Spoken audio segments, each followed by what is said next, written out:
And we told you we were gonna be back with the Western European Close Qualifiers here for the FISSURE Universe Episode 4. And of course, this is the official broadcast brought to you by FISSURE Studio. I'm Harry, joining me is Lizard, and we are gonna be starting it off today to find out now which two teams from the Western European Qualifiers are gonna be going to the main tournament to fight for a $500,000 grand prize pool. So, Lizard, did you rest in these 2 days? I see we matched colors somewhat. Yeah, I was gonna say the same.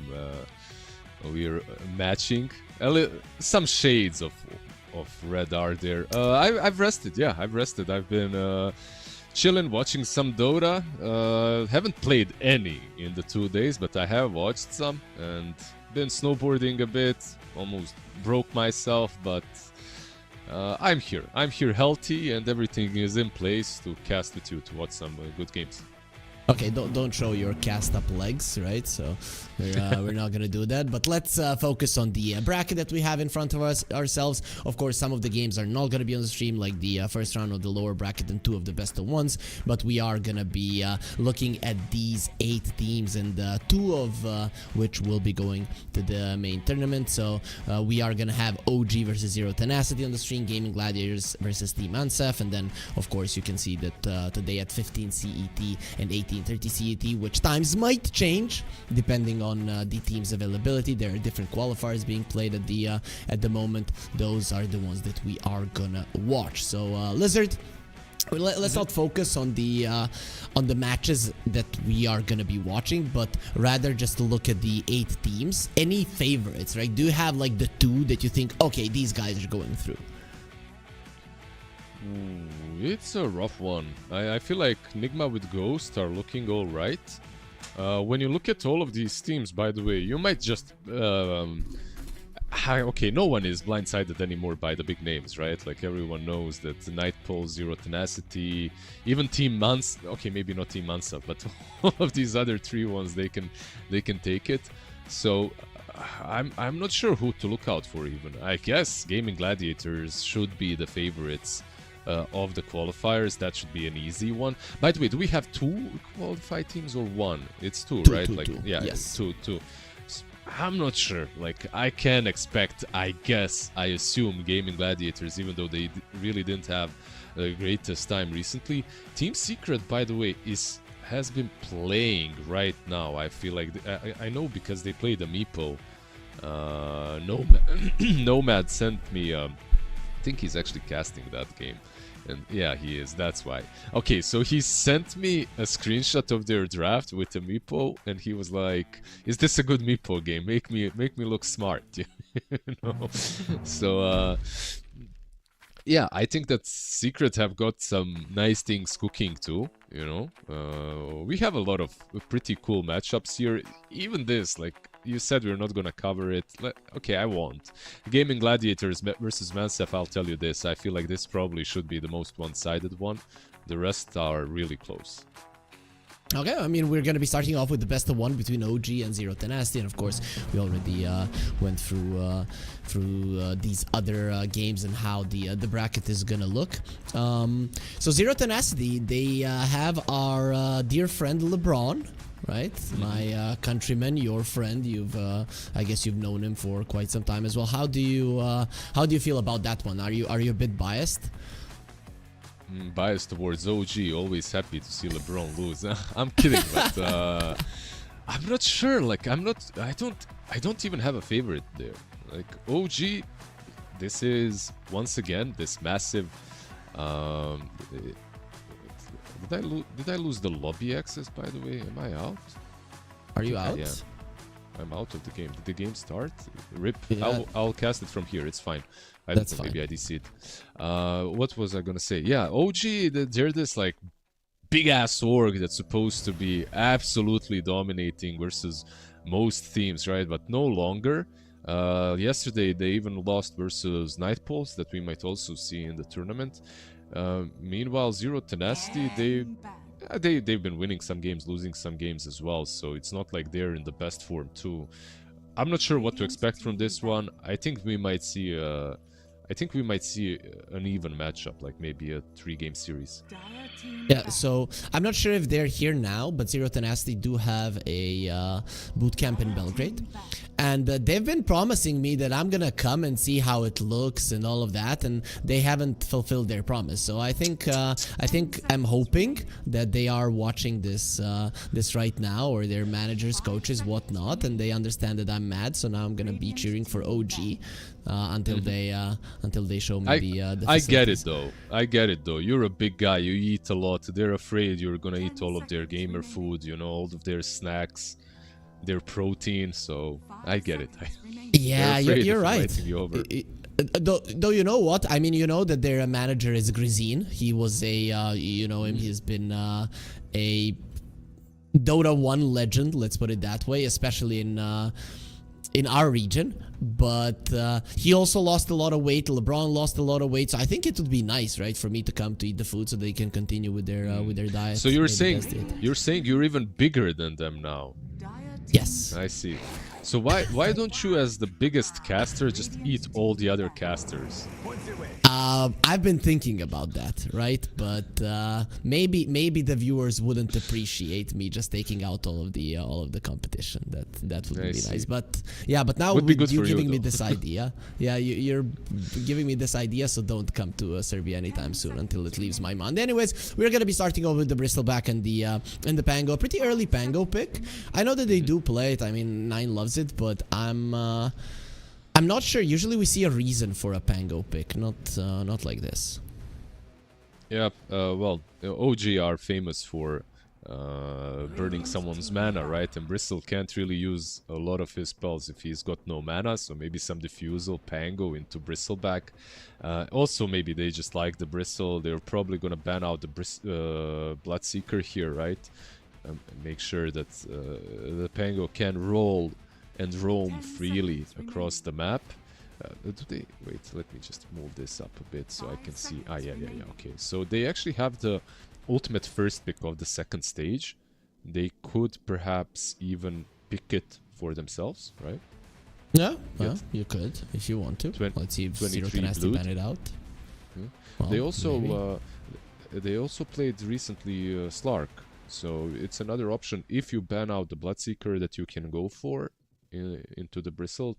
23 Slark looks okay. Bristleback has been looking like really strong, but there are some of these heroes that can't deal with him. So maybe an option. Yeah, I'm now when you said they can pick the Seeker in the second phase, and you're like 23 Seeker, I'm like, well, that's not the second phase, that's the last phase. And then you're like 23 Slark, and I'm like, yeah, you're dumb, right? It's 23 Savage that is playing with OG. I don't know if he still has the Moodang buff, but I still remember him with it playing the DKs and just crushing everyone. The memes on the OG page were quite good back then. Yeah, he did play some different heroes the last couple of days, and I feel like all these carries, they need to adjust to the meta. You can't just play your own stuff. But yeah, so far, there you go. That's the Slark we mentioned. Yeah, now let's see. They still ban it out because you can't really pick it here. It's still kind of exploitable, I would say. And at the same time, you don't really want to get it picked here against you, right? As it's very simple to put the Bristle on offlane and then that Bloodseeker into you from position 1 versus the Pango would be a menace. Not an easy hero to play against. Bat is still in the pool. I feel like that would be a hero that LeBron would want to play. I'm not sure if Pablo plays it. I don't see much in his pubs. Doesn't feel like too much of a Pablo hero. Pablo has been playing a ton of Shaker. Is this a support Shaker? Yeah, it is. So I'm kind of hoping we see that. Okay. Okay, they go with an SD instead. They had SD with DK and Quab, by the way. I am literally looking at their drafts right now, doing my research for Zero Tenacity. Always fun to pick LeBron's brain, you know. It's him drafting, right? It should be. Let me check. Yep, he is in the drafting role. Though I'm not sure if Grizin takes the coach role, but when he was doing it for for the Greek boys in the various teams, he would usually be the ones clicking heroes. But I assume it is Really? LeBron here. Yeah. I expected Gruzin to be more like you know, mentality coach than the actual drafter, but cool. This is the sentence he told me. I let them do their thing, and I cannot look at it any longer. I just look at him like, why did you pick that? So now I'm clicking the heroes. So yeah, that was the. That also makes sense. Sounds like him, yeah. Sounds like him, yeah. I miss him. I haven't seen him in a while. Like I'm actually very sad. When I was doing the BB Dacha tournament, he was there at the venue during the final days, but I didn't manage to see any of them really. We were casting like for 12 hours or something. Yeah, I remember. A long day. Morphling though, they get it into the bristleback. It's a 23 Morphling as well. They have nothing against him on the supports. This looks like an amazing Morphling game right now. It's pretty strong with the Lich in the lane as well. Like overall, I like it. I wouldn't even mind getting some sort of versatile mobility hero from the mid lane.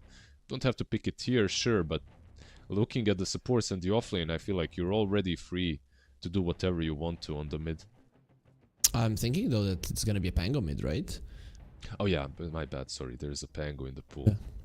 Oh, okay. Right. Listen to me. So because Zero Tenacity now, they're definitely in trouble a little bit with their carries.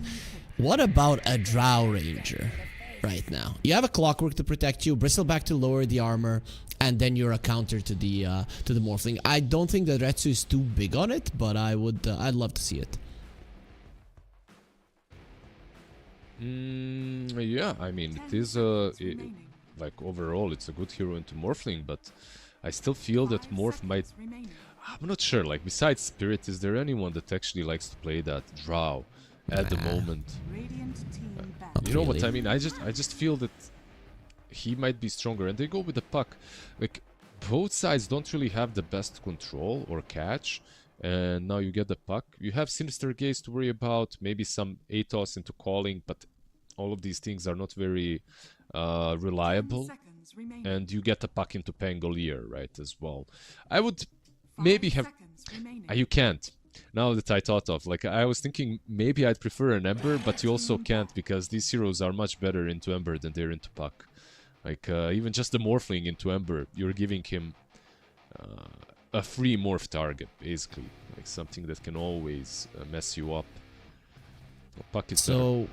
It's not the worst, the best bug game though, right? Sinister Gaze, Silence of the Muerta, Burst from the Morphling. Sometimes you mess up and you get caught by that one. So Stoikov isn't gonna have the easiest of times. Buck 400 picks, 53% win rate, quite nice. They ban out the DK anyways. You have a Morphling and you're banning out the DK. That's just how people feel about the hero at the moment. It's just way too strong. I was just literally thinking about the same hero. Like, I was just thinking about the DK. Everything else is kind of whatever. I don't think you care too much, and I feel like you actually have the advantage overall. But DK just plays the game differently. Takes over. You would have this Tricore DK Bristle Puck, and I feel like eventually Morphling can't blow anyone up. Like, you can't actually kill the Bristle, you can't kill the DK. You wouldn't be able to kill the puck because he's too elusive, and then they can prolong the fights and win them by sheer numbers. Like 4.5k HP DK, 4.5k HP Bristleback, just roll up next to a Rush Pit. What you gonna do? What about a TA, right? If you look at OG, they don't have a lot of instances of damage, and I know that generally, like Lich, good versus the TA and stuff, the Muerta can protect yourself, but you have a Bristle to lower everybody's armor, so I feel like that could be a good hero for Zero Tenacity. I mean, it's definitely meta. It's definitely a hero, but is it the hero? I'm not quite sure, like, because of the issues that you already mentioned. It's like, I look at the Morphling, sure, Puck is a good pick against both him and the Pango, but overall it looks like a really good game. And if I look at TA, like, you already mentioned a couple of issues that she's got. So, is there something like that we're not seeing that is maybe not as popular? They ban out the Ursa too. Like, they could have picked this Ursa. I don't think it's a perfect pick. Like overall, Ursa is strong. Is there something? Could they pick something on offlane and put Bristle safe? I did just go with the Drow. Yes, yes, I'm a big fan. Let's go. It's the only thing that made sense, really. So, good call on it. So what? Maybe a Centaur now for Seb, or something along those lines. Yeah, you're playing into Puck, but Centaur, Mars, that's not really played that often, but is available. Magnus, Seb is again playing a billion games a day. He has 80 matches in the last 8 days. Like, and it's so many heroes. There's a Slardar, there's an Axe, there's a Shaker that he plays a lot. I wouldn't hate the Shaker, not gonna lie. Okay, offlane Terrorblade. Offlane TB, do I like this versus a Drow though? I mean, I don't know if you do, I don't. Yeah. Like, in general, I'm not a fan of the TB, but okay, if your job is only to run up to Retsu and use your reflection on him, you know, get some auras going for yourself, hurt him a bit, spam that stuff on him. You also have illusions into cogs, right? Like you can kill them very quickly in the lane. There are some benefits to this. What are the downsides? The downsides are you have a Terrorblade on the offlane. No, it's I guess that could be said, but overall I'm not disliking the offlane Terrorblade, but I felt like, okay, if your Pango gets controlled, who's providing the lockdown? There's really no one. That's why I was thinking, you know, Slardars, Shakers, things like that. And that's why now when I look at this OG lineup, I have a completely different view in what they want to do. And I'm not sure if they're the best lineup to do it. Shove out the lanes, pressure early towers, pressure zero tenacity early on, but I think it's easier to predict than if you would have some jumping heroes. So as you mentioned, I don't really love the way that their lineup is supposed to work. I can see how it can work, but a lot of things can go wrong. I mean, absolutely. I'm just gonna say that it is OG, and when they played with Seb on offlane in the past, they used to reinvent the wheel, right? Play Dota a bit differently. I'm not saying this isn't reinventing the wheel. This is still your classic TB on offlane that buys a pipe or something. You know, maybe some armor this game. I'm not even sure. We'll see what he goes for. But maybe it's gonna be a problem for Zero Tenacity. Maybe this different Dota will put them off, and maybe it will be difficult for LeBron and the boys to find the right angles to play against this. Like if your Drow gets completely run down on that safe lane, and if TB just starts taking one objective after another. This man is playing 80 games a week, you say, so there's probably something that he's reading here that he asked for this TB. Yeah, I'm still surprised, man. Whenever I check his games, he just plays so much Dota. So we should be getting ourselves into the game fairly soon. It seems that there's some Discord lag, so the admins will change servers, and then everything will be fine. So are we both kind of leaning Zero Tenacity? I mean, for me, Terrorblade, when I see it, I lean the opposing team 90% of the time. But they do have this Pango on mid lane, like you mentioned earlier, so maybe there's some switch up, you know. Your mid laner is also the controller, like he's the one that's supposed to do all the work in that department. But yeah, in general, I would say that I like Zero Tenacity's lineup better. There are some nice things on the other side. Morphling for me is in a much better state than Drow, even though Drow is like a counter pick to him, always has been. Or at least it was not necessarily a counter pick, but a strong pick against him, right? I still feel the teams that play with Morphling, the ease of execution is on their side, generally. Yeah, Drow lineups are so hard to execute, man. I feel like that's why the reason that so many teams are dissuaded to go for the hero. So many things can go wrong. So the Discord isn't being changed, so maybe our production can contact the Discord admins to make sure that there is the right server on Discord. I'm not sure if our boy Foxy is here, but the reason, guys, that everything is running so smoothly and that we are so beautiful is because we have this guy Foxy behind the scenes, right? So he's fixing everything. So okay, everything is gonna be looking good soon. We're hearing him in our ear already saying like everything is fine, guys. We're fixing it. So we should be getting ourselves into it. Yeah, like overall, I can't wait to start the game. I am actually not in the game. I'm gonna be watching the screen. So did they smoke? What's happening? Is there some 5-on-5 smoke, or they just chilling? Oh, you don't know. Oh, you don't know. You are you're literally like the viewers. You're gonna have to tell me all the items and stuff as well.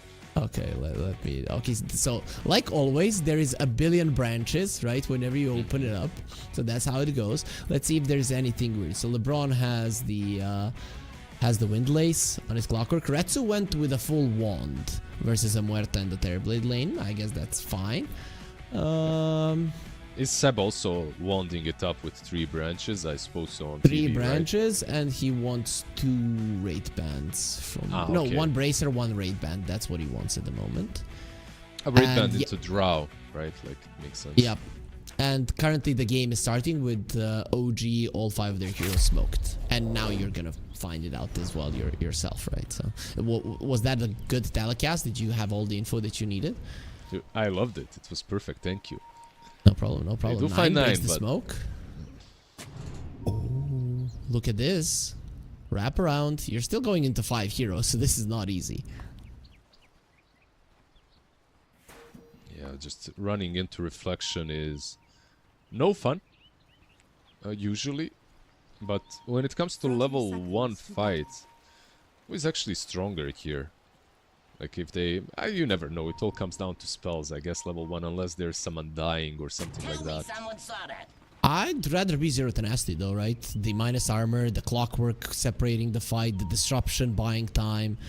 You know, those things, they do matter. And look at them, they're in the boot camp, so now they can't tell me that they're not there. So I'm hoping that just go, just show up. That's I know roughly where it is, but I think I'm gonna miss the door probably.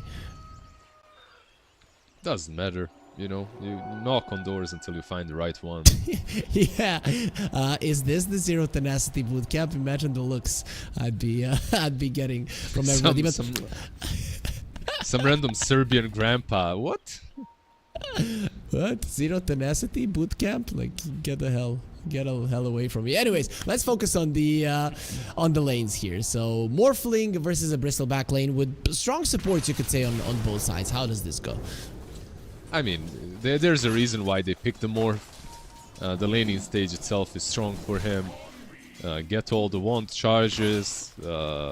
Shift down, use the wand charges. Shift up, right? Like, you should never truly be zoned out. Days. Is he dead here? They need some body blocks from Seb. Fairy Fire into the trees and he'll be fine. There's a reflection on Seb. Still, solid amount of damage. Bottom lane, same question, right? How does the Drow do versus a high armor terribly before you get level 6? It's not easy. One of the reasons why they picked it, right? Like, you get a raid band. Some players even go for just a ring of protection, an early one. Same like when you're playing some Doom, and she tickles you. She doesn't really hurt, so should be fine for them. But Days, gotta be careful.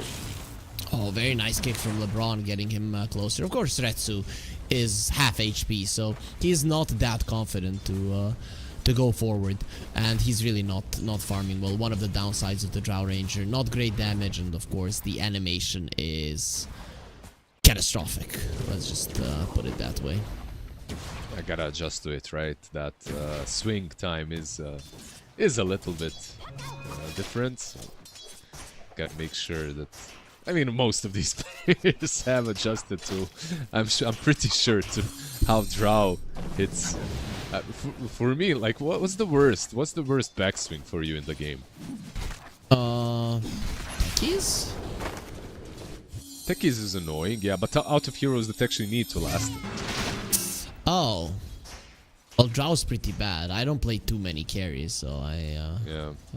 I think I'm gonna go with her. You do you have a favorite, or I mean the one that you dislike the most? But Drow is up there, but the one that, like, generally through all my Dota, I hated blasting the most with. It's two heroes. One is Razor, 100%. Like, it's just a weird animation. The lightning hits, but the last hit is after or something. It's stupid. But the other one is Visage. Like, that hero just has a... Yeah, he's annoying. But, you know, for Razor, I thought when Dota 2 came out that they were gonna fix it. I thought it was just a bug in Warcraft, and that, okay, Dota 2 is out. Yeah, okay, sure, it's a feature that is gonna get changed in Dota 2. And they were like, nope, everybody hates this. Let's just keep it in the game. No, I want to talk to you about some cool things that me and T-Panda were, or he was discovering about the Drow, but I was the one that had to listen to it. So I now know. Do you know that her Glacier has such cool interactions with some things? It can move the egg of the Phoenix, literally hide it, and then you have to go around it to find it. And also when you get up on the Glacier, you see inside of the Mars arena, even when he does have the Bloodsport facet. I know it's kind of bugged, like, yeah. That's like two new things that I've learned, but I know that Glacier has some other things as well that are bugged, which I forgot, but I've had this literally same conversation with someone. It's like, top lane, X-Nova. I asked TP out. Pablo is in some trouble as well. He does have 7-1 charges in the Fairy Fire, so he's just baiting 23 Savage, maybe too deep. With the Shadow Demon just smacking you and so much extra damage from him. It's gonna hurt. Let's see if it's gonna hurt enough to kill him. That's gonna be another slow, and Pablo, you've gone too far. He does have a Fairy Fire, will be fine. Now you do not have a TPX Nova. And now the Lich. Here. Where's the wand charges? Well, Nefrit has enough of them. They're gonna get the kill on 23 Savage. He was morphing into agility. He dies to Pablo. Oh, that shouldn't have happened. If you're playing versus the... You're playing in a best wand game ever as a Morphling, and you get killed. That just shouldn't be happening. Oh, that hurts. That hurts. You know, it's like one of those lanes that should go a bit better for you. On paper. Well, that's not a good start. The other lanes, pretty even. I guess the Stairblade doing the best out of them all. Mid lane, 30 gold difference. Really not even that much now. They're literally neck and neck, so... Everything was fine for OG up until that one point. And X-Nova dying, that's okay, but the Morphling as well. That's a bummer. Absolute bummer. Just going a little bit too deep, getting punished. Suddenly there's Bristleback that might have been kind of controlled. Like, not punished completely, but kind of at least controlled through the laning stage. It's probably going to be beastly after it, just straight off of that start. Keep in mind that Shadow Demon most likely will be stacking a lot. They did block the triangle immediately because of that fact, but the hard camp will be his. It's probably gonna be unblocking, though. We know that Pablo likes to make plays more so than stack. Puck gets away. That was scary for Stoikov, but it means that the first power rune... Oh, they got unlucky. Maybe Stoikov even gets... No way. Muerto is in a good position, but Retsu is rotating. 23 Savage, he does have a TP. Why is there 4 heroes on my lane? What's going on? He doesn't have a waveform, so he won't have his life either. But the TP in with an AD rune 9, he wants the kills. He doesn't have the mana for the Rolling Thunder. This doesn't do anything. Yep. It's kind of cool TP with the DD, but it's too late. And with no mana, 0 tenacity, they're just making all the right plays across the map. They're punishing the Morphling a little bit too easily, I would say. Yeah, Nefrit. Well, he might have stayed here for too long. There's the disruption again. No mana for the ulti, and the Lich cannot continue the chase. Just way too much minus armor from the Snot Rocket Bristleback. And way too little mana once again on the Pango. I feel like they're just utilizing their resources better on 0 tenacity right now. And they want the Terrorblade. He does look very much dead, especially with the puck coming. They don't really do that much physical damage, but the magical from Stoikov will be enough silence to pull him closer, and Stoikov gets that kill. Much deserved. He did walk a long route. Yeah, like as a TP, when plays are happening across the map, there isn't really a lot that you are supposed to be doing. You're supposed to pop your meta and maybe push, and that's it. So can't really help your teammates, and there was no one to help him. And that's a big kill, right? The highest net worth hero on the map, one that was having a really good time.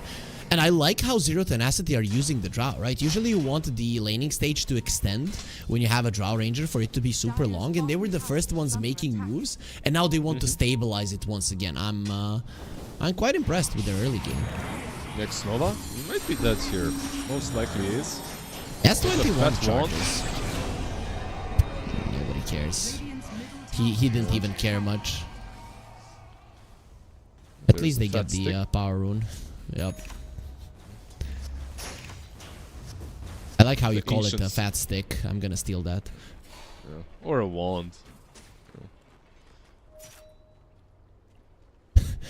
Fat stick or a wand. Yep. So Pango, haste rune, is this the one with which he can make a difference? He is still not very high on his mana. I feel like these moves are a bit slow. Maybe they'll get LeBron here at least. He's got cogs at least to work with. He should be dead. And is this the meta into the tower? It should be top lane though. Yep. This is still not bad, right? You're sending the Morphling away from the lane. He's having a solid time there farming, but then you apply pressure and he's in trouble. And the tower bottom isn't even falling. They moved back top. I think that's the reason. Pango moved back top through the Twin Gate. So this Drow could just defend for a bit. Clockwork coming back, and Retsu does need help because the Pango is coming over. Now he knows he has it there. He sees the Pango is close to him. Glyph used, and not an easy tower takedown. Puck has a coil once again. This might be even considered dangerous. Yeah, the only question is, will he waste his time to go down bottom, maybe a TP to defend this? Like, I can definitely see the ease of execution right now is on Zero Tenacity. Like, once they get hookshot on Clockwork as well, it will be a bit easier for them to just pick and choose the targets they want to go on. He's got waveform, he's fine. I love, like, Morphling is the #1 observer bait in Dota. Every time he drops low, you know, you gotta check it. You're sweating. Am I gonna miss a kill? Do you think that the observers like watching a Morphling game, or are they like, no, I don't wanna. I'm sure they don't. Seb is low on mana, but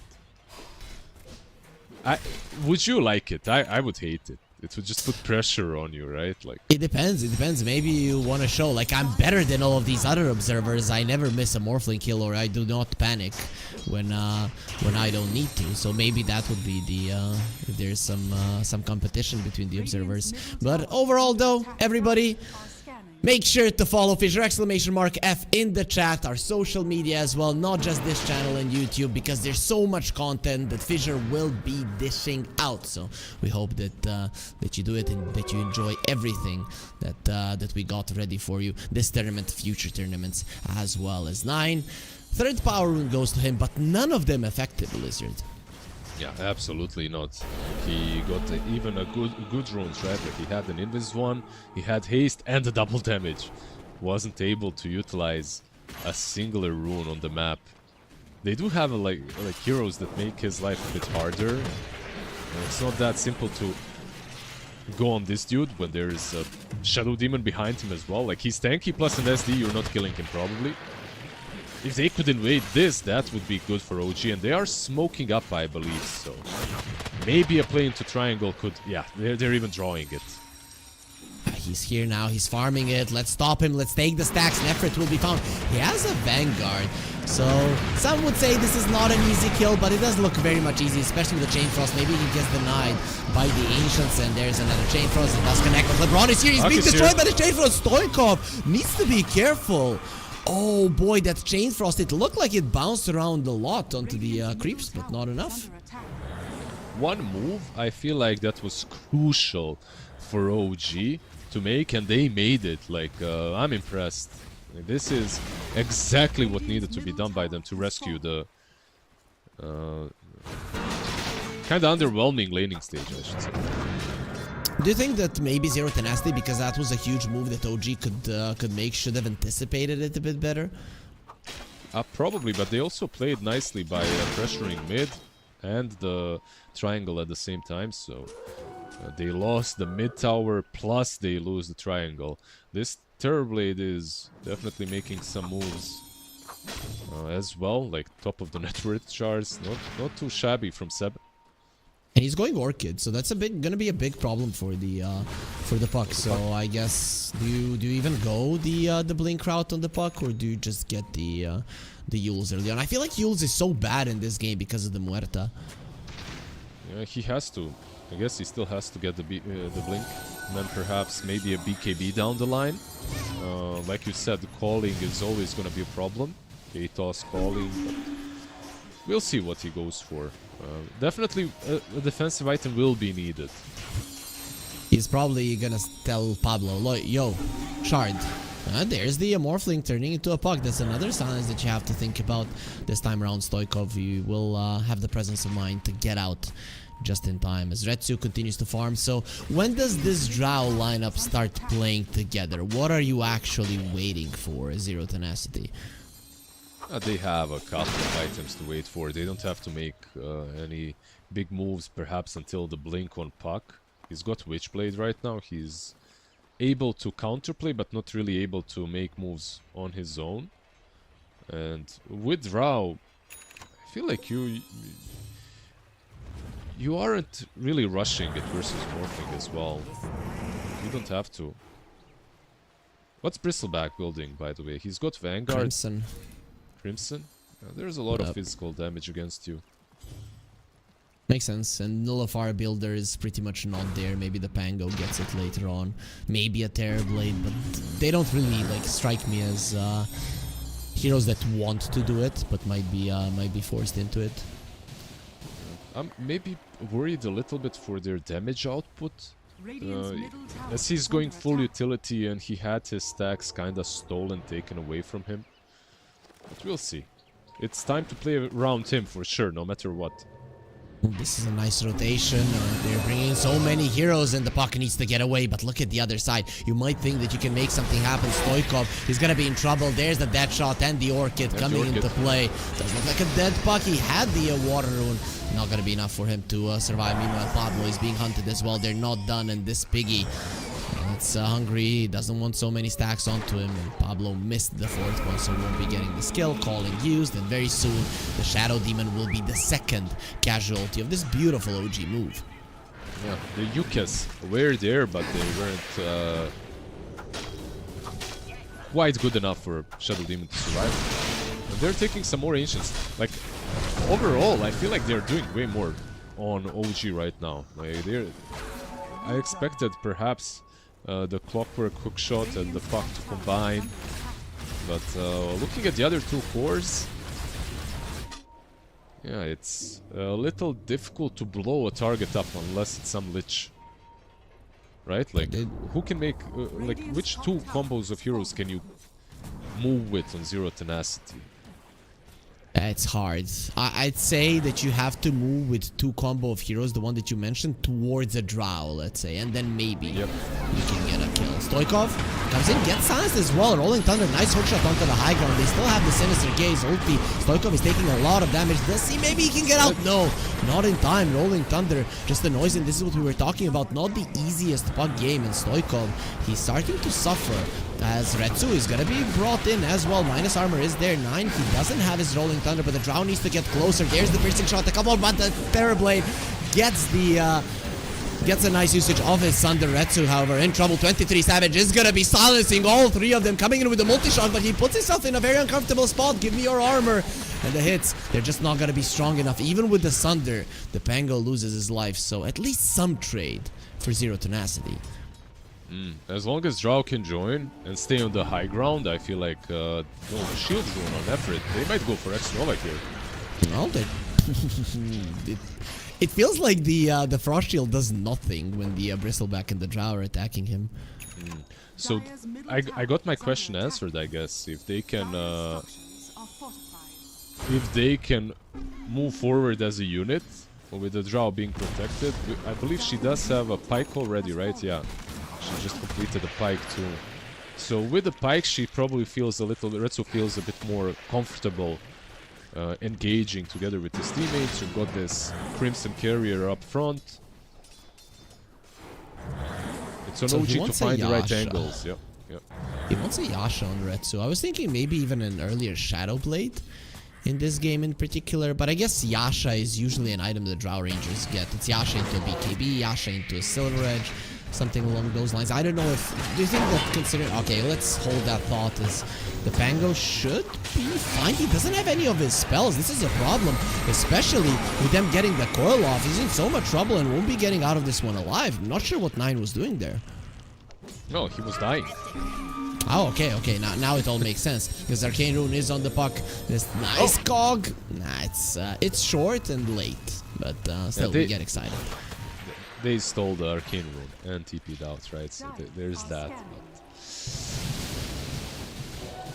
Yep, 9 went a little bit ham on the enemy side of the map. You gotta respect the control that they're bringing with the puck. Yeah, I wanted to ask about the SNY and Drow. Do you get an SNY or this is just gonna be a casual Yasha for now? I think you could get I think you could get SNY as well. It's just too good of a night. Might not be terrible. Oh, he silenced the creep. He really wasn't expecting it to be there. Now getting silenced, no chance to stun. Even 9 is going to put himself in an uncomfortable spot. He needs to roll himself away before the chase is on. No hook shot. At least that. So you have to run. Manta is also has always been the item for Drow, right? So maybe he's going to do that after Yasha too. We'll see. They are going to be getting rushed. They got scanned out and OG can do absolutely nothing about this. It will be an Aegis onto the puck, so Retsu doesn't want to put himself out there just yet. Goes to show that Zero Tenacity want to kill rather than take down towers, it seems. As long as they move as a unit, I feel like Zero Tenacity can utilize the Sages marvelously. Just gotta be careful against this Blink Dagger on 9 now. Their angle, because Puck has the Aegis, should be the Drow. You need to find Retsu, you need 100 to 0 him in these fights. And even with his Spike, I think they can do it. Shadow Demon, of course, as well. Not again! Seb. Help is coming, but it's gonna be way too late. It's only 3 heroes. They're TPing more. The Morphling is coming over with his Manta. Retsu getting on the silence of their Sinister Gaze as well.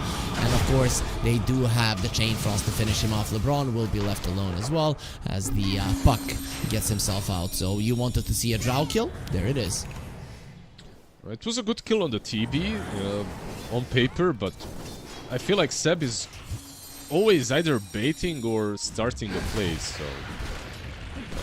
I'm surprised they didn't expect that same angle, because it happened before, right? Like in this same game, they took the same smoke angle gank.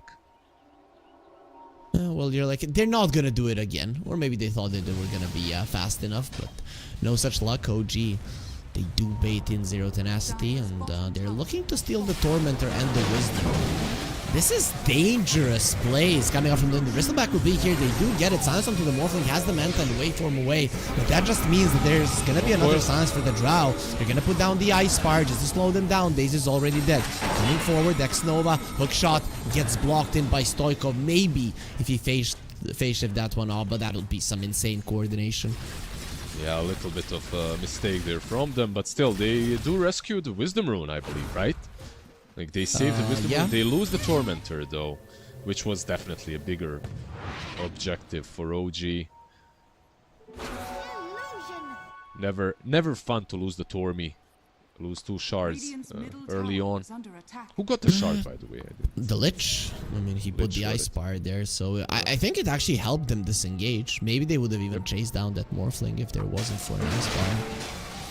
And now the second one. Will it be hopefully the Muerta? Not Muerta. Yeah.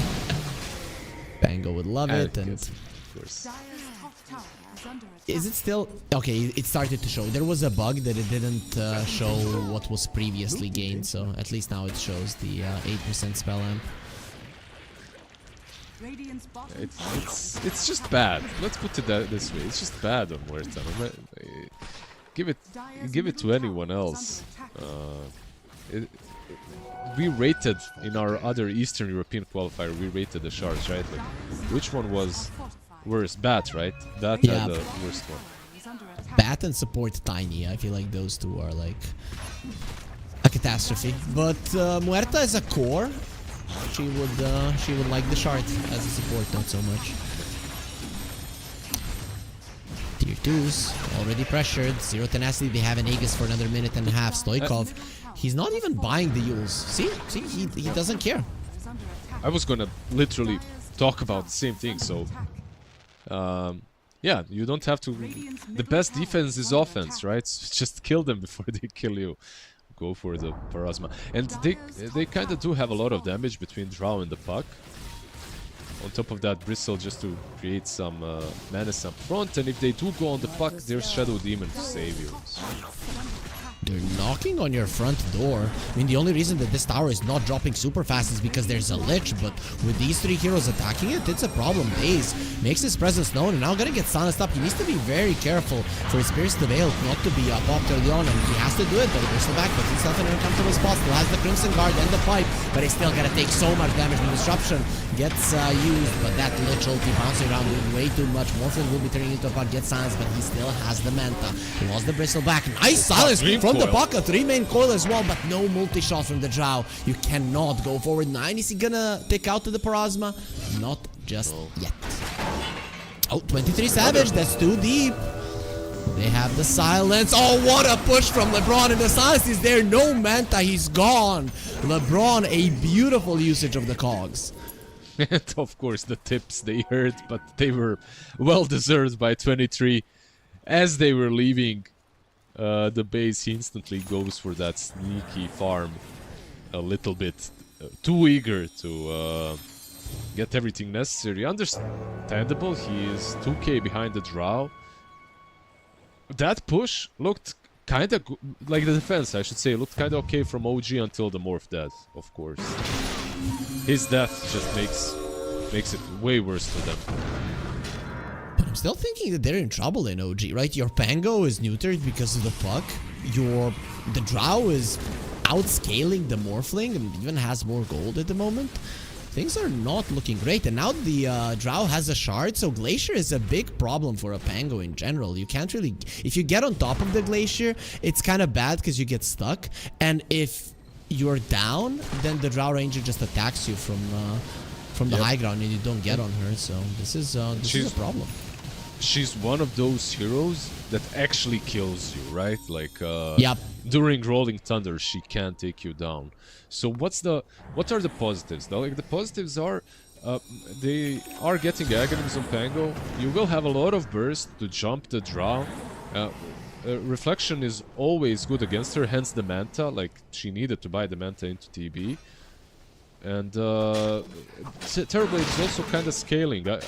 Correct me if I'm wrong, but I think he is going for Skadi on the Terrorblade. Yep, he has Orchid Manta and going for Skadi, so it's no bullshit. And your pipe Terrorblades, Seb, he wants to carry this game. I just think that the Tricover or Zero Tenacity is just not to be underestimated, especially with how they gel well together. I don't see that from OG. Everybody is kind of, you know, on their own. Yeah, I agree. Currently, at least, it looks that way on Zero Tenacity, but it might change. I want to see it with the Sags and maybe like one extra item on the Terrorblade. The high ground defense is definitely the easiest play for OG. That's how I feel.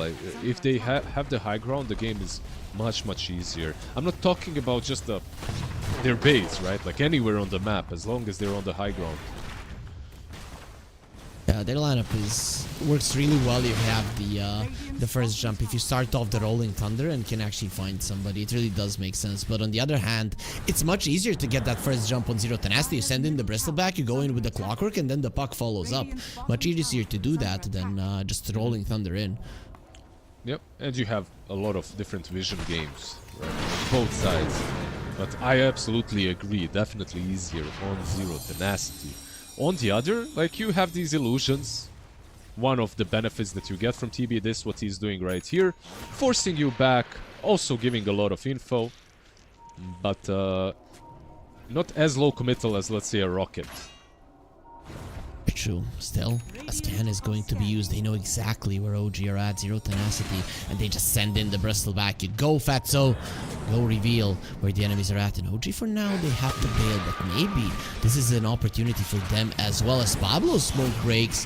So now for a second, again, bristleback going forward. They're focusing on Daze, and he's taking so much damage on the bristle. He needs to turn his back. Limit protecting for the time being.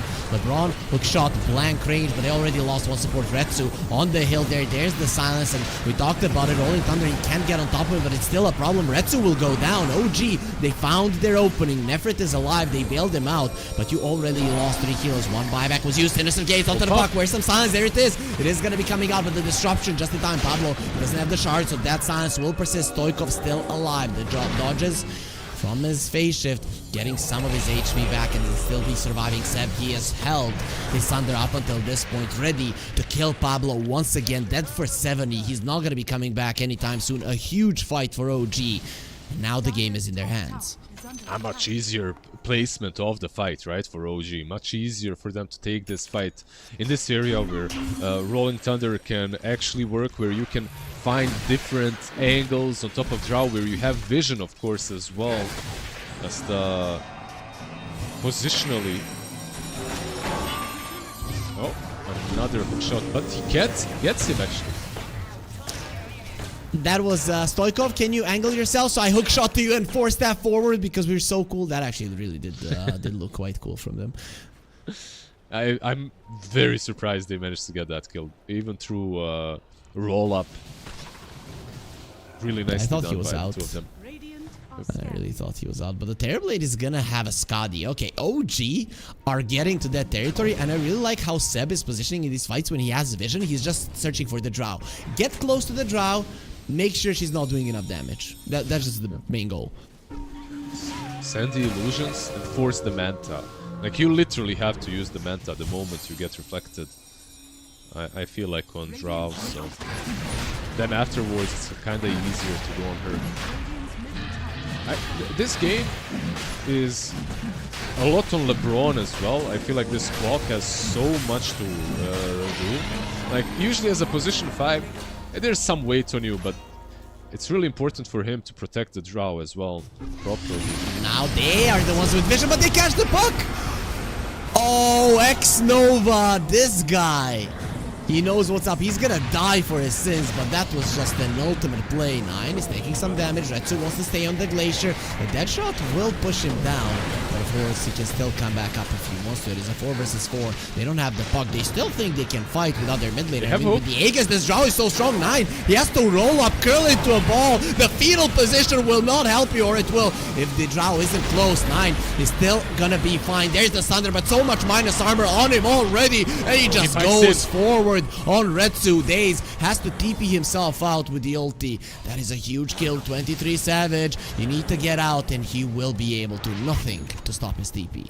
Yeah, no more catching, no more spells, no more abilities to stop that from happening. Nicely done by Drow, waiting the right moment to actually pike herself in and then complete the kill on the Pangolier. Even through Thunder, like, they got him. Also the fact that they managed to, 2 glaciers were used. One next to the tier 1 tower that's dead, and the other one right here. Overall, nicely done. To fight even without the puck, right? Like, they managed to get all that overtime damage going, and to overtime minus armor going from Bristleback, so Retsu can just destroy them. Butterfly completed now too. This Drow is insane. When you lose 27 armor, I think is with the Bristleback, right? 6 times 4 plus 3. Yeah, 27 armor is the max. When you take that away, it's a problem. And also Pablo, now he got a shard. That is quite huge, right? We talked about the silences onto the puck. This deals with that. We were talking about Puck neglecting his defense for the offense. It's not working right now, so he's queuing up the Lincoln Sphere. I get it, like, he's been having kind of a rough game, all things considered. Lowest net worth Of all the cores. Well, X-Nova is really doing a good job. I think that if X-Nova played just 5% worse, then this puck would have an easy time. But he just catches him every single time. He's just so ready.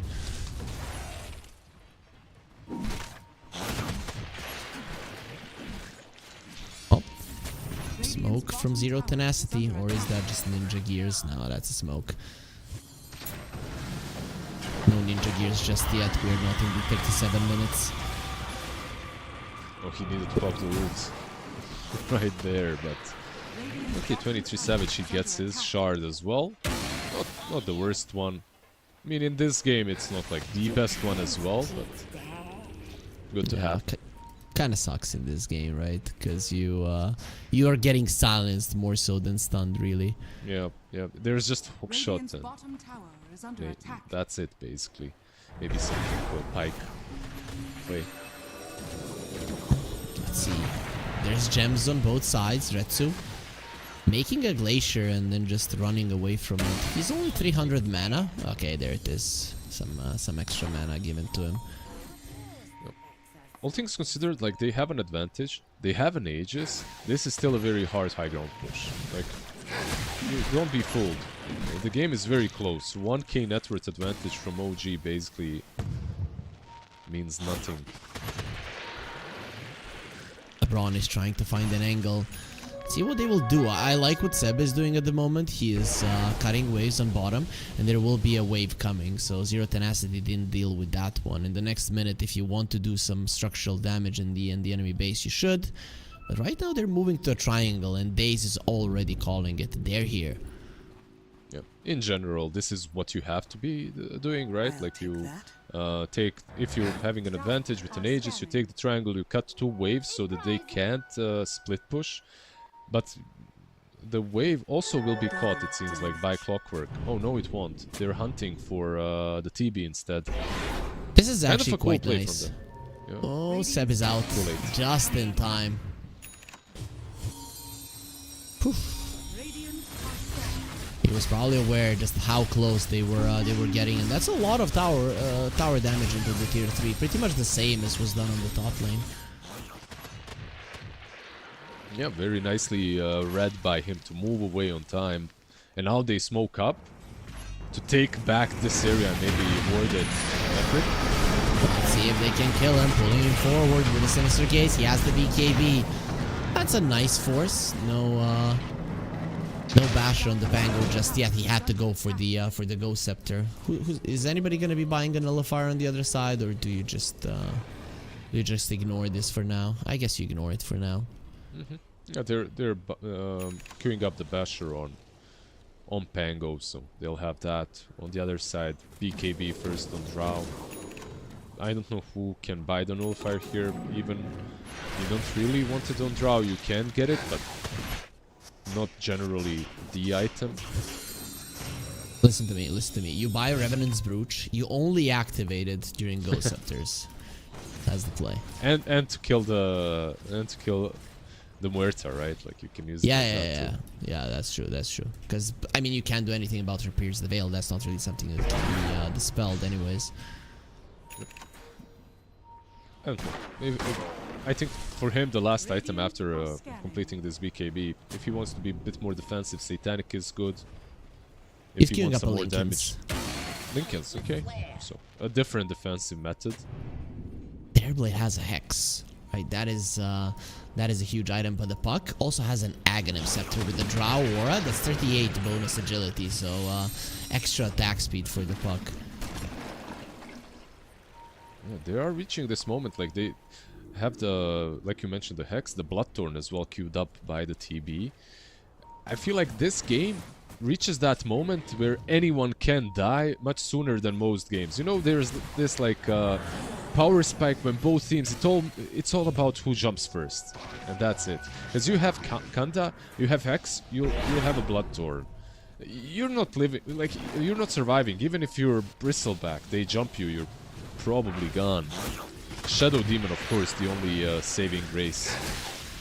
And he doesn't have a blink yet. I feel like Pablo should have gotten a blink earlier in this game. He has a Glimmer and an Ether Lens though, so he does have ways of joining in and getting close to the fight. We'll see how he does. I think Pablo is definitely the main character in these fights, and that's why I think still Zerut and Asti have a slight advantage. Clockwork and the Shadow Demon. You do not have that that good of a save on the other side, or Vision Hero, or any save at all. Like, what do you have? You have Lich's armor, and that's pretty much it, and maybe some Sunder coming from Seb. Morphling with the BKB just coming forward. Are they gonna be trading sides? The Shadow Demon is already in the base. They're bringing in 2 of their heroes. The puck is there as well. This is quite dangerous. Retsu will be showing himself for a second, going for a tier 3 glyph used. That is a nice force for sure. He has to go back now. They did show some heroes in the base, so no longer possible to continue pushing. The Manta his illusions illusions might get it. Not enough. Not enough. Even with the butterfly. Retsu, he's a ninja. Zhao does look like a ninja anyway, so kind of makes sense that he finds the ninja gear. I can imagine that. Yep. He's still saving his enchanted quiver, so definitely wants to use it in a fight. Seb, he's back to his old moves now through the mid lane. Every single one of these tier 3s on Zero Tenacity is taking some damage. Even Glyph forced. This is so annoying to play against. God, I can feel their pain. They just went out of the base and they're just running back. You can see them. They did pick up some flowers. The Greater Healing Lotus is available. 23 Savage, he does have a Silver Edge, so Drake is there. Silence doesn't come through. He would have had to pop his BKB. Meanwhile, Clockwork caught. That is a huge kill to get Glimmer Cape. Won't really be helping him versus the right clicks of Seb. They can't really do an effort here, though. Clockwork is the best they can get, but they also got like half of the Raxes. And I know it's Valentine's Day and they're picking up flowers, but maybe your Rax is more important in Dota. Right now. I imagine you're picking up flowers, and it's tomorrow. You still have time. You can do it in the evening, right? It's tomorrow? Is it tomorrow? Yeah, it is tomorrow. It is 14th, okay. Right? Okay. I mean, it's coming up, so... Coil, he does break it immediately. There's the vision. Silence up and gone. 23 Savage loses his life. They're also going to be bringing in Muerta. He doesn't have anything to remove the silence. He's gone as well. 90 seconds for the Morphling. Okay, the annoyance from the Terrorblade, it's going to have to be huge now to stop the push that is coming. Yeah, there's no buyback on the Morphs, so... You can see that they're immediately trying to outpush the lanes, right? Top lane, Lich, Pango. Perfect ward, by the way, from Clockwork to catch Pablo. Would be nice to get a kill.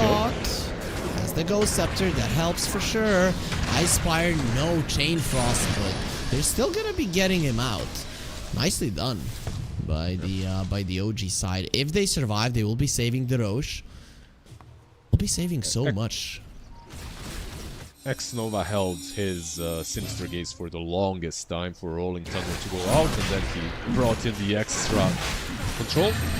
They won't save Roche with that kill though. This is still a free Roche for a Drow lineup. Wait, wait, wait. Look at how fast that is. They also get a Refresher Shard on a puck with an Aghanim Scepter, and he is the one going for the Revenant's Brooch, and that's gonna be insane amounts of damage coming out from him. God forbid if he gets level 25, you're screwed. Yeah, you wanted it, you got it. Not on Drow, but still. These two heroes just deal way too much damage in fights anyway. If they get... Oh, nice. Nice dodge. It's LeBron. He is taking down some vision. He puts himself in harm's way for a second, but it's a bluff, right? OG, they're not going to be calling it. Way too dangerous at the moment. X-Nova is buying a BKB on his Lich, or at least he's queued it up. Interesting one. Yeah, you know, do you see that's like I'm buying a Lambo Lizard. I've queued it up, so I'll get it eventually. Yeah, I did the same thing. The Urus one, you know, the Jeep. I queued it up one day. If this game lasts long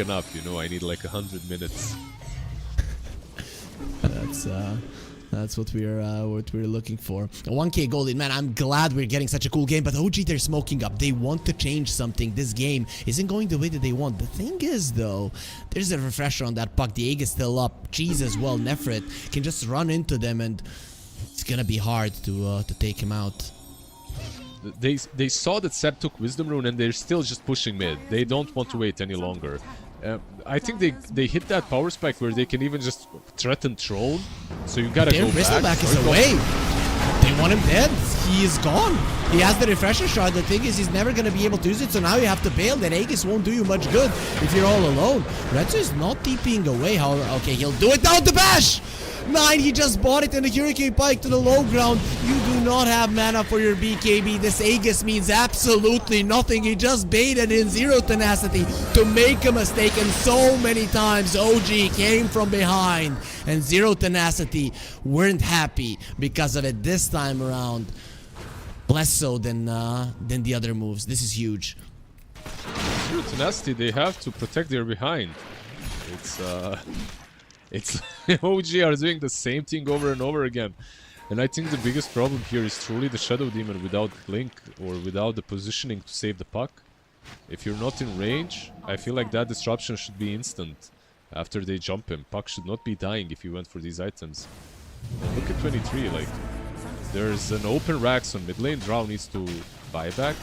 He'll live for 7 seconds. You would want to buy that time for sure, as they're going for the Pango. He gets demolished, but the Drow has put herself in an uncomfortable position. He didn't pop the BKB earlier, so he's gonna be doing it now. 23 Savage, let's go. You versus me, who's stronger? Well, you're gonna run like a coward. The rest of OG following through as well. They did force out 2 buybacks. The puck still has his, or doesn't really have the money, as Seb is being slowed down to a crawl. He doesn't have a TP out, so BKB just trying to run himself away with the Demon Zeal. He's so fast, 539 movement speed. That's more than what the max movement speed used to be, but now he's not gonna be moving at all. 110 crawling around, gonna get disrupted. They don't want the Sunder. They were waiting for the Drought. 23 Savage, has he gotten baited in? He does have level 25. That shot helping Baretsu on the high ground, destroys him, and hello Terrorblade, you think you're going away, you're going nowhere. OG, there's the buybacks. They went too far. 2 buybacks. Is this just the end of the game?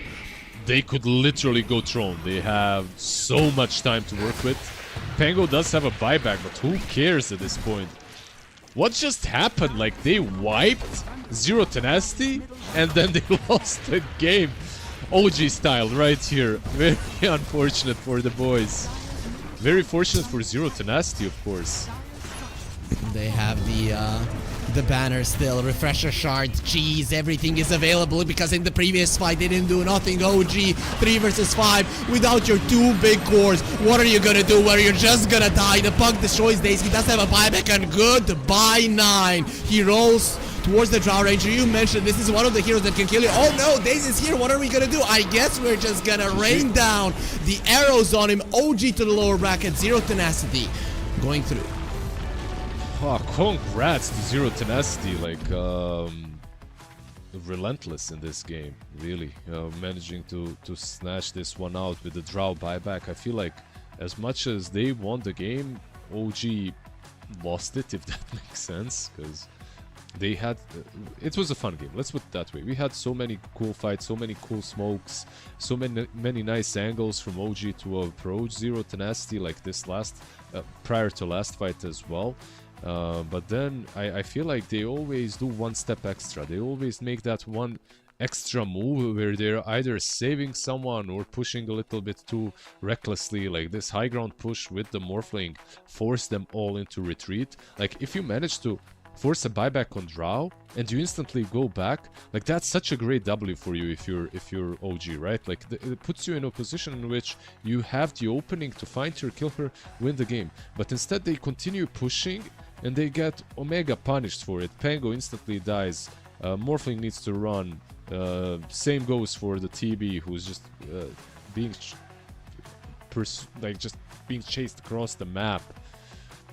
A rough one for OG, but I would say no one to blame but themselves. And on the other side, 0 tenacity should be very happy with the game that they've played.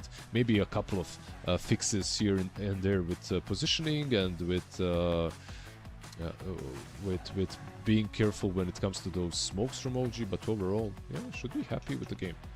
So, also, there was an interview with the recent tournament when Nat T asked GH, like, can we say it? Can we say it now? And GH is like, no, I'm not gonna say that Nigma is back. I'm not gonna do it. And here, in the best of one versus Nightpulse, they lost 0 tenacity. They're gonna be fighting versus Nightpulse later on or during the night, basically. The match is scheduled for 18:30. Yeah, Nigma Galaxy got smacked in 28 minutes, less than 30 minutes by Nightpulse. So OG in the lower bracket, Nigma Galaxy in the lower bracket as well. Not the way that we expected the day to start. Yeah, we got El Clasico instantly in the lower bracket. It's gonna be a fun one, no matter what. Hopefully they'll do better in best of threes. Yeah, hopefully they will. With that being said, we are gonna have, I think, a bit of a longer break. The GG game versus Team Ansef is scheduled for 13:30, so that's in 53 minutes, everybody. Stay with us, stay tuned, follow Fissure, and we'll see you in about an hour.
Hopefully everybody enjoyed the break as much as we did, but now it's time to dive back into the Dota. The FISSURE Universe Episode 4 close qualifiers here in Western Europe will continue, and of course this tournament is brought to you by FISSURE Studios. I'm Harry, joining me is Lizard, and just like in Eastern Europe, we're gonna be taking you through all of these games today and the 2 days that are in front of us as well. Lizard, we got an interesting one on our hands, but first of all, let's comment a little bit about what happened. Night Bulls, they beat Nigma Galaxy. Of course, we saw 010SD beat OG. So OG and Nigma, one of these teams is going home today, so to speak. Staying home, right? Like not going anywhere. Maybe like that even. Yeah, unfortunate for a lot of fans, because OG and Nigma, they have a strong pull, and I feel like it's a blessing for the scene when they have good lineups. There's sure you can love or hate them, but they just bring numbers, and that's the way it is. Like you just have some teams when they win tournaments, you can see that like no one cares. Unfortunately, they just don't. It's like one of the things the Dota players don't do enough, and that's like media. They don't talk to. We just discussed this a little bit before our stream started. They don't interact enough with fans, they don't build up their brand, and because of that you can see that people have nothing to cheer for. So when you have some Nigma or OG teams that arguably haven't been doing anything or a lot for quite some time, if they manage to qualify, they bring a lot of fans to a tournament. So unfortunately for all of us, one of them will go out, but Gaming Gladiators, I believe they just lost, like another big brand, right? Another big team. They just lost in PGL Wallachia tournament in the qualifiers, and now they're gonna be playing here. I'm sure they're not very happy with their performance. I think they played versus Secret actually, and they lost. So today all Dota viewers are definitely blessed, because there's so much Dota to watch. They can watch Gaming Gladiators into a team that, to me at least, I don't really know a lot about them. They come from the MENA region, right? Yeah, that does look that way, right? You have one guy from Syria, one guy from Algeria, one guy from Lebanon, and 2 people from Jordan. So yeah, I guess that's MENA. Their team name is Mansaf, which is a traditional Jordanian dish, by the way. Some lamb and rice, I guess, you know, like. Okay, so OG are happy that they're not the ones playing versus this one, because versus Palanica they got smashed the way back. So maybe Gaming Gladiators are gonna be doing the same thing. We'll see who'll be the Fortnite man here. Hopefully for Gaming Gladiators it's gonna be a bit different, but I can't imagine a world in which their mindset and their mentality is good right now, positive at least. You know, like Gaming Gladiators, they're hit with a lot of qualifiers after a really rough tournament, and they just lost one best of 3 in a qualifier, and now they are playing another one. So it's gonna be difficult for a game, but at the same time, maybe this is the game, because arguably they are the favorites. So maybe this is the stepping stone for them. Maybe. Yeah, but you and me went through the games of Mansaf recently, and they played the open qualifier of the first open qualifier here for FISSURE Universe Episode 4 versus Zero Tenacity, and they took a game off of them, and that was the first game, right? So maybe these guys can surprise you, and then Gaming Gladiators come in after a loss, not feeling too good about themselves. It's not a best of 3 where you can show your experience and knowledge. You maybe get cheesed or underestimate your opponents for a second or something, and it just all goes to waste. You know, It's one of the games where I think I'm gonna be in the corner of. I usually cheer, you know, a little bit for the underdog at least, but I think now I'm in the corner of the team that's the favorite, because I think if they lose this, that it's gonna be a problem for them going forward, and I like when this team is having a good time. Yeah, absolutely, I feel the same. Gaming Gladiators, they have a lot of good things to be said about them, right? Like they've been performing for on a very good level for quite some time. Then the switch ups happened. It would be nice to have them and Duracho doing well in the scene, just because of the memes. Maybe some Telegram posts from Duracho. Maybe Gaming Gladiators as well make their own Telegram, you know, and do some posts of their own, troll back and forth, whatever. We need some spice. Like, I'm down for more spice in the scene. We should fight, you know, or something. Like, we need to make it more interesting for everyone. Yeah, I know. When we were in the you and me and a couple of other talents talking about what about boxing fights in Dota, and I'm like, yeah, for viewership, maybe a good idea, maybe a bad idea. You never know. But imagine them coming with a black eye to to play the game. You know, chess has chess boxing. We can do Dota boxing as well. You play Dota for 5 minutes, and then you need to spend one round of boxing. And then you play Dota for 5 minutes, and then you need another round of boxing. Like, let's see. And if you get knocked out in the ring, you lose the game. Or if you lose Dota, of course, you lose the game. Yeah, imagine somebody, right, who is like big and strong. He's just practicing boxing, and like, I'm the strongest 1v1 in the world, right? Nobody can beat me. Just needs to survive 5 minutes. That would be fun. What if we had a big ring fight, 5-on-5, free for all? You know. Like, oh, you know, like those Russians are very good at that sport, right? You know that when they're 30 versus 30 with all of the medieval weapons, and they're just smashing each other, and Russians always destroy everybody. They have like 25 people left always. It's insane, right? It's one of the best ones. I'd like something like that. You know, maybe dressed as Dota. As though the heroes with a lot of armor going up against each other with blunt weapons. That would be fun, right? Nobody gets hurt too much, but it's fun. Blunt weapons, yeah, not too much, just a couple of bruises, broken fingers. There's a lot of yeah, there's a lot of martial arts you could choose for Gaming Gladiators and Team Mansap. There's I don't know how much you're into this. It's kind of niche. It's kind of weird. There's even something called car jiu-jitsu, where you're kind of like you start by both of you are sitting in a car up front, and you're strapped, and you gotta like wrestle. Like you gotta go for full jiu-jitsu on each other. Like maybe something like that. Maybe you can't get out of your gaming chair. But you kind of have to. But you're kicking each other and like elbowing.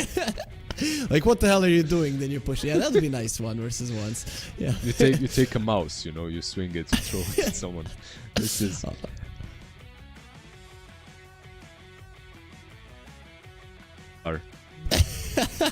Yeah, don't do it. Don't gorg your mouse, right? Yeah. Never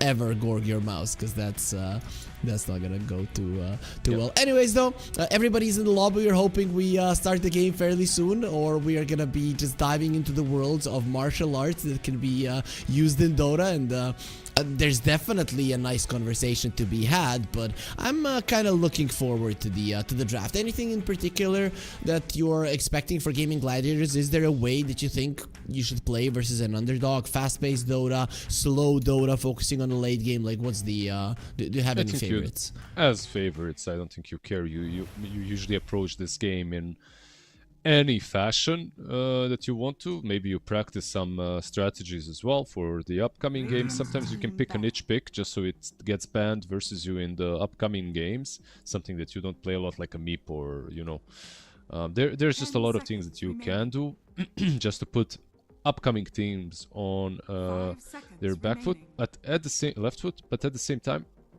if you're playing as the underdogs, then you can make sure that you have late game potential on your side. I feel like that's something that I would do. Pick meta, also pick late game. Go for some broken heroes. And broken heroes, it doesn't matter what your strategy is. Pick some Lina, you know, pick some Dragon Knight. Maybe these kind of cores that actually outscale everything right now. Yeah, I like this. This is Balkan mentality in local lands as well. Always go for the late game. Do not make too many risks, and then in the late game when you're stronger, just punch them in the face, right? I also have that kind of a thought about how I would go about the game to make sure that I don't lose it. Some space creators, maybe some poking heroes, and then solid, stable late game where I know that my understanding of the of warding mid game and all will put me in a better position when the time comes. Yeah, that's just the way to go for it. Because when you're playing versus a team that's better than you, you're gonna lose. You're gonna get outplayed at least once or twice. You're going to make mistakes, and if you're aiming for some, you know, early ending, it's not gonna happen. I've said the same thing every time there's an underdog playing, but they're not going to be able to get their hands on mag. Instead, they'll be playing against it. It's a good pick against him, right, Abaddon? Awesome, awesome for sure. Right now, you already have to be thinking about some silences, about some breaks. Maybe ignore him, but I've been impressed by the performances of the Abaddon overall. Not gonna lie, I think the hero is bringing quite a lot, and considering it wasn't played all that much, that people are still finding the right ways to go about against it. Yeah, what's really good about the Abaddon is as well you can pop your ulti and save another target, right? So the RP isn't that great, but yeah, like you said, same. All the games that we have watched, Abaddon looked pretty strong. Even in losing matches, he did a lot. So, yeah, for Team Unstuff, I think this is a decent opening. And for gaming, they need to find a way of dealing with the Magnus, with the Abaddon, sorry. But with the Magnus, they can decide now, will this be like some Watson Magnus, most likely, or will they make it flexible? Put it on offlane and get someone that benefits from Empower, like PA still left in the pool, right? So an option. I'm trying to see if Ace plays if Tofu plays a Magnus, and no, he doesn't play a support Magnus all that much really. So yeah, probably a core Magnus we'll see, as you mentioned, Watson or Ace. I kind of doubt Quinn will be getting it, but we'll see. Yeah. Yeah, they did experiment a bit with Quinn and bringing back some of his heroes to the meta. Like they just played Lash earlier as well, so maybe an option for them. But the PA does get banned out. Okay, Warlock Abaddon, not too shabby at all. If you want to go for Bloodseeker, I don't think you want to go for it anymore into these two. A lot of sustain in the lane plus Abaddon versus Blood looks pretty damn good in the lane, I feel like. 10 seconds remaining. Yeah, I really like what Team Ansaf has, especially versus a Magnus. This is awesome. Like, you don't care about the RP at all. Yep. What do you now then just play on the position 1 mag, position 2 mag? Like, I guess position 1 cares about the RP the least, right? Like you just play your own game, go for the right clicks. Tofu has been playing a solid amount of Ricky. I feel like Ricky would be nice here.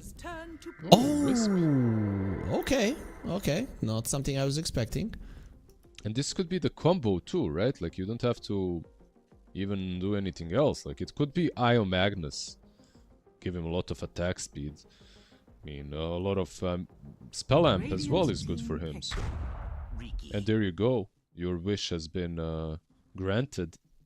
I didn't like it with an IO support though. I don't know, these two supports, like where's the lockdown come from? There is none, right? I can see your point. 10 seconds remaining. What's good about it is like you have this global presence plus Ricky to scout things out. Yeah, I like that. There's that, right? And there's maybe some situations where they go on the Ricky and you can relocate in as well while he's just being annoying. So maybe some options to play around the Riki. Of course, with the other side, I like these two supports probably better right now. Absolutely in the meta. All three heroes on Team Mansaf. Of course, not any control on their side as well, though. So what do you think we're getting for Gaming Gladiators? Like a Gyro, a Tiny? Those are the two that come to mind. I also saw Watson play some Luna, right? But she has been out of the meta for quite some time. Yeah, I like both of those calls. Like, if you want, if we know that this is mag off, then Gyro Tiny for me makes a ton of sense. Like, you could go for both. For the other side, I feel like there's a lot of options for the carry. I'm not sure if they're gonna where they will put the Abaddon, and if they will maybe pick a mid here, but something like a Nerd Spirit as well looks decent. If you're picking it blindly, that is. But let's see. I'd like to see some control from them. Some initiation and control is definitely needed. Maybe Tiny for them as well. So they played a Pango last time they played a Warlock, but it's banned out now, so that's not gonna happen. But something like that in the mid lane. I like the Earth Spirit call. Let me check what else. There you go. Okay, Shaker. Yeah, different Earth. something, but it's still similar, right? It has AoE damage, goes well with the Fatal Bonds. Does buy a BKB in the game, will be needed versus a Riki. I like it. Brings stuns, right? Like, finally you have a decent stun, which is not just the Warlock Golem, so I think that's pretty good as well. But do you get the Monkey King to the face now as Gaming Gladiators, right? You can definitely punish this Shaker in the mid lane. Lina, Monkey, Huskar even. Like, all of those are possibilities. Huskar even more so, right? Because you have a Wisp. Yeah, and Gaming Gladiators are 100% a team that won't shy away from cheesing with a Huskar, so no, not a bad call. I like all three of your calls, really. Besides Shaker right now, they don't have a way of jumping Alina. So as you can see your mid mashup already, you can pick it right now. It all depends on what you think is more likely to be banned out, and the Magnus just allows you to do anything. The Magnus pick is actually so cool first phase here with these two supports, because whatever you pick, it's still a flex, right? Oh, Io Marcy. That's kind of cute, I want to say. Yeah, but who's gonna play it? Is it gonna be an offlane? I think I saw them play this in an offlane scenario once. I don't know if Watson and Celery are gonna pick this up. Like, they can play it on offlane, but Marcy plus Empower also sounds pretty damn strong. So they can also play it on safe lane with Magnus plus Riki on the off. Right? Yeah, I guess. It's versatile. Riki gives it away. Riki gives it away, though, that it's probably in the safe lane. Interesting. Okay. If it's an Abaddon Zeus, how do you feel they fare versus these, like, beast of a lane of an Io Marcy? Well, they have some ability on the support, which is good. They also have some Aphotic Shield and a lot of damage to play around with. So I don't think it's the worst, but in general, I hate playing against Io Marcy. And now it makes a lot of sense, right? Like, they can join the fight very early on, and then you have Riki to scout. This relocate to the face with the smoke screen is... yours is dead from 3 heroes every time she has ulti, so... It does look kinda nasty. They ban out Lina and the Invoker. I like your Monkey call, by the way. I think it's still a solid option for them. If they want to go that route. 5 seconds remaining.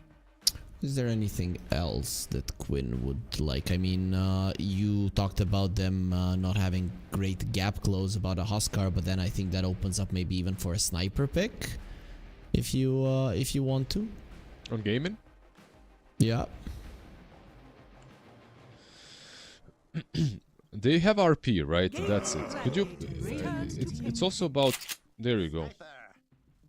it's a honestly, I didn't like it that much. I can see where you're coming from. Like it's probably gonna crush the lane, right? It should be strong in the laning stage. You can't get on top of him. Is this a Spectre pick for them? Maybe then, like. I'd love it. I'd love it. They go for the Huskar. I mean, the Spectre would be decent, but Tayo Marcy are gonna destroy you by the time you come online, I guess. Is that a carry shaker? I'm not even sure. Let me see their last match. It is a carry shaker. Russell is the offlane, Shushu is the mid lane, and Practice is the carry, right? And it came to me like Miracle plays this carry shaker. So maybe because these guys are from the MENA region, they do it as well. Maybe it's something that we aren't aware of. So cool. And I definitely like this, but I'm not sure how well the Huskar does versus the Sniper, not gonna lie.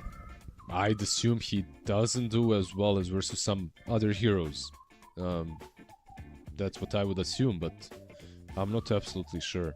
Because maybe you're still... Incendiary is just too good. I feel like you win versus most heroes, but Sniper should outrange you on paper, right?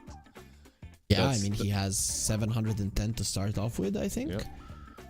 Yeah. However, maybe if you can play around the equilibrium, you can get on top of him with some rotations.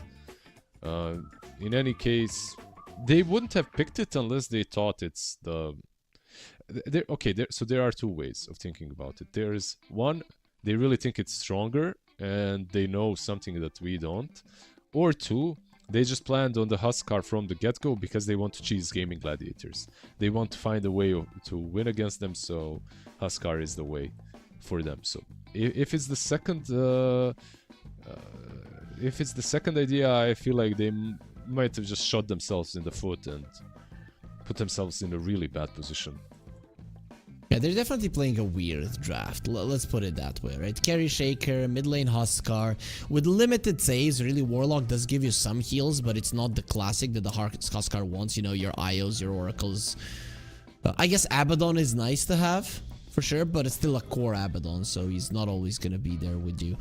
I'm not sure about this lineup, I'm not gonna lie. Now I like the Sniper pick even more so than earlier. I used to play a lot of Oracle, so I played with a lot of Huskar players. I never heard them, oh yes, it's a Sniper, give me a Huskar. That just never happened. I mean, for a reason, right? Like, you want these melee boys on the mid lane, you want to be abusing them with Burning Spear, usually versus Sniper. That shouldn't be happening, but you never know. Maybe he finds a way to go on Quinn's cliff and mess with him. He's already mentally broken after all the recent losses. I'm kidding. Maybe he is, maybe he isn't. I don't know.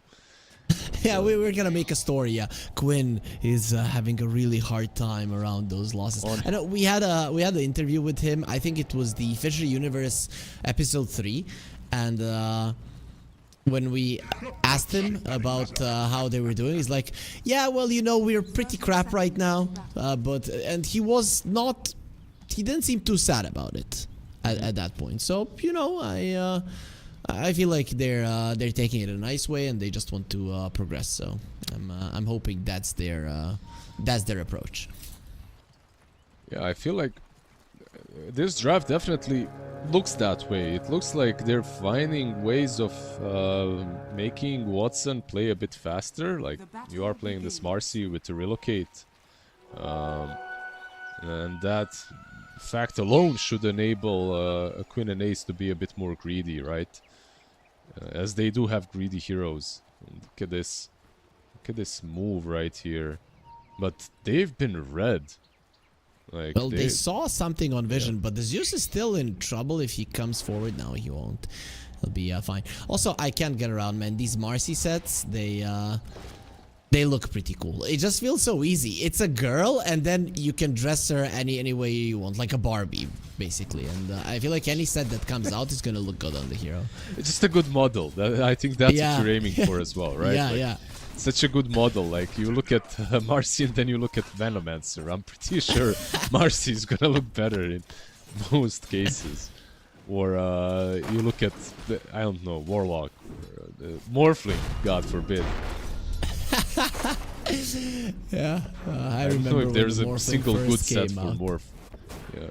Yeah, it's just hard to make. But I still remember when he came out, you know, compared to the Dota 1 morphling, I was like, this is so awesome. Let's go. And they didn't change it now for 15 years. So maybe it's time. But let's see how this top lane goes. So is this maybe going to be a lane where Marcy and Io lose and then we're all going to be happy about it? Haha, like we want to see you have a bad time. I absolutely am very biased against this lane. No matter like who's playing it, I'm just biased against Io Marcy.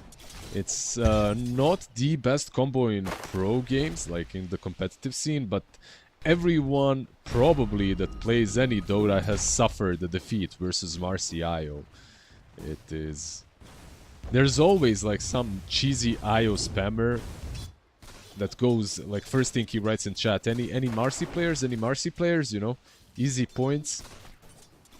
God damn, I hate them. Yeah. I don't know who would do that. I know that there were some dirty Oracle players who were like, yeah, well, anybody want to play a Huskar? We're gonna easily win this game. Yeah, but I hate those guys. I'm not gonna go in your Dota buff history, don't worry. It's fine. 600.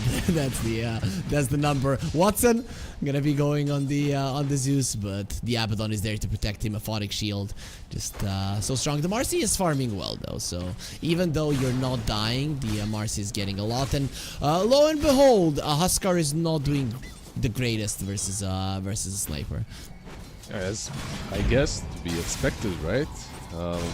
Versus the sniper, you don't win the lane later on. It's not that easy, but maybe, you know, maybe some down the line, this Huskar will be, okay, now I get it. If he goes for a blink or something like that. You do have a disarm, I think as well, right? Or is it just a silence? Silence, just a silence now. I'm definitely not approving of this Huskar pick. Anyways, though, the Zeus has to be careful. He does jump away, has the mango, so we'll be turning around with some damage. But the right clicks from the Io, they do hurt. 2 more are gonna be needed with the extra armor of the tower. In the end, it's not gonna be enough, but Russell gets picked away from the tower. Now we're seeing the real power of this lane, diving the tower 3 minutes in, and Abaddon is not tanky enough to survive. Even with the blood grenade, the Zeus cannot help. They needed to wait for level 3. They tried fighting, like, they were on the defensive, but they tried fighting them. They tried, and they should have just waited for this one wave under the tower and then went for it. Like, level 3 is a huge power spike for Zeus plus Abaddon. We'll get away this time, though. That level 1 rebound is just a joke, especially when you have an Io, your movement speed is better than the amount that you are jumping with. I guess it's nice to give the movement speed to an Io, but other than that, it's the jump just doesn't happen. Oh boy, they're so annoying. They're just punching Russell in the face through the Aphotic Shield. Yeah. I mean, this rebound got super nerfed, right? Like, it was absolutely broken. Yeah, I remember the level 1 or the level 2 Marcy rebound in the dispose. The dispose was also very easy to connect when you had that rebound, and this lane was even more annoying back then. But people got used to it since then, so it's still quite strong. She could rebound from the trees, basically, right? Like, she just rebounds. Yep. And again, they're going. Of course, Boots of Orb of Venom on Watson, he just wants to absolutely crush the lane. That's the... When you see Boots of Orb of Venom, you know what's up. Yeah, he went for the corrosion as well. And it's a solid corrosion game, right? Abaddon, Huskar, not bad at all. Zeus is dead. Russell, he's gonna try to run away. He does have nice tick charges, but the body blocks from Watson, just these right clicks with the body blocks are insane, and they get themselves a double kill with a kick to the backside to the Abaddon. Just a complete disaster. Yep, they're winning top, they're winning mid. When it comes to last hits, Huskar and Shaker aren't doing, like, terribly. They're doing quite alright. Like, Shaker is even winning bot lane. And mid lane, Huskar is... Of course, he's behind the sniper, but... not terrible. He's not getting dominated. It's only the top lane, but... The top lane is... all it usually takes. Oh, he even jumps forward with the Zeus, so now for 25 seconds he's not gonna have it. Didn't even connect with the slow on Celery. Radiant's top tower. And there's the phase boots. You know, now you could even leave the Marcy alone and she's gonna be a problem for this Abaddon, but with the IO, it's gonna be insane. Abaddon is just having a rough time now. They're gonna be rotating onto Quinn. There it is, making a rotation towards him, and we'll be getting a kill. Here's the Ricky Shushu. He already used the Fairy Fire, so he's gonna be okay. The supports of Gaming Gladiators just not that great at rotating right now. Absolutely, a pretty cool rotation because it forces both the supports to mid, leaving the Shaker and Abaddon to kind of have at least a bit of a better time in the lanes. Dire's middle tower. But now those two supports are rotating, and Ricky doesn't care about your jump because he's just gonna be coming forward. Oh, Russell. you saved your buddy, but he's gonna be saving you. Nobody with the dispose. They getting close. Celery is taking some damage. Not enough, but here comes Shushu. Blink away from the Ricky. He doesn't even take damage from that one. You have to be careful if the Huskar dies now before the armlet. That's a disaster, but I don't think this rotation is something you'll be happy about. Absolutely. Sniper, though, like, he has no vision to work it with here, right? Oh, he does. He does have a little bit of it, at least. Yeah, does have the Watcher. They have that ward behind the Tower of the Huskar, so it seems they have an idea of maybe killing him before he gets an armlet with this rotation. But it was spotted by a ward, so they know about this. Look at that. Tier 2. Yeah. The classic Tier 2 dive. Minute 7. Level 5 Marcy. Radiant's middle tower. That's what you like to see. Goodbye Tier 1. Middle tower has fallen. That's gonna be opening up even more of those dives. It does give Shaker and Huskar a bit more time. What's our Shaker cooking, by the way? We haven't really watched or talked about bot lane. I haven't, at least. There's been nothing down bottom. He's buying Blink first. So power treads into Blink. Nothing crazy about his build. Yeah, nothing too surprising. As well, now if you are the Radiant side, how do you even approach this game when you've lost the lane so much? So Lizard, from your talks, we can assume. Yeah, we can assume that this happened to you a couple of times. So what was the play? Yeah, it depends, like, how crushed your supports are. I feel like they do have some counterplay with the Warlock if he gets to 6. He does have Black Grimoire that he can use, but it ain't quite enough just now. So you need to get level 6 on him. I feel like he's a massive counterplay potential on your team. But as he's trying to get level 5 first, TP from the Shaker, they're gonna save this tower and just Gaming Gladiators moving themselves back. It just feels easy for them at the moment. Yeah, maybe there was some potential for a twin gate play and then you go on Marcy and IO, but like this, you're not gonna get anyone. As the Ricky does plant a ward there behind. We're having a little bit of a slower game at the moment. They're going for Russell and they will escape, but what you guys can do is write !F in the chat for more Fissure content and those tournaments as well. TP to the mid lane from the IO Marcy, so they're gonna be joining in, and I love to buy back. Well, hopefully he does have one, because death was quite close to him. Yeah, they don't manage to get anyone with that, right? So look, it was kind of wasted. Gave a bit more space for the Abaddon, but they're just not finding any farm. And the Shaker is just, as a carry Shaker, this, I feel like it's still a bit too much, maybe. Radiant's bottom tower is under attack. Just trying to make something happen. He feels that his team is having a rough time. Everybody feels it. We see it. And the tower dropped. That's gonna be an RP. He has an armlet, toggling it through the shrapnel and the assassinate. There's just no way. Yeah, you can see that they're a bit panic mode right now. Too many moves. Shaker left the lane with 1400 like 2 minutes ago, maybe even 2 minutes ago. He hasn't really been farming afterwards. one of the Massive players has a camera that is on top of him. I think this is the one we haven't seen. A lot of people were making fun, like some of them showing fingers, some of them showing the face from the side, from down, but one of them literally it's the upper part of his head that we see. Not sure who it is. What, like a forehead? No, like literally he has a hoodie and you can see Nagato. Ah, there it is. Right? Look at it. That's good. Yeah, he's like, look down on me. That's weird. There's the fingers from Quinn. The mouse. Yep. That's how you used to have two cameras, and one of them was on your keyboard, so that we show how fast you click. Yeah. I did because people always asked about like Meepo and Arc Warden, how to do it. Quinn, mid lane. He's in some trouble. He's kind of gone. Incendiary, you talked about it. Armlet toggle from Shushu, not going to be happening. And Gaming Gladiators, they do get some revenge for their fallen mid laner. Now they want more revenge. Run, Nagato, run. Oh, the reload back. Towards top. Abaddon though. He's ulti.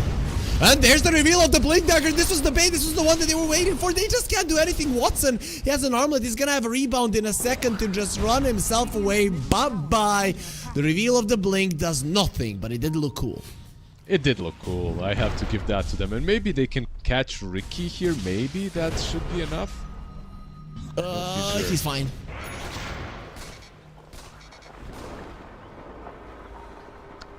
They don't have Fissure or Shaker level 3 enchant totem, so not a lot of control. Ace is coming. I thought he had the blink, but actually that's a blink jump. Now he doesn't have the echo. The silence will be there to separate the fighter. Here comes Watson. Doesn't have the unleash. Let's see if his hits are going to be strong enough. Shushu going to the low ground. He uses the armlet target. That's a nice RP in the backlines, but nobody's doing the damage. Watson does finish him off. Tofu and Watson still alive on the low ground, but the Shaker, he just needs to smash the ground, and that's not going to be happening. Him and his team are going to be smashed before it. He wishes. He can only wish that he had that echo still available. It would have been so juicy in that fight, but nice little dispose into the smoke screen. Like they couldn't really use any of their spells. Smoke screen proved to be level 1 smoke screen was way too valuable in that last fight. Nice armlet toggle, needs to be said, from the Huskar. He manages to save his life. Saves himself for a little while longer, but this dispose right there. The aphotic shield, like, it does help you, but it doesn't keep you from getting silenced, unfortunately. If the Shaker had the echo here, I think they might have even... They could have even won that fight, but Gaming Gladiators probably wouldn't go that aggressive. That's the jump in from the Marcy Shaker here, and again, the smoke screen just way too valuable. Watson standing his ground with an unleash. He's still fighting. He's healing. The ulti from the Zeus isn't going to be enough. Another round not coming forward. This time around, Gaming Gladiators are the ones that are going to get punished, but it took so much from the other side. It's still massive, and it's actually the Huskar that gets the kill beyond the Grey with his Incendiary, which is nice, right? Like, you get a lot of gold even though you got killed first. But like you said, a lot was utilized for that one, and they were 2 versus 5 basically with Zeus ult. Let's see if they can get this tower. Definitely do have the strength to go for it. Oh man, Tofu is already close to the Diffusal Blade. These poor supports, they are dreaming of 4 staffs, but it's gonna be some time. Yeah, Zeus queued himself 1 4 staff. Only the fluffy hat though, for now. And on Warlock, I guess the same, right? Like, you need a way to get away from Marcy and Ricky, or at least a way to use your spells. They go on you. And Ace is so farmed. He's the most farmed hero, right? We're looking at Watson and Celery just chasing everybody down. But while that is happening, the Magnus is just farming. He has a Harpoon going for a Blink next. I mean, his game is going awesome. I feel like that's the point of their draft. The whole point of this Marciaio pick is maybe I might be reaching, but Duratio used to be the one that creates all the space early on, and Marcy is literally that hero if you give her a Wisp, if you give her IO. So you're doing all this stuff on the map. Meanwhile, Quinn and Ace have had a really quiet game. They've just been farming. Shaker might farm him as well. Yep. Oh, he's in trouble. Even tries to kill the courier. And if these were the old couriers, that would be a kill. If there was no Marcy in the game, that would be a kill on the courier as well. Unfortunately, you don't get either with an enchant totem.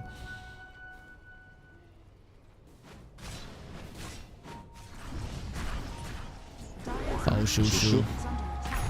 Yeah, looks very much dead. There's the silence, the slow. Like, I have a diffusal blade, I'm gonna burn his... Oh, wait. Huskar, still no mana. I'm never getting used to that. Some things in Dota are becoming a bit wild. And Lich with no region, Huskar with no mana, it's one of those, for sure. It's cool. Just make some heroes unique. Ace gets the skewer back. If he needs to, you can go for an RP. No reason to drop your golem. It will just be you and the golem dead. And Ace finally revealing his items. And they do come in handy when going for these pickoffs as well. They will scout the Abaddon as well. Trying to stack this one, but he's just gonna go back. Russell knows what's up. Of course, they did just lose a Warlock there. Maybe there's the kill on the Sniper down bottom if they can scout Quinn out. It seems like only Zeus will find him though. Well, see what they're gonna do. Quinn gets a TP out, so he will be fine for now, as I love to buy back. He's going for an Aghanim Scepter. When I see a Riki, I'm thinking you need that BKB. Even though Ags is like the standard, I think without the BKB, there's just no play for the Shaker. Hard agree. What can you do? Like, no matter how you jump in, unless you're jumping on the Riki, you're probably going to be controlled. Maybe some 4-staffs on top of you, of course. Zeus will be purchasing his soon-ish, like 700 gold more or less away from it, so we'll have that to play with, but a Photic Shield does nothing into the smoke screen, so it's always nice to get Boots of Daring on someone as well, but they're just not farming that item on anyone. I feel like it's a good Warlock item. Everybody has upgraded Boots. Yep, you're right. You went for Arcane Boots, so we are not gonna see it, unfortunately.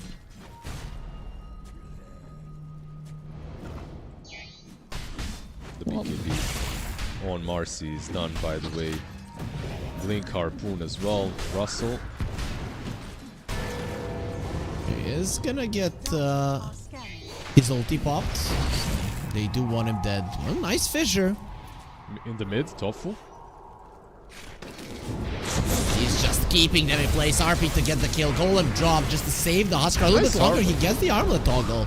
And he's actually surviving. Will kill Tofu even with the healing load is being given to him. It's not enough. Assassinate from afar. Not enough for a kill. But the skewer will be Echo Slam. Doing some damage. Really nothing too significant. And Nice. well, that was a try. Nice try to go on Ace. Also, like, really nice armor toggles from the Huskar through the game. Like, he had 3 or 4 clutch armor toggles where he lives way longer than he should have. And in general, Huskar had a pretty decent performance overall. Like, the lane wasn't easy, but he did manage to get a couple of kills. I mean, his score is not great, 5-6-0, but still. Well, that's a skewer. Nagato dead as well. As let's see if maybe they can catch Quinn. They know where he is at. They have vision and concussive grenade. Actually used very nicely. Russell even pushed to the high ground. I can't catch him anyway, right? Like, without the Shaker. A very difficult thing to do. Well, tower targeted. They want this tier 2 down, and most definitely they are gonna be taking it. He's still keeping the sidekick on the Wisp. Interesting that he's not giving it to let's say a Magnus or a Sniper. Radiant's bottom tower has fallen. The problem with defending, it's like defending versus bats here. Oh, top lane. They use the dust, but they miss where Tofu is, actually. Radiant's middle tower. And he's just waiting for them now. There's the relocate coming in. Hello, Zeus. He gets to the low ground. TP out. Not going to be happening. Rebound right on top of him. They have to dispose. That's exactly what they're going to do to him. Now an extra shaker has been found. No Aghanim Scepter jumping out. Not going to be possible. He would want to use the fissure through the smoke screen. It is impossible. He gets the kill in there. Just attacking on every part of the map. They even forgot about the place that they relocated from. And Shushu, he is all alone in this triangle. He should probably get out now. I'm not sure where he can run, though. They're Yeah, they're everywhere.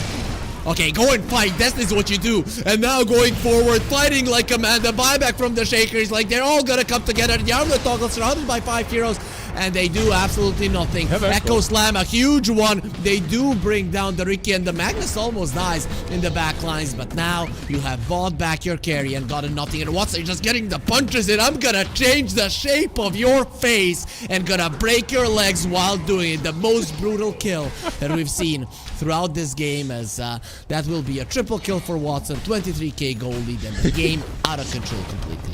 You are very descriptive with these fights, by the way. I like it. It's like I can imagine some Dota YouTube channel taking your descriptions of these fights and turning them into some sort of animated team fights, you know?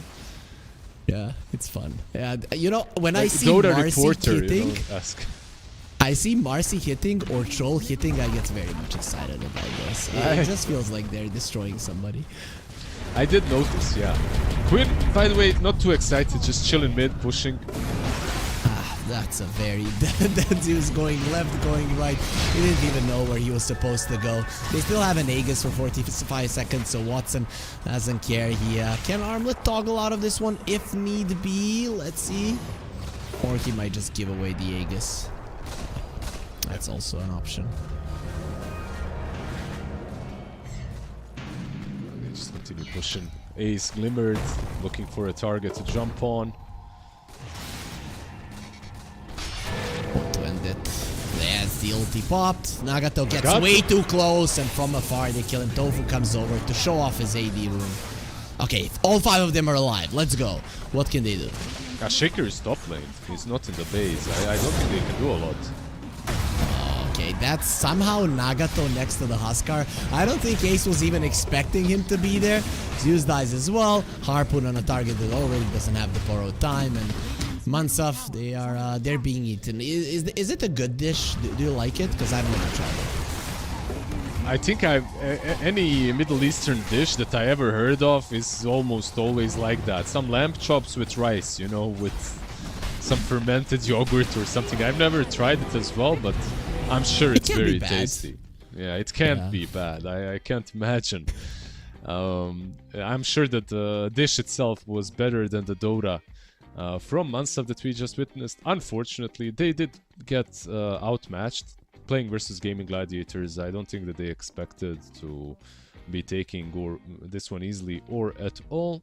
Gaming Gladiators, I feel like this is how they should be playing versus most teams, with something very active on Watson. Or if he can't play something active, just give him an IO, and then he has to, right? Like he kind of has to be playing the map. So overall, nicely done by Gaming Gladiators. A quick one.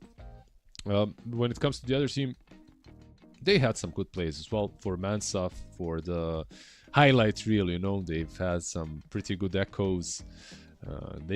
Warlock got his ulti on time. There are some silver linings. Huskar had a decent time even versus a sniper, did some cool plays across the map, but versus Gaming Gladiators, all of that is for naught, as they're on a level of their own. Yeah, I mean, we're just looking at the stats here, but it's pretty much more of Gaming Gladiators smashed Mansaf, and that's about it. The other game that's being played at the moment is Secret versus Yakul's Brothers. I'm gonna assume that one is gonna be closer, but Mansaf will be facing off versus the loser of that one, and I wouldn't give them much of a chance in a best of 3 versus either of those teams. So yep, we've got Zero Tenacity versus Night Bulls, and then we're gonna have Gaming Gladiators versus the winner of Secret and Yakul's Brothers. But you know what we got before that, Lizard? What do we have? Oh, we have a break. This time around, it should be a 45-minute break. We'll see if the teams are gonna be ready that one. So, guys, follow the channel, leave it open in the background, and be here in 45 minutes to watch more great Dota.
Despite all of the scheduling problems, we are back on it here at the FISSURE Universe Episode 4 Close Qualifiers for Western Europe that is brought to you by FISSURE Studio. I'm Harry, joining me is Lizard, and we're gonna be watching Mansaf versus Secret. So we are gonna go into the lower bracket, Lizard, where there's an obvious favorite for the series, but Mansaf, let's talk about them. Can they surprise? Give me a positive answer somehow.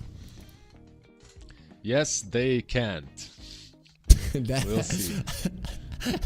The biggest conviction answer I have ever seen. You have definitely now showed the viewers that they can do it. But yeah, very unlikely, I guess. But let's then talk about the other results, right? Secret losing to Yakult's brothers, is that within expectation? Not really. I'm not sure. Like Yakult, they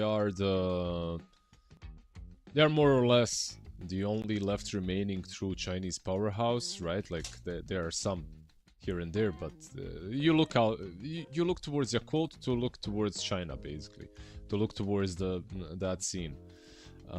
At the same time, I feel like I don't know where to put Secret with Parker. I feel like there is potential, but maybe it's not completely explored just yet. I think there is high potential from them in the future.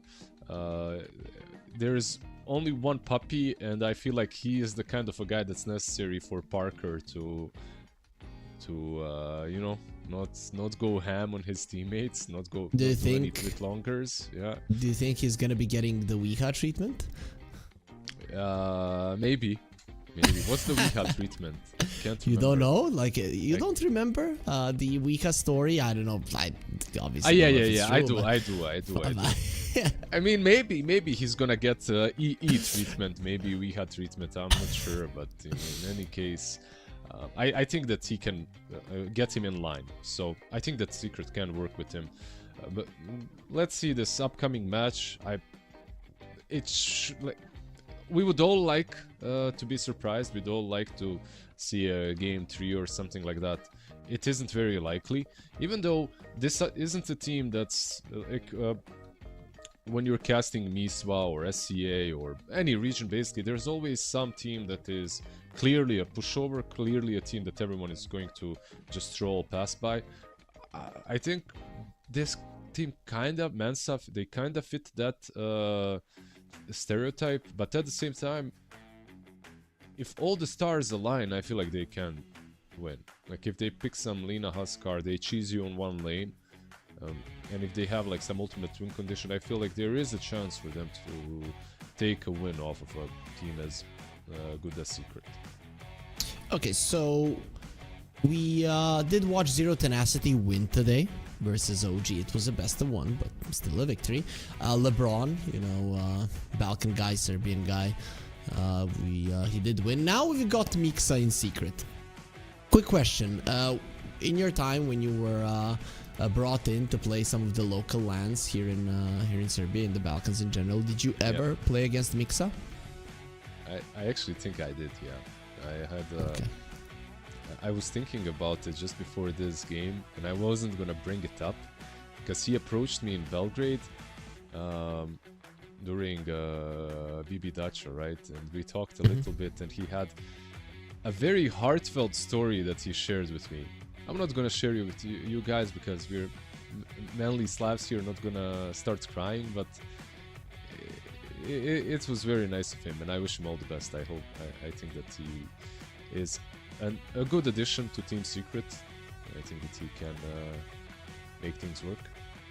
Yeah, he always, whenever we talk, he thinks that I'm being sarcastic because Mixa, at the start of his career, people were, at least, you know, in the local scene, people were memeing on him because he was playing pretty much only Visage, right? And then he comes to a tournament, he has a high rank, and he always gets smacked and always gets smacked and always gets smacked. And in his generation, it's a bit younger than me, there were a couple of players that a lot of people would say were more talented than he was. But dude, I watched him with sheer like perseverance just go through it all, right? Take all the pokes, go through it, play, and now he is probably the best out of them all, right? So I really am looking forward to his career taking off during Secret, after Secret. I don't care, right? I just would like him to do well for sure.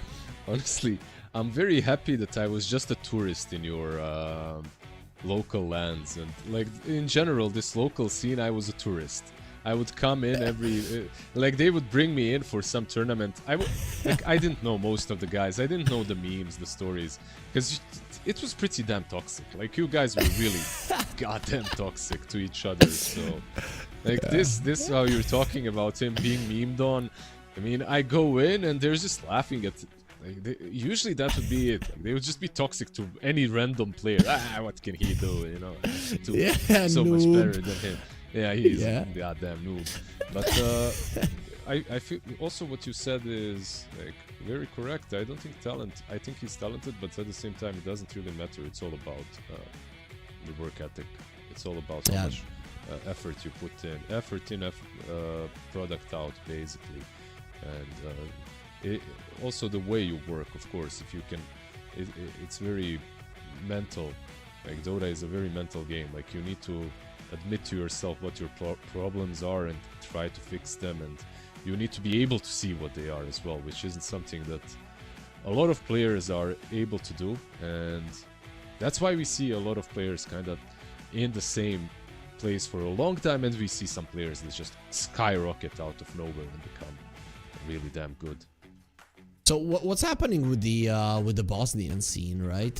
Where What scene, bro?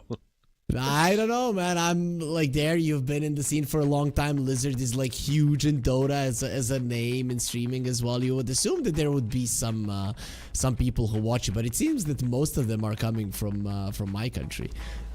No, we don't have a scene. We do have people that watch Dota, and we've had them for the longest time. There are some high-ranked players, but only. I don't think there are any at the moment. There were some. But yeah, we unfortunately do not have a scene anymore. It's been a while. I don't think we ever had a scene that was as big as in let's say Croatia and Serbia, but we had some little thing going for us. I mean, they had you, right? You were rank 1 at some point. I don't think Serbia has ever had a rank 1 player. You did. Neither has. Really? Who was rank 1? I think Swift was rank 1. Oh, I'm not really? sure. I think he might have been. I'm not 100% sure. Yeah. But I mean, you have a player that made it to TI twice, right? Yeah, he's now living. We've stolen Milan, right? He's now in Novi Sad, so yeah, like, but he is originally coming from Bosnia. It's not like, considering that we have some small countries here, it's imagine if we would unite. Oh no, wait, we're not gonna be doing that. I see where this is going. Yeah, there's a lot of talent here because there's a lot of love for the game.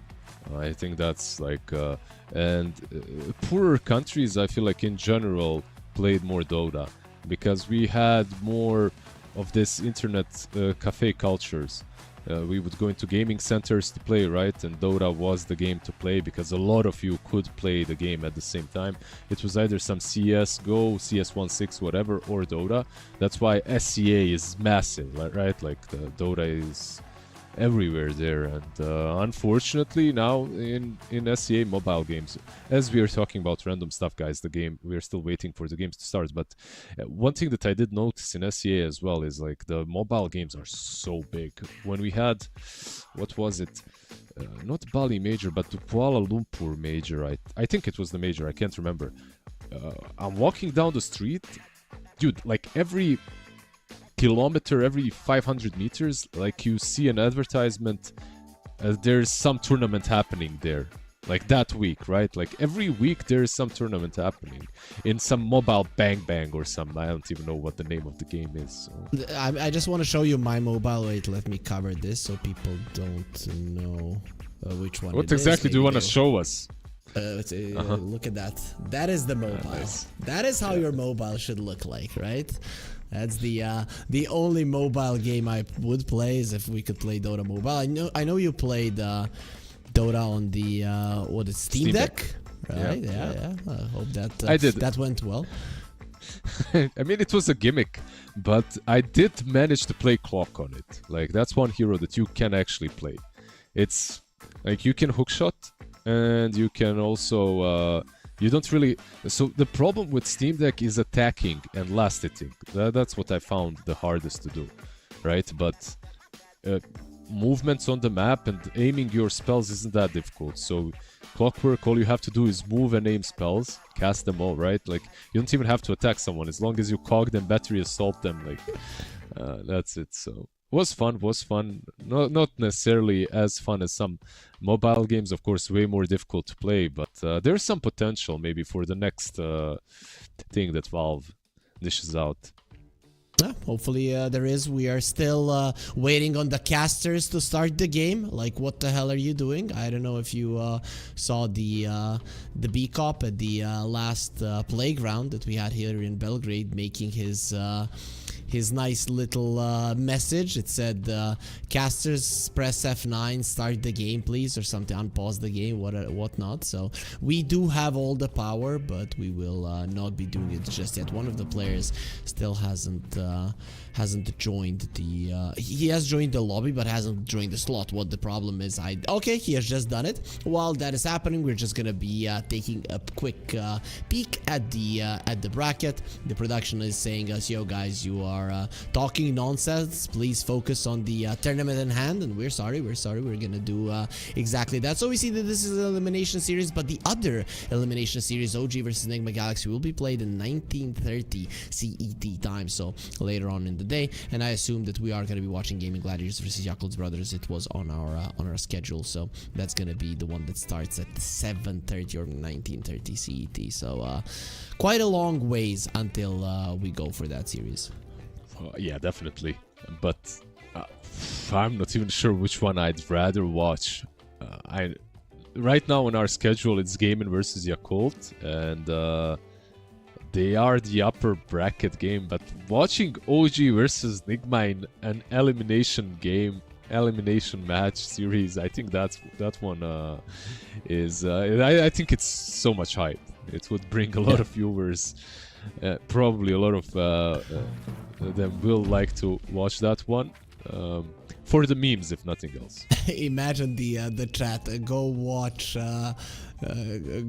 your 2017 2018 videos, OG fans, or something about Nigma. I have no idea what they would meme on them about if they were losing, but I'm sometimes I enjoy it, sometimes I think it's a bit too much. But let's focus on the draft. It has started, so we are finally in the game. Unsaf versus Team Secret. Secret coming in as the favorites. Do you think they're gonna be trying to crush the laning stage just like Gaming Gladiators did, or do you think Secret like to take it slow? Oh, we'll see. We'll see how much they believe that they are stronger. Because if they believe that they're super strong, they can just draft to end the game quickly. And that's something that Nigma does in their qualifiers, right? Like, they're kind of used to be playing in MENA versus 5 teams that are like 5k MMR on average per player. So I don't think Team Ansaf is that easy of a prey for Secret, so I think Team Secret should still play normally, but if they wanted to, they could play some Prophet, I don't know, like these kind of heroes that just dominate the map very early on with rotations. I know he's absolutely out of the meta, but always an option if you want to push it fast. Maybe some chance. There were some Prophets in pubs a couple of weeks ago. They were being played with solid success, but again, fallen out of favor. Dude, I just went on Parker's Dota.pro tracker. He almost has as many games as Seb, not as much, but very close. And he plays like a billion heroes. I don't know what the hell is happening with this guy. He's just playing everything. So I can't wait to see what they pick for him. Like you said, you talked about talent earlier. I feel like he's not sure to call it talented or just hardworking, but like you just mentioned, 80 games more or less per week, just plays way too much Dota. Of course, he's gonna be good. And he plays a lot of different carries, you know. Like, if I played 80 games of Dota a week, I'd probably play like 10 heroes, you know, just 8 times each. But his hero pool is massive. I thought you were gonna say I'd play Phoenix 70 times, but Or that. Actually, speaking very of likely. the Phoenix, he's in the pool. He's in the pool, so very likely he gets picked up. Yeah, nope. They just secured the PA. Bristle is still left in the pool. They secure the PA. It kind of eliminates Bristle. It eliminates Lycan. It eliminates Beastmaster. Like, with this one single pick, you've made your life a lot easier, and you probably you probably have forced this Magnus pick because you don't or a ban on Magnus, of course. Yeah, and Mansaf have one ban, so wasting it on a Magnus, you probably don't feel good about it. And with picking the Magnus, I think now you're maybe even forcing Secret to get rid of a Phoenix, so you kind of take away one of their bans.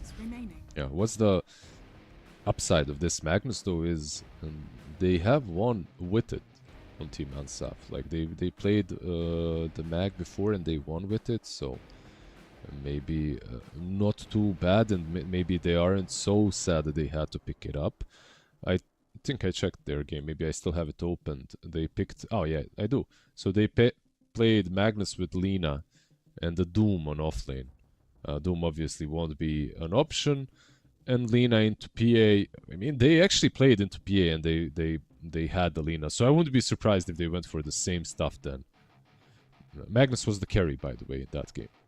I get it. So maybe Lina Phoenix banned on Secret if they really wanna cover themselves, considering that Doom is already out, so you're gonna be taking something that Mansaf has already proven that they know what to do with. But no, they get rid of the Seeker. That's a nice one versus the PA, like to be jumping around in a fight, versus a Seeker that's just not gonna happen.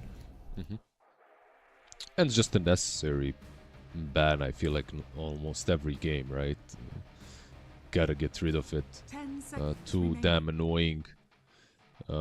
Just too good in the late game. And versus PA, I feel like one of those rare carries that actually matches up well. But if you get the Lina, eventually that E-Blade just blows her up if you manage to RP her as well for some extra control, of course.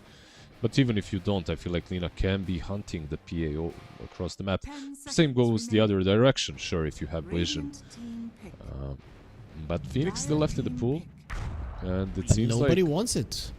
Both are ignoring it. Yep. Yeah, maybe I'm just valuing the Phoenix too much, because we're both dirty Phoenix spammers here. People are starting to find ways to play around it. Not really killing the egg, but sometimes, or most of the times, preventing the egg from even being used. Ricky Magnus seemed like a pretty good duo and not allowing him to press R properly. Yeah, for me, it would be difficult, yeah, but I feel it's still a decent pickup. It opens up your draft and it kind of solves a lot of issues.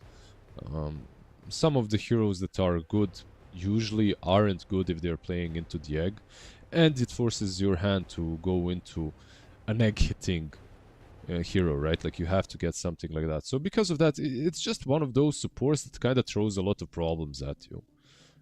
Like, Lich per se isn't that way. Like, he is still a problem, but it's kind of one-dimensional problem that you can solve with the nullifier eventually. And strong lanes, of course. Warlock PA sounds like a lane that shouldn't be losing, right? Nah, you might not win, but you're definitely not gonna lose. They're lacking a little bit of lockdown. Maybe. Whenever I see Magnus, I think instant lockdowns, so something like a Lion, Shadow Shaman, or Muerta could be solid, but they go for the Tiny, so I'm guessing that's just gonna be Supreme's hero. He's really big on the Tiny for quite some time. Yeah, they get themselves Tiny, some extra catch, right? Like, a lot of burst into the Ricky. Overall, just a solid playmaker, well-rounded hero, and at the moment I feel like the most popular mid laner. I'm not sure if anything else is played as much as the Tiny. At least in the all the games that we have covered, Tiny has been, in general, the most contested hero. after the first, you know, the usual suspects are out. Yeah, pretty much. So there's no Pango to pick versus a Tiny. You always mention an Ember. That could be a solid one. Also, not really a lot of counters. Enemies goes well with the Magnus. I'd like something like that. Pick an Ember, pick a position 5, and leave the Magnus as a flex between a 1 and 3. I'd feel like that would be that'd be a smart move. Yep. Let's see what they. Do you like the Shaker into this, or no? I do, because you have a Ricky, right? So you have better vision. If you wouldn't have better vision, then Avalanche is a bit annoying. Yeah. But I feel like with better vision that you can get away with the Shaker. Yeah, they played the Shaker already, so maybe an option for them. They also played the Huskar, by the way. I mean, into PA later on, it's no fun, but no fun for the Tiny either, right? So yeah. you can make it not as fun for him. This puts the Magnus in the safe lane most likely, unless they can play it in the mid lane as well. I'm okay with this, right? Because the PA and the Warlock can't really pressure you all that much. You can wait for your level 3 quite nicely. Though I'm not the biggest fan of the 5 Dark Willow, but this is some wombo combo stuff. I'm not sure if it's a 5 even. I think they might be cooking something here, because Dark Willow and Darkseer are a better combo than Darkseer and Ricky, in my opinion, in the lane. You have the vacuum into double brambles. You have Iron Shell on Dark Realm target, Shadow Realm Dark Willow.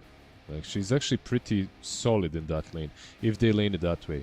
When I say I'm not sure, that's it really, because Ricky 5 is also garbage. But Ricky mid? Into a Tiny, I don't know.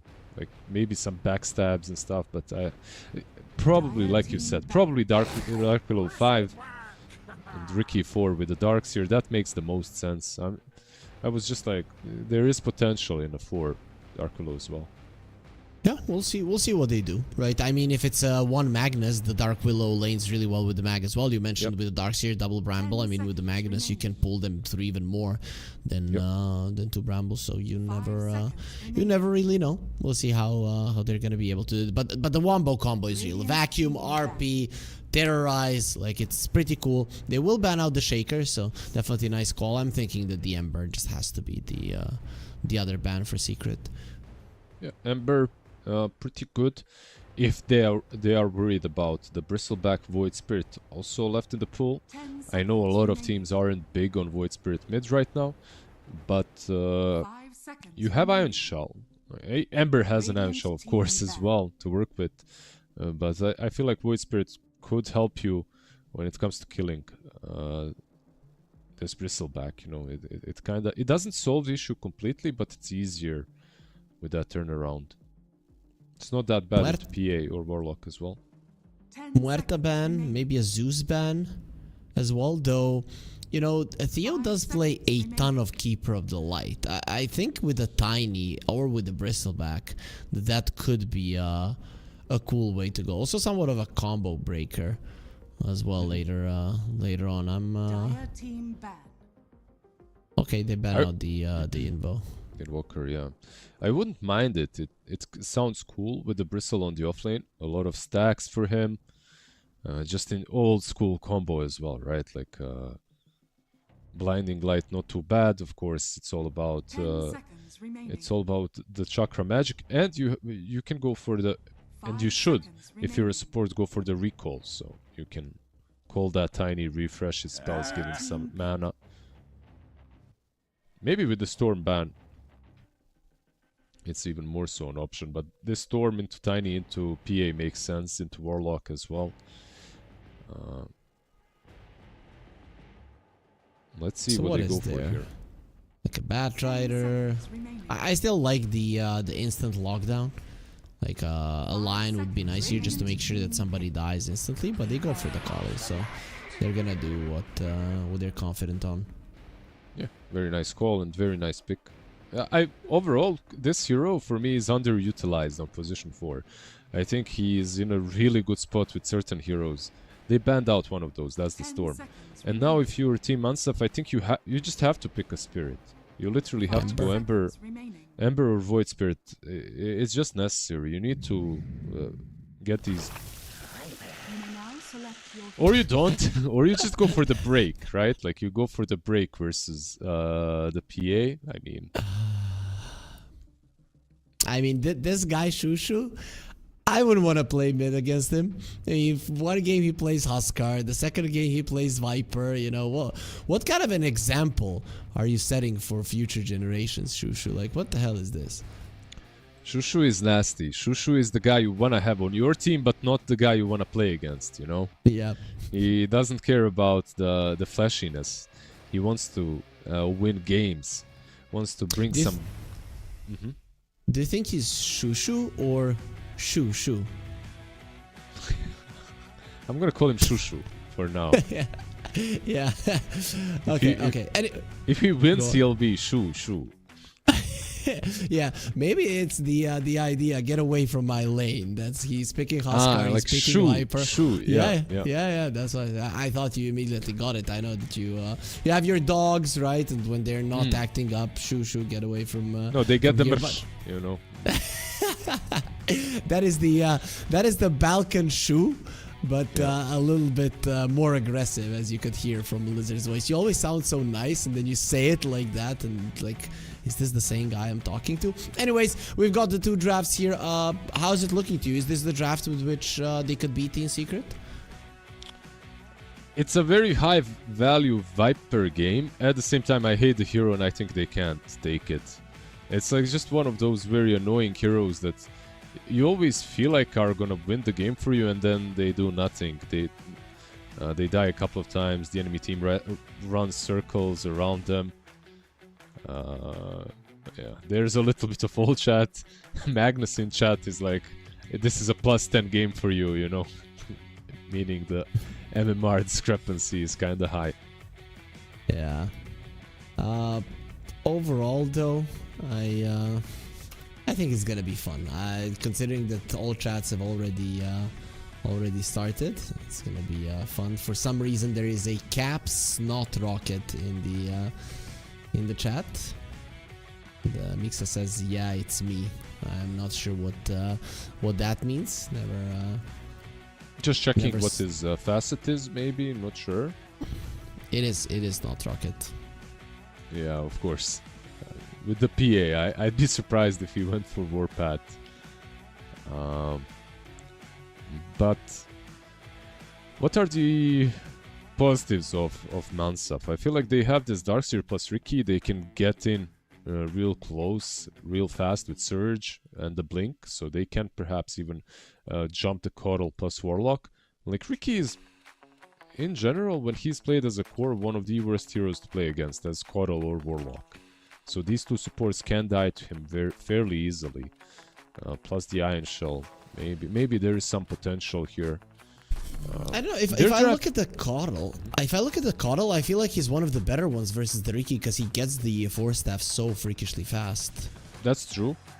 Unless you're playing versus a core and then he defuses you, jumps you again.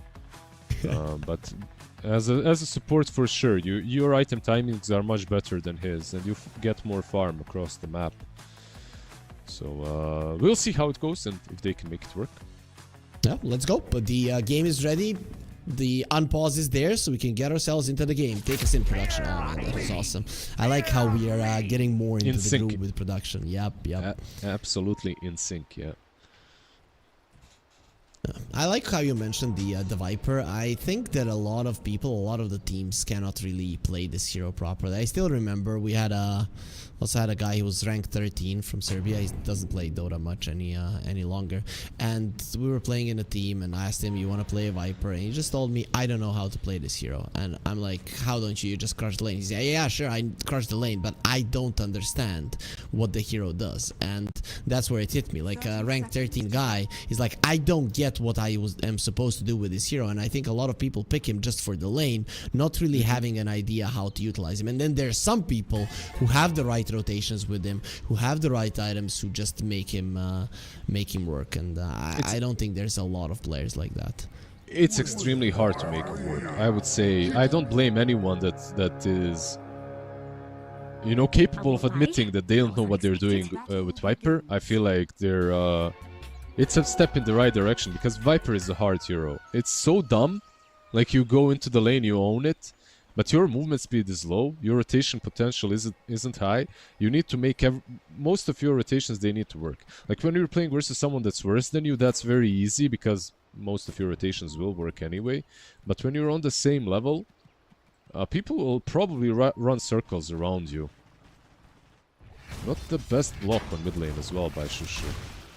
Yeah, this is great for a tiny. Yeah. That's what you want to do versus Huskar's Vipers and such. You want the lane to go back and forth. And they already started. Russell, not the start that you would want if he goes down right now. Parker taking way too much damage. That is an Iron Shell. Ricky, he's gone. He missed him, but doesn't matter. Russell gets the first blood. Yep, awesome bait. Easy for Rustaleezy together with the Ricky. Yeah, a good combo. Iron Shells and bait, of course, on the PA. A little bit overzealous to try and go for that first blood. Parker, yeah. This guy sometimes likes to clown around, and that felt very, very clowny coming out from him. Really unnecessary move. Where did you see a PA level 1 getting a first blood? It almost never happens unless it's a rune fight or something. Yep. The Fatal Bones did deal a lot of damage. I can see why they got baited a bit. But nicely, this is what I meant. Some other team, if they were a bit weaker, kind of a contender, they would have fed the Darkseer there, but these boys on Mansaf, they aren't... They're still very high MMR players. They aren't going to... Well, as I'm saying, they miss, but...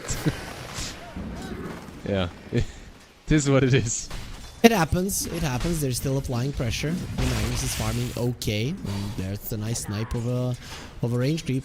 Meanwhile, mid lane, with that block, Supreme has made the lane quite okay for himself, but I think now the time is coming where we're gonna start suffering.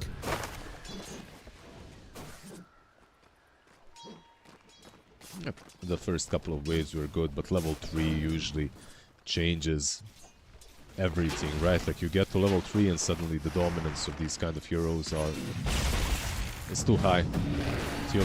Core is in some trouble. It is a fast hero. He has a horse, but even the high ground miss. Nagato just went to the low ground for a second, and Theolicor, while the hit was coming, he just went to the high ground. It just feels so bad when it's a Shadow Realm attack. Yeah, you can see that they want to do the same thing down here on bot lane. They want to be winning a bit too hard, and I feel like they even got punished a little bit for that on Secret. Because usually if you go for Blinding Light, your lane is a bit easier to play, but it is what it is. Illuminate is also very good. I'm looking at this Viper positioning in the mid lane, and I'm thinking a time is coming where Theolicor will TP to the mid lane into the trees, and the Viper will get tossed into the tower. Like, a time is coming 100%. We'll just see when it happens. Yeah, maybe a couple of levels extra on Keeper. Maybe he gets Blinding Light or something like that. Right now, he doesn't really contribute a lot, even with that toss back. First raid band is there for Shushu, and he is winning the lane quite hard, but has to be expected, of course. Yep, Supreme. Oh, there we go. Now going for it. It's a TP from the PA. Yeah, it's not gonna be the Coddle coming. Parker is the one who comes over for a kill, and he does get it. Quite important considering that he's not getting CS at the moment. Yeah, a much better, I would say, TP. You know, like, because you bring a slow at least. Ricky though, is that level 2? That's level 2 Iron Shell. Parker, you don't have a TP. Goodbye, Parker. Oh no, he missed him. He should have just followed that. There's the surge coming forward. You think you're gonna get away, but that's not gonna happen. Meanwhile, Mixa died on the bottom lane as well. They might bring down Nagato, but who the hell cares? 2 cores on the side lanes are dead. Yeah, Viper arguably still winning the mid lane even after the kill. The side lanes, they also got a couple of kills. Secret still has the net worth advantage on almost all their cores besides Tiny, but not a bad start for Is Parker running Unsub. mid? He's running mid. Yeah, with the smoke. Both him and Mixa used it to get to the lanes faster. And let's see. Let's see if they can kill the Viper again. Well, he smokes the Tiny, so... Going in. Shushu in trouble. He has a fairy fire. There's the Tiny with an avalanche. One more hit and they get the kill. That is unexpected, but at some point you should think about what can happen. Yeah, maybe if a support was there, you know, to prevent or help him a little bit, they could have turned, but no such luck for the Viper. No Dark Willow, no TP on her, and Ricky as well, not really there. I mean, with these rotations, they made it so that the PA made sure that the Tiny is ahead of the Viper. Like, you don't see that too often, and really when it comes to rotations later on, if Supreme gets a relatively early Blink Dagger, it's gonna destroy the game of Mansaf. Well, if you look at PA, by the way, and Parker's item build, he's not even going for Battle Fury. So... Really? Oh, it's, Yeah, it's gonna be he's straight going up for Manta. Manta. And he has queued up a cloak. Is there anything that he's gonna make from a cloak? Like a mage Glimmer slayer, cape. maybe? Glimmer Oh, cape, Glimmer. maybe. Yeah, people go for a Glimmer now in the PA. It is a World will weird build, but possible. Yeah, Supreme, when are you gonna come over and help me with my lane? Well, now is gonna be the time. It's just, PA gave the Tiny a good game, and now he expects something in return. Theo, a little bit of a problematic situation for him, and the skewer barely connects. He gets to the high ground. Melee heroes, they do not miss. Nagato, however, he's gonna be dealing with the PA. They do have a lot of damage, not enough, really, to kill the Magnus through the TP. All these crazy rotations from Parker put aside, I'm still impressed by Team Mansaf. I think they're doing all right. Darkseer, considering how much PA he rotated, he got a decent chunk of farm on the top lane. He's been left alone. He's level 6 on the Darkseer. How is this PA ahead of everybody in net worth? I mean, he even died without a TP once. He's been rotating, and he's at the top. Yeah, That's, I'm not sure about that as well. I feel like Russell must have missed a lot of last hits on top, or something like that. At least Okay. Darkseer, I feel like should be number 1 right now. He got first blood, right, as well. He got that Iron Shell kill. Tiny's coming. Russell, this is not the place to be, but also there are more rotations going their way. It's the Oli Core. Toss into the Brambles. Well, it doesn't even get tossed there, but doesn't matter. It's gonna be more than enough for a kill. Now Nagato has to run away. No TP, no Shadow Realm. Parker, he smells blood and fear. And his opponents for now will stay safe. Yeah, Tio is feeding them a lot of mana on the Coral, which is super beneficial for this Tiny that rotated quite a lot. Let's see, Illuminate gets him super low, 1 crit ready. Who's gonna be getting the kill? And they just allow Parker to get it. Supreme was just body blocking the Dark Willow. You were right with the Mage Slayer, by the way. That's what he's gonna go for. And he queued it up instantly, like, first item. He is going for the Viper. Needs to jump away. Has 16-1 charges. It's still gonna be a PA in trouble, and actually survives in the end. The Shadow Word keeping him alive, and he's thinking about going back in. The heals are there. Hello, Ricky. They still see him because of Dagger, and will kill him while he's up in the air. Bramble May is not gonna be stopping them. Parker, just very nice movements coming out from him.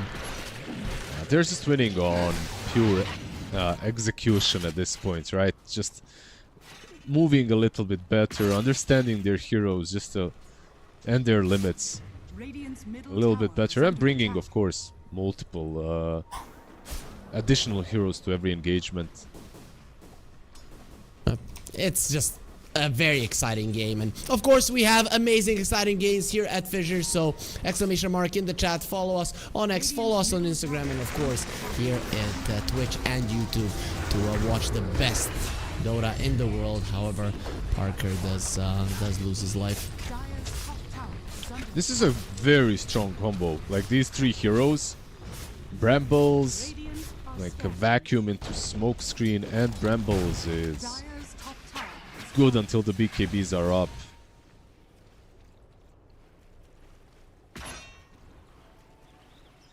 Double damage on the Tiny. No blink, but maybe he can use this somewhere.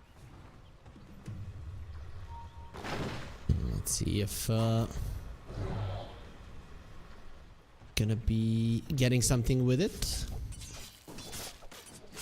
Secret, we're the first team to lose the tower. I guess that's to be expected when the Darkseer stays in the lane for too long. Theo. There's the RP. Well, you're gonna be needing a little bit of help here.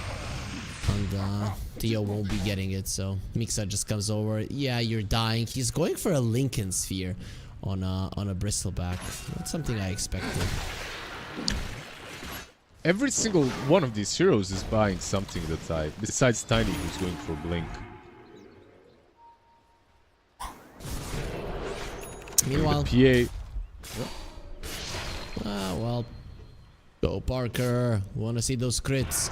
Ricky wants to jump to the creeps. He's now hoping, please kill me faster, and it's not gonna happen. Parker is the one who gets the kill. I love how Russell didn't even try to save him, you know, like I'm sure that he could have. Maybe even if he chilled on the low ground and waited for the blink, but yeah. He betrayed his partner in crime. So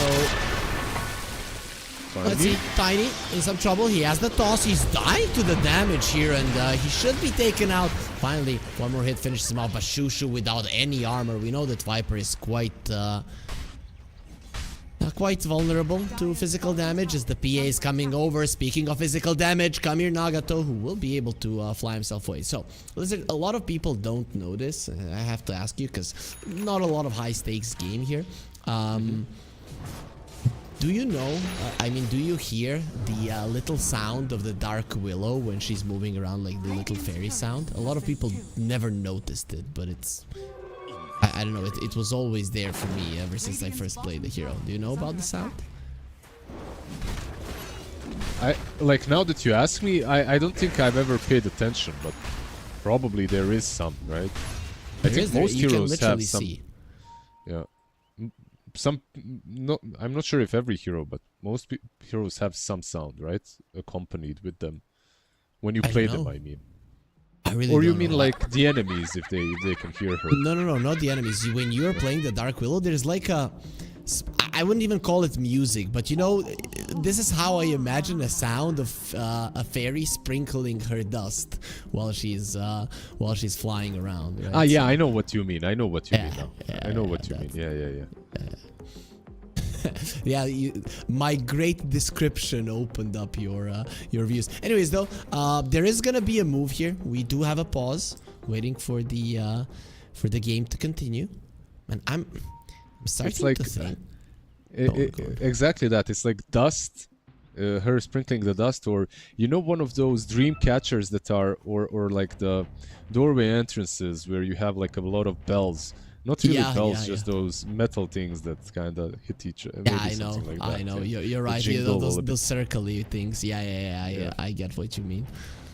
Obviously, we had to find something in our world because there's no fairies. I'm sorry, guys, if you still thought there were.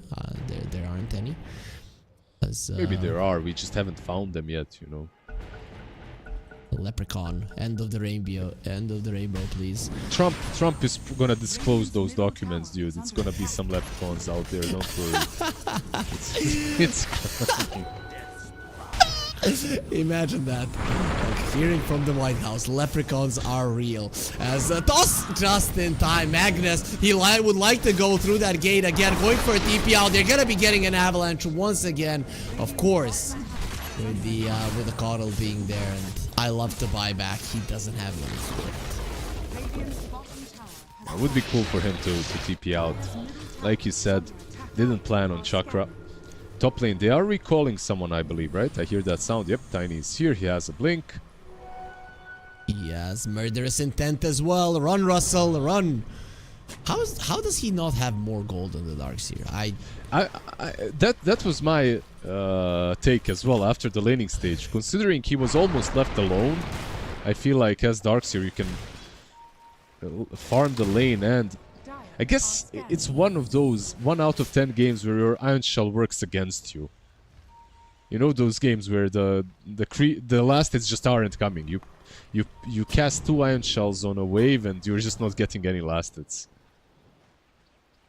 Well, the gold lead is just continuing to increase for Secret. The PA has the full Mage Slayer, so it just seems that Parker is going to continue going forward. I mean, this kind of a build on a PA, I think it can give confidence to Mansaf in the later portions of the game. Darkseer, Magnus, Viper, I mean, then even these supports, they scale quite well, especially with these cores around them. Secret are maybe disrespecting their opponents a bit too much. Maybe. Definitely better scaling now that PA has a Mage Slayer. I absolutely agree. We'll see though. Maybe Parker just wants to fight all the time. Well, yeah, this, he can fight, but he's gonna die. Oh, gets saved there. Has the killing Lotus. One more hit from the Viper. Is that gonna be enough? No, he's being healed up. And they even bring him shoes. Like, I don't want him. Get that snake away from me. So he will be able to survive. Parker looks very much dead, but he will be surviving. And Russell is next on the menu, coming forward. Solar Crest on the bristleback, and Supreme still chasing Avalanche a bit off the mark, but it doesn't matter. They will be seeing him in the trees. There's the dagger. He's still a little bit too speedy, but here comes a flying pig. I never thought I was gonna be able to see this one in my lifetime. As Russell gets taken out, and buyback. I love the buyback. He is thinking about an RP now. It is just a dance, a little bit of light. But in the end, Team Secret are gonna be the only ones partying. A lot of flying pigs in that last fight. Also a cool play with the PA, right? Like she goes base, gets instantly recalled with all of her HP up, so she can rejoin the fights. So much mobility. And this is what I feared. Like Team Secret, they were just outplaying them. Team Mansaf, like they had some decent moves early on, but right now they're running circles around them and their Viper. The problem with the hero. Yeah, he's not doing anything.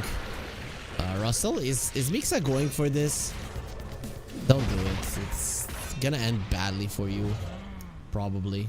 Well, now it will be Mansaf that are too deep if they continue coming forward. Yeah, they need to finish off an item on Mag. Like he's not that far away from Harpoon. Like you wait for that at least. Get the Harpoon right after, but Viper can't wait. Well, PA is coming as well. Double recall towards the bottom lane. Team Secret just way too fast right now. I'm telling you, this hero is underutilized. It has been for a while. Some combos with him are almost borderline broken, and the fact that you can recall yourself to someone as well, not only heroes to you. Yeah, and there's so many heroes that are so good with the coddle right now in the meta. Tiny, Ember, Darkseer is there from time to time, Bristleback. I mean, Storm as well. Yeah. Storm, it's insane, right? All of those heroes are quite strong even without the coddle. Feels weird for people that are not using anymore. Nagato, even the golem being dropped at this point. Secret, they just want to do as much damage as possible. They're gonna use the RP underneath the tower, but he's being protected by the Solar Crest, standing his ground. Some heals from the Illuminate, not gonna be enough. And here comes Parker. How dare you kill my mid laner? They'll finish them off. Russell is thinking about staying and fighting, but very soon he will decide it's better to run, get into the base. Mixa giving vision for the PA to jump in, and with the minus armor do so much. Ricky is gonna try to kill Puppy, at least kill the captain of the ship first. He got him with the help of the tower. But the Tiny and the position 5 are not going to be worth your entire team. Absolutely not. Another wipe. Mansaf once again just unable to combo all their spells fast enough and properly. Like, the ball was decentish, but the Greaves were a bit too late overall. The Tiny, such a difficult kill. The Solar Crest, the heals, such a difficult kill on the Tiny. It took them way too long. Nagato has to go for the Shadow Realm. Parker, I thought for a second this guy's gonna be crazy enough to chase, and okay, so what the hell is he? He's buying a Manta and then he wants a Yules to dodge the Viper Strike, probably. Yeah, probably. Like, oh yeah, that makes sense. That's such a good item, Parker. Yeah, I love it. You know what? Like, I love it because when you're a caster, you kind of have to. Usually, you're just making sense of what you see on the map, and you also don't want to be an item bigot. Like, you want to be open-minded. I don't know. So you kind of have to make sense out of anything, right? Everybody is very nice in the scene right now, but that's why I still love Wintercasts. When he doesn't like an item, he's gonna make damn sure that everybody knows that it is a bad item, or at least from his perspective. And I always like that about him. He's not tactful at all. He's like, what is he building? A Yules? That's a crap item. Is he trying to lose the game? Right? That's I really do enjoy that. Yeah, no politicism from him. No. He's like, I'm an analyst. I'm not supposed to be a politician. You and me here, we're going around. Yeah, Mage Slayer, Manta into a Yules. Good PA build. He's doing it because of the Viper Strike. I mean, Yules is generally a good item. Yeah, I mean, it is working, you know. That's gonna be a very fast Tormentor. A really good shard as well for the photo. Oh boy. Now you really do have 2 charges. It's kind of low cooldown, so you can bring in 2 heroes quite fast, but now it's super fast. Or you can bring yourself and another hero on a hero somewhere. Oh, and yeah, at the same time, basically like a meeple with a poof. Basically, yeah, you can poof a target somewhere. Okay, that was a very nice poof from yeah. 10 yards away. Oh, it still gives you mana, right? When you recall someone, true. what's the mana on? I'm not sure. It gives you 1 chakra magic, basically, I think. Yeah, 1 chakra. Yeah, that's true. It literally has the same effect as the spell. So yeah, we're reading through it now. Through all of the spells, through all of the changes, trying to educate ourselves, the viewers as well. Secret are educating non-self in how you play aggressive Dota versus a Viper, and they are completely crushing them. At least the Diffusal Blade is done on Ricky, so considering how underwhelming his game has been, maybe this can change something. It can help a bit. They don't have any BKBs yet, so it is an item, but you gotta go and use it now. Let's see, smoke up from behind perhaps. This is basically the last fight they've got. But they're losing their ward, but they saw Puppey for a second, and Parker knows he's gonna be breaking that smoke. Also the hairball forward as they do jump onto the PA. He is in some trouble having Viegas, though they're gonna allow him to die for the first time as Mixa is on the high ground. I love the buyback. He's trying to find somebody. Supreme going in, toss onto Ricky, terrorized completely off the mark. Only the golem gets targeted by Nagato, forced into using a very bad ulti as Russell is running away, but he's gonna be whipped. Stop! And when the guy on the horse is whipping you, it doesn't feel too good. Oh, he's gonna stop to farm? Okay. Well. Or to die. Oh, very nice blinding light into a toss. Looked beautiful. Yeah, maybe wasn't the best. Fountain dive. Oh, he made a mistake. Could have put him in the fountain. And even Theolicor coming over says, kill me as well. The fountain will be attacking him a couple of times. How is he alive? What the hell? That's why you need to use that RP properly. If he had pulled him a little bit closer to the base with an RP, not turning around, that would be a dead PA. Yep, was really, really close though, regardless. I feel like they had to kill him there. And almost even Coddle got away. They had no vision for him through the Glimmer Cape. They're doing everything possible to save the PA in all of these fights. And Parker is doing everything possible to die. He is trying. I'm gonna give you that. He's definitely trying. He is giving it his best. He did manage it 3 times, but the rest of Secret, they're like, yo guys, our carry is out of control a bit. Follow, save. And Parker, at least we know that in terms of mechanical ability, he will always do the maximum amount. And there it is, the ult is done. Yeah, I want this build to be on guess the hero, you know, like just screenshot the item build and post it on Reddit as guess the hero. I want to see what people will say, what hero this is. Like, noobs, nobody guessed it. If somebody who hasn't watched the game guesses the PA in the first 50 heroes that they guess, I'm gonna be impressed. Like, I'm not sure what I would maybe guess Kez. Maybe Void. Actually, Void Spirit. I'd go Void Spirit. I'd be like 90% Void Spirit. I'd be sure it's him. I don't know. It's just because Universal Hero, Manta, Maid Slayer, Armor Corrosion, all core items on him in one patch or another.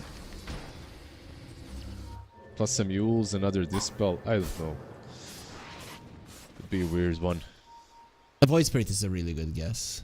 For sure. But he's just not in the meta. And a lot of the heroes where I could see this item build just aren't really in the meta. I thought maybe a Winter Wyvern core could have something weird like this. Like an offering Winter Wyvern or whatever. Yep. This was the build, right? Like with the Maid Slayer and Mantite. Yep. Without Yules, but still. Maybe there was, there's a reason for the Yules and stuff like that. Which there is. I mean, Viper Strike, we talked about it, purging off the Dark Seer spells, also purging off all of the Dark Willow spells from yourself. Can work.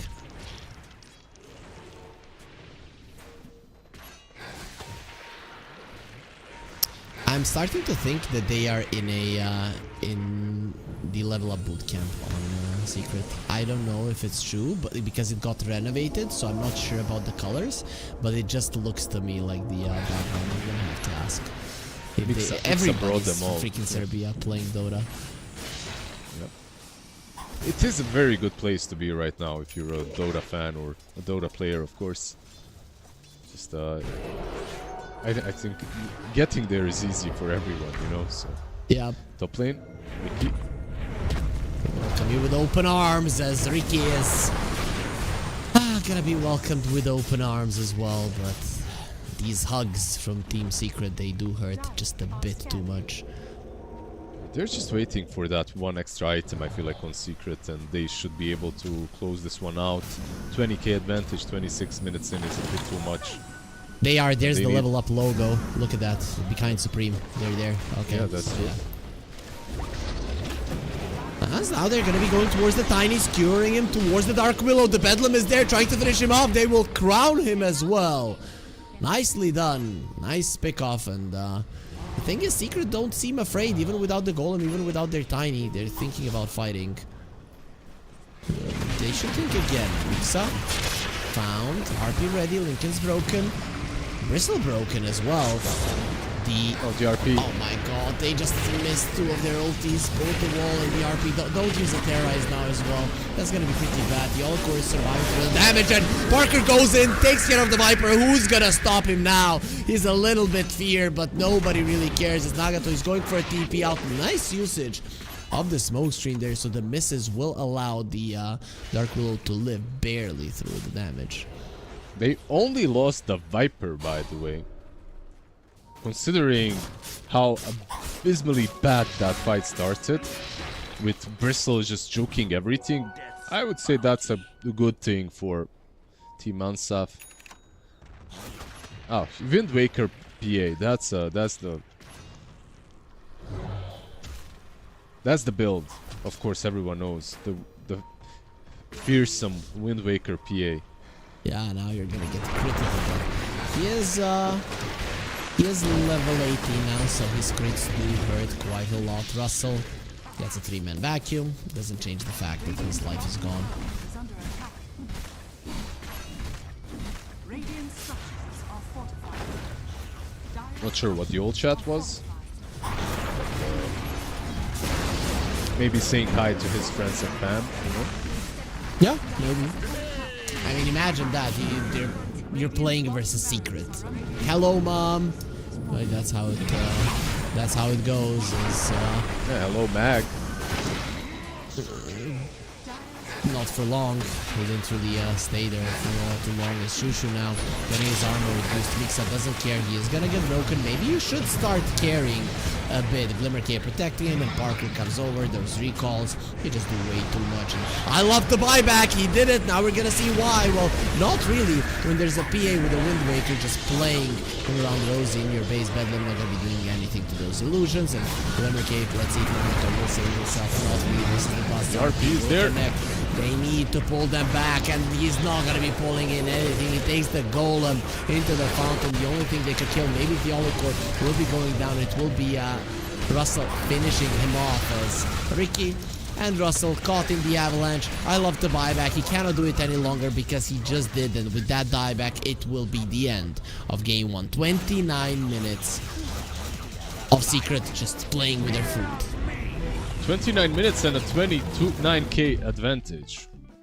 So 1000 per minute. Yeah, very nicely done by Team Secret. Kind of a clean game with a little bit of interesting itemization as well on some of their heroes.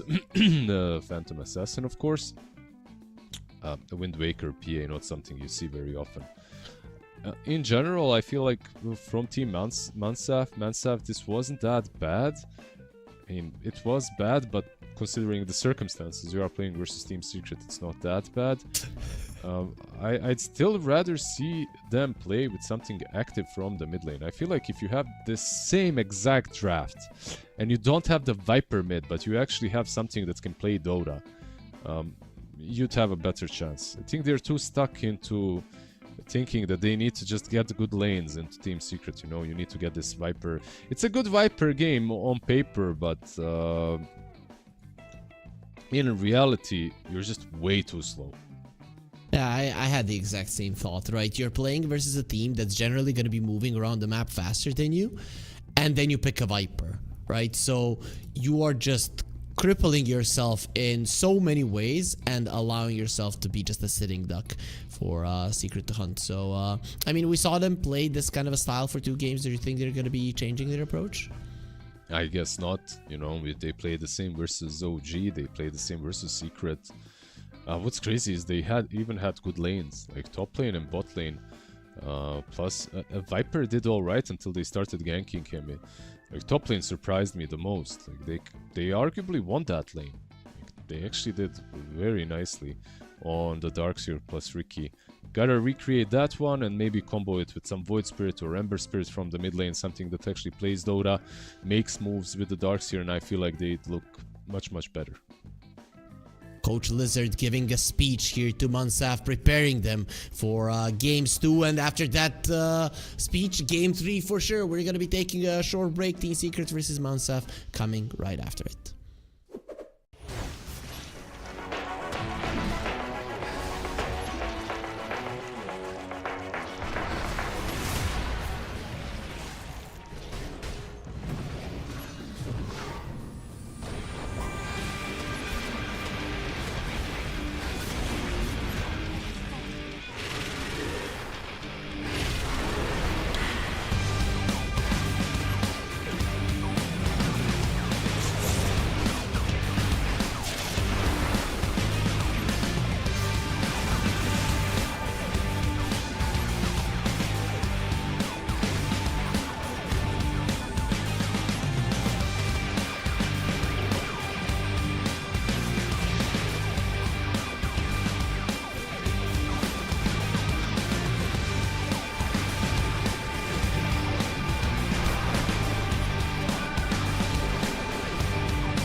And welcome back to the close qualifiers here from Western Europe at the FISSURE Universe Episode 4. I'm Harry, joining me is Lizard, and you're watching a tournament organized by FISSURE Studio. And guys, exclamation mark F in the chat, follow FISSURE, follow us on social media, follow us here on Twitch, on YouTube. We have so much great content, awesome Dota tournaments that have been announced throughout this year and probably in the years to come. Lizard, we're watching Team Secret versus Team Ansaf, and a 1-0.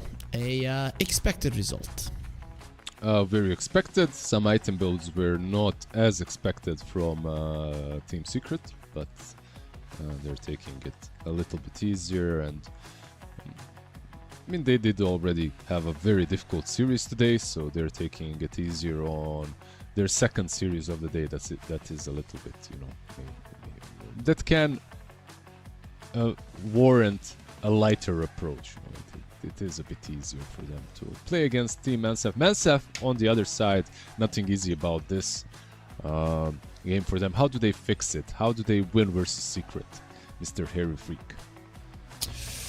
Oof, you had a really good approach. I like the idea of having a mobile mid laner, right? Just play Dota, right? Play to win. I always, I don't know if you watched that one. It was one of the matches, one of the basketball teams from Serbia was playing versus Real Madrid, which was like the one that everybody looked to win the entire thing. So we're playing versus them, and they come to the arena here in Belgrade, and everybody starts just cheering and so on, and the players just start shooting threes, and they start the game off with like 12-0, and they win the game. On the back of that, this is kind of what I'm expecting. Team Ansaf, get full Davai heroes, right? The name of your guild in Dota. I know. And just go in and crush them, right? Do not, oh, we're gonna win the laning stage by being annoying and spamming out the spells. No, we are gonna kill you. We're gonna smash you in the face, and if you come running towards us, which Secret might do, we're gonna have the spells to fight you. So that's what I want to see. So they need full Davai heroes. Give me top 3 full Davai heroes. Oh, man. Always asking the hard questions. Wait. I want to go into the heroes. Okay. So currently... Oh. You want to start with one? Did you have an idea? I mean, historically, it's been Spirit Breaker. It is the most ultimate full Davai hero ever. But he's like on the pedestal, and then there's top 3 underneath him. I guess, right? Something like a Clockwork comes to mind as a potential hero. Monkey King, right? Something that wins the laning stage from the core role, but can also come forward. Lizard, he likes to disappear a bit. Maybe are you a chameleon? Yeah, I am. That's where the nickname comes from. My camera likes to hide me behind, you know, it's like a green screen color coding in my skins. Yeah, I don't know what's wrong with my camera. I'm not gonna. There's some issue here. Interesting approach. Like my best man from my wedding, his nickname is Chameleon. And why did they give it to him? He has like a tick. His muscle in his left eye does this sometimes. Yeah, and you know how a chameleon's eyes sometimes get weird, and then that's how he got the. I have the same thing. It happens to me sometimes as well. Very rarely. Like here and here, like this. This one is worse when this muscle just starts playing. Yeah, it looks really weird though. But anyways, though, I never noticed that on you, Lizard. But maybe you are a lizard. It makes sense. Some of the players are missing on the cameras. That's why we're not in the draft just yet to see the full Davai heroes. And if you guys want to go full Davai, join Lizard's guild. It says, as far as I remember, do your guild contracts. That is their guild logo. Very original. I don't think I've done anything. I do. I usually just put the contracts, the 3-star contracts, and if I do them, I do them. But there are some people in that guild that take it seriously, like 500,000 of points or something. I don't know if anyone actually cares about that anymore. But yeah. What contracts do we have right now? Let's see. Contracts for Team Mansaf are to take the first tower again, and to get first 10 kills versus Team Okay. Secret. Okay, Those are that the makes sense. contracts. I like that. We have a draft ready. Production, give it to us. Yeah, I love that beautiful fairy dust, right, from the Dark Willow that brings us the draft. And we are going to be getting into it. But I never asked you, like, this is the FISSURE Universe episode 4. The always the scene was like this comic-y type stuff. How do you like the visuals of the tournament? I'm kind of a big fan. 10 seconds remaining. I absolutely I like them as well. I'm kidding. They're 5 good. They're seconds good. remaining. I actually am way more for a more chill approach to Dota visuals and everything, you know, no more very strict polygon lightings with people in suits and all that stuff. I like a bit more cartoony, a little bit more of Dire team back. just more chill, Team back. more approachable, you know. Way more gamer friendly in any case. Makes sense. And this kind of is that, right? It's kind of serious because a lot of work was put in it, but also, you know, as you mentioned, 5 cartoony, seconds and it's, Of course, yeah. it's actually quite nice to Dire to team see. back. And we are gonna be getting similar bans like in the previous game. No changes. 10 So seconds so remaining. far, do you think Secret again just open up with the? Did they open up with the Bristle? 5 seconds No, they opened up They with opened PA. up with PA. Yeah. Yeah. They opened up with PA. I feel like they might take this next game as some practice as well after seeing how game 1 went, because realistically that game was still a stomp, 29 minutes, 29k advantage. So if they think that they can learn something from it, maybe they'll take it as a learning experience, maybe they'll take it a bit slower. Maybe they can let all the best heroes through for 10 Team seconds Mansa, because remaining. anyways, even if they lose, they have game number 3, right? So you can give them their 5 best stuff seconds or the remaining. things that you think are the best, and then find ways of dealing with those. So definitely a lot of option. Or you can just go 10 full seconds remaining. full divide, pick all your best heroes and just try to end the 5 game even seconds faster. remaining.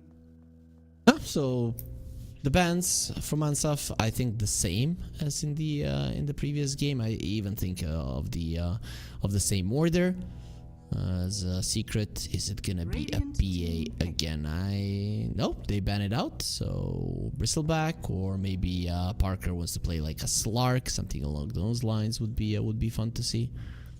Hmm. Let's see. Morphling is left in the pool as well for Parker. He absolutely can seconds solo carry remaining. with the PA. He can also do it with the Morphlings if they want to 5 secure seconds that position 1 for him. They can pick it and leave the Bristle back in. Let's see. There's also Lycan. There's a couple of heroes that are left, right? That are kind of broken and in the meta right now. With the PA banned, it opens up the Lycan too. With the way that they played, I'm kind of thinking maybe they pick a Meepo in this one. They'll open up with Maybe the as well, Bristleback, but it could happen. Aren't you giving Mansef now a Morphling pick? You are, but the question is, can they and will they play it? It should be a good Morphling game. Just with the Bristleback being 10 picked, I feel like seconds remaining. the answer is obvious.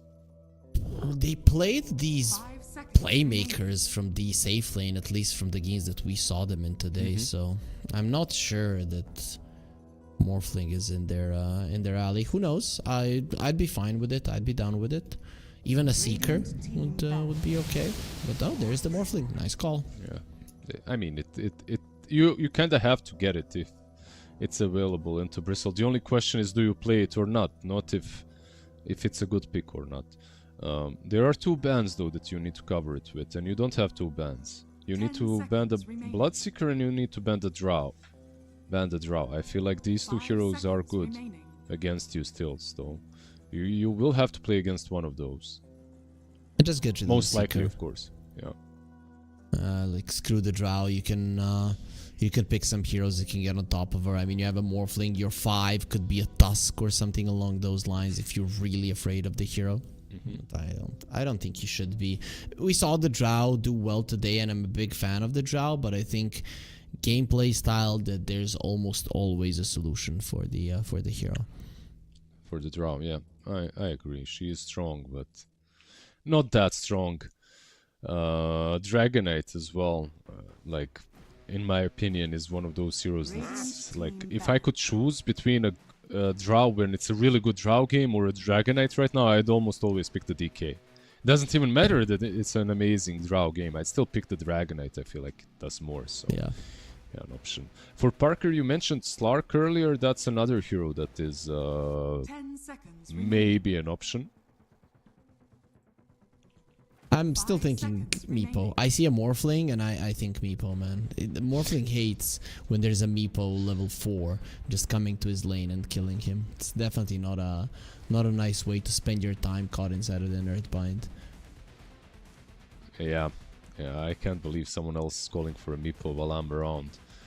I mean, the matchup, it's kind of back and forth. Eventually Morphling is stronger. Eventually Morphling just takes over, right? Like if you can get to that ultra late game, but eventually usually never comes Dire team back. if you play your cards right. And they did play the Meepo earlier today, right? So maybe they want to practice it on Parker, and this would be probably a good good place to do so. It is one of those heroes that requires a lot of practice as well. 10 For sure. seconds remaining. You mentioned the carry bans, but what about a tiny ban? I mean, we know that Supreme loves to play it, and Morphling is kind of not happy when playing versus a tiny, so maybe that could be a good ban. Oh, that's true. There's also a Lina ban. Like, Lina and Tiny are pretty strong for Team Secret right now. Like, if they take one or the other, like, both of these heroes just absolutely blow up the Morphling through the game. So, options, definitely, for Team Secret Dire to think team about. pick. I actually think Don't worry about Supreme that. is not that hot on the Lina, especially not in the moment. I'm not sure if Secret wants to pick it. Yeah, maybe they don't. I'm sure that he can play it. I'm pretty sure I did watch him long time ago Yeah. play it as well. But yeah, they get the Ogre. They played the Ogre today in their W. The one game that they won today versus Zero, or not today, yesterday. I'm not sure when they played 5 versus Zero seconds Tenacity. remaining. They did have an Ogre support. Radiant I love the team Ogre, man. pick. I love myself some Ogre. I love some Midasing, you know? You get that Midas, you move around. You see a camp, you're like... You Midas them. You get some triple Midas. You buy yourself a Glimmer, you're a rich boy. I like it. It's the only hero that when I play, I think that the unit speech is at max, and I just don't care about anything else. I just want to hear the Ogre speak. I mean, his lines are so good. They are. Dire team pick. Every line is zinger. Yep. It's really And good. there's the Tiny. Yeah, so they got the Tiny, they got the Lion. These are both great heroes versus a Morphling. So I'd like maybe some vision on Mansaf just to make sure that you are the first ones to see the 10 opponents. seconds remaining. Would be good. Would be good on both sides. 5 Like, seconds no one really remaining. has that, right? On one side, you need this Morphling to be able to jump the line or steer clear of the line. And on the other side as well, it would be nice to get that first info. But I'm not sure what you can get. If you're Team Secret, you can put Lion 4 and pick a Clockwork. I mean, I guess that's some vision, right? Every time they like coming. Zeus is good for Secret though, right? It's like an amazing pick, but Dawnbreaker, that is a good. It's not a vision hero, but it's a hero that consistently 10 pushes out the seconds lane. remaining. So I like it. But now you need something tanky to 5 seconds survive the remaining. burst, which is hard, or better yet, something to run in on the enemy so that you can follow in on it. So it's probably going to be waiting for a mid laner to get that. And for now, Shadow Shaman, that is a solid hero that engages and also cannot be bursted down because of the foul play. Yeah, and it saves, right? Like, it's not only for him. Like, he can use it on any of his teammates. Nice dispel. 10 seconds Like, overall, remaining. not too bad. I do like it. A lot of 5 damage in the seconds lane. remaining. The catch versus Tiny as he's jumping in like some instant hex, pre-hexing a Tiny with Lion or Shadow Shaman, or pre-hexing anyone basically when they go in is always a good feeling. What will they pick here? This is a support, right? Well, maybe not. They go with the Abaddon. It still could be a core, right? It is mostly the core at the moment. Yeah, it's just the question is if it's an offlane or a carry. I'm kind of leaning maybe towards a... I don't know, man. These are both Mixa heroes. They're neither of these are Parker heroes. He has so many games played and only 2 Abaddon matches and 2 Bristleback matches, whereas Mixa has 15 Bristleback matches and 8 Abaddon matches in the last week. Yeah. I'm not sure, like... I feel like versus Ogre and Morphling, Abaddon is a better laner. Bristleback is definitely not as good. Like you can use a Photic Shield versus Ignite and stuff. Post level 3, you'd be feeling better. But look at this. They might even think that it's a support Abaddon as they ban out the Slark. So they're not completely sold on this Abaddon core idea too. And it could be Abaddon 5 with a Drow, let's say, and Lion plus Bristleback on the offlane. That could also be some sort of a play, but versus Dawnbreaker, you're asking for trouble. Yeah, they're expecting they're just expecting a puppy Abaddon. That's it. Yeah, I'm still not convinced. I feel like a core Abaddon makes a lot of sense here. But again, support, as you mentioned, a lot of things to purge off, survive versus these heroes, and maybe just a division, right? We talked about the division game. Abaddon runs in. You don't care if you get bursted down, and nobody's really going to be buying a Silver Edge to make sure that you die. Though, level 15 Shadow Shaman Hex Breaks is actually a good way to burst down an Abaddon. Let's see. With this last pick, we should know a bit more, right? So if it's a core, you mentioned the Drow. Anything else? Gyro. Well, the Slark also got banned out, and it will be a core Abaddon. Like this is, remember during the opening I was saying if they want to end the game fast, they might go for a Chen, and this is basically it. Like you get a Chen and you get the Abaddon, and no one can die in the mid game. Especially because your last core is a Bristleback, so you're just very tanky post-laning stage. However, that usually means that if it doesn't end, after the laning stage, you might be losing the game, and Huskar is a really good pick. Yeah, but I think this is gonna go like that Viper game, right? And now the supports are better at rotating towards you, that you're gonna stay on the high ground, the Tiny will toss you back, TPs are gonna come in, and Secret are gonna make this one hell of a game for Huskar. But yeah, a much better Huskar pick than we saw versus OG, so at least there's that. And having a Dawnbreaker to turn things around, that's fine. Still, he didn't listen to us, he didn't go for an active hero. I have to say, I don't have faith in this. Maybe these are only the heroes that he plays. You know, maybe he plays these Vipers and Huskars, and you know, there's a certain type of a player on mid lane that plays mostly these type of heroes. So I wouldn't be surprised if truly he is the most comfortable on these types, and they're just picking them to him. So let's see what they can do. Dota buff. I do like a little bit of. I do like a little bit of... He plays Lina as well. I saw his Lina game. They won that one. He's that type. Like, he plays... Meepo is his first most played hero. The second most played is Huskar. Then it's OD and Viper. Then it's Ricky. You know, it's a sneaky player. I know these kinds. I'm one of those. I knew it from the get-go. So they're more in the comfort zone, but they're also a little bit in the cheese, and I feel like they found the right mix, the best mix that they can find out of all of their heroes. Now the question is it good enough for Secret? Most likely it will not be, but there's definitely a chance. Like if Huskar creates enough space, like this game could very easily go to game number 3 with Morphling carrying. Let's see. Mansaf, Blizzard here, he does have some faith, and we're hoping that a decider is going to be happening overall, though Secret are coming in as the favorites. But let's get ourselves into the game. Let's see on the court, on the map, what exactly they're going to be bringing to the table here. Mansaf, as they do find a line. Great way to start it off. The problem is that you have a hero without any spells, Morphling as well, but the Blood Grenade immediately purged off. Mixa is there to hold the hands with his laning buddy. Yeah, saving the lion. Kind of hard, like you said, without any spells. The learning curve is... you kind of have to go for this. It's, I would say, way too good. What's the other one even? The other one is a fat chance. It gives you...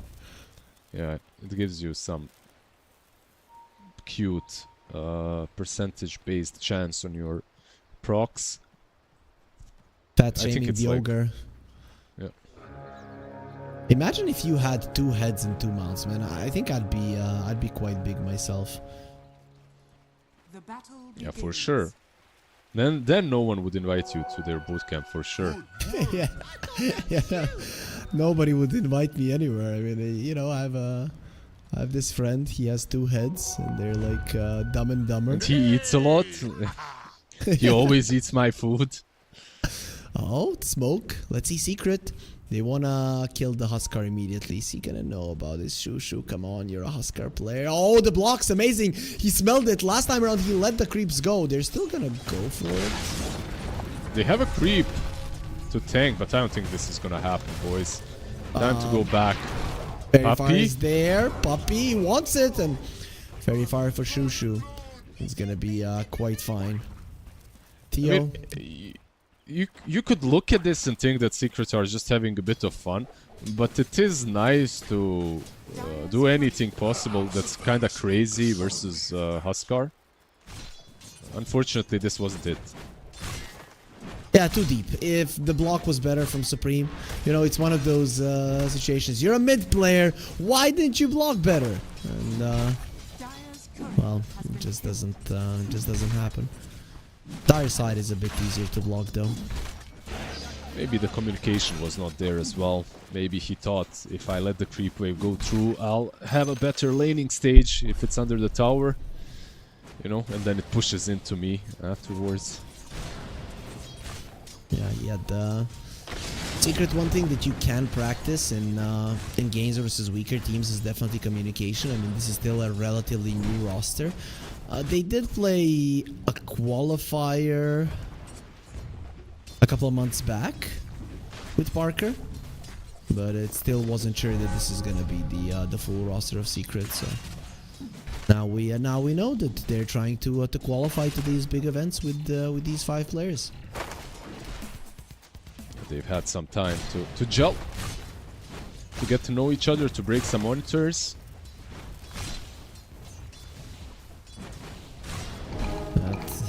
I think booked up in his level up bootcamp, he probably has some something to defend him right now, like a plexiglass before the monitor.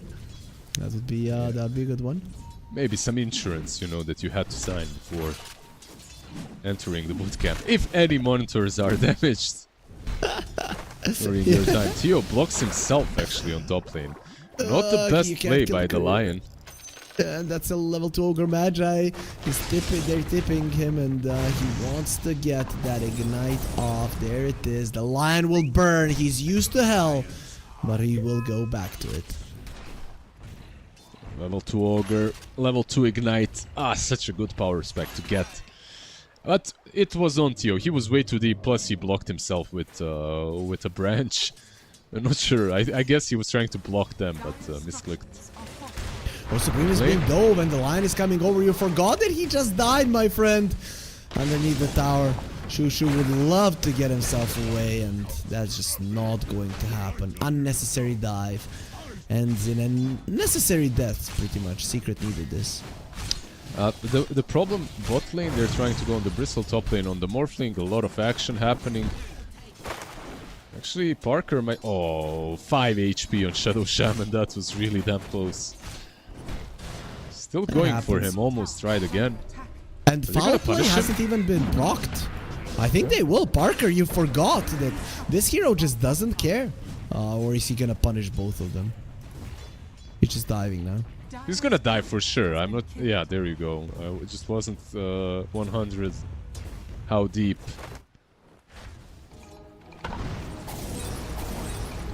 Mix up, annoyed on top. It is an Abaddon versus an Ignite, so we pretty much do not care whatsoever. Overall, in terms of laning, not too bad for Mansaf, right? They started off with a 2-0. And as I say it, we see the net worth, and all 3 cores of Secret are still having a solid time.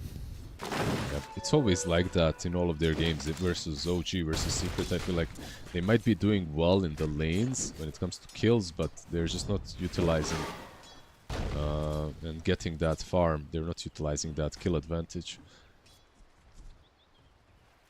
And Huskar is like Viper. I feel like if you usually when you're playing this hero, you're used to dominating, but if you play versus very high skill players, you're probably not gonna be able to do so, and then you go a bit too far, you get punished. Bot lane. Instantly friendly, doesn't have the foul play, and they know about it. The penitence is there. Parker isn't even attacking him, and of course with the line rotating, that's gonna be 2 kills that go their way. Hex, before he can connect to the Celestial Hammer, and Secret just gets 2 easy pickoffs in the bottom lane. While Mixa, he continues to farm underneath the tower quite nicely. Yeah, nice rotation from the line. Can't really help the Abaddon much, but also doesn't really have to. He has the Orb of Corrosion as well, so that Morphling is definitely not gonna have a good time. He might have to put the second point in the attribute shift, as Mixa is running him down. Now he does have the boots. The Morphling generally will be fine, at least in terms of surviving. Oh, not again. It's the same story. They're going for a Bristleback and they're gonna die because of it. Instant trendy. He will go down once again. No TP this time around.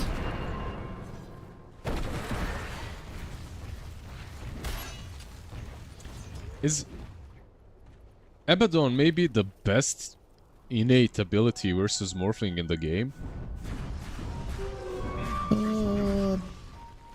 I don't think there's anything Probably. better.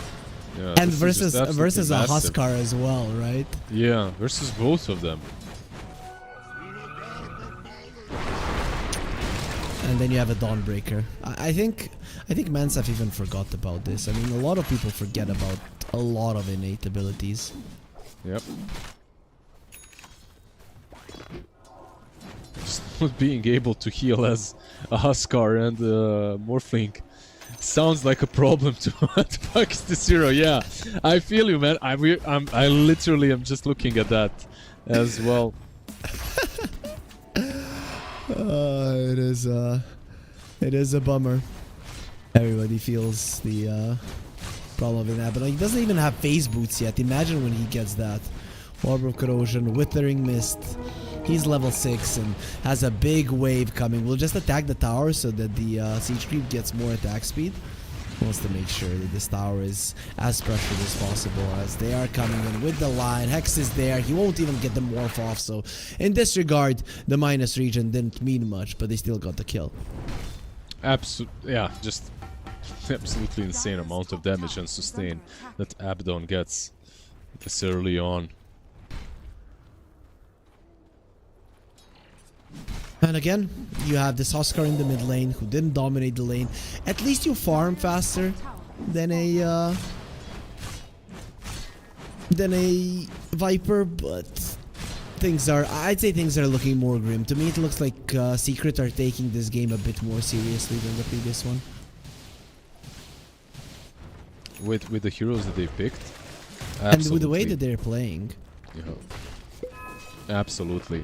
These heroes, the way they're playing, these heroes can enable them to end the game very quickly, which isn't great for a Morphling who tends to, farm a little bit. Needs some space on the map. Plus, you're playing Dawnbreaker, you want to split the map a bit, and you're playing into a Chen, so the creeps can always counterplay that, and you can just 5-man early on. Does look like a problem for Trendy. Here, go down. It is going to be a multicast on Theo, who doesn't have mana for his finger at the moment, but they still want to be going. Solar Guardian is there. Methodic Shield to save them. Nagato coming forward. Celestial Hammer slowing down Theo. They have the stun and will get him down.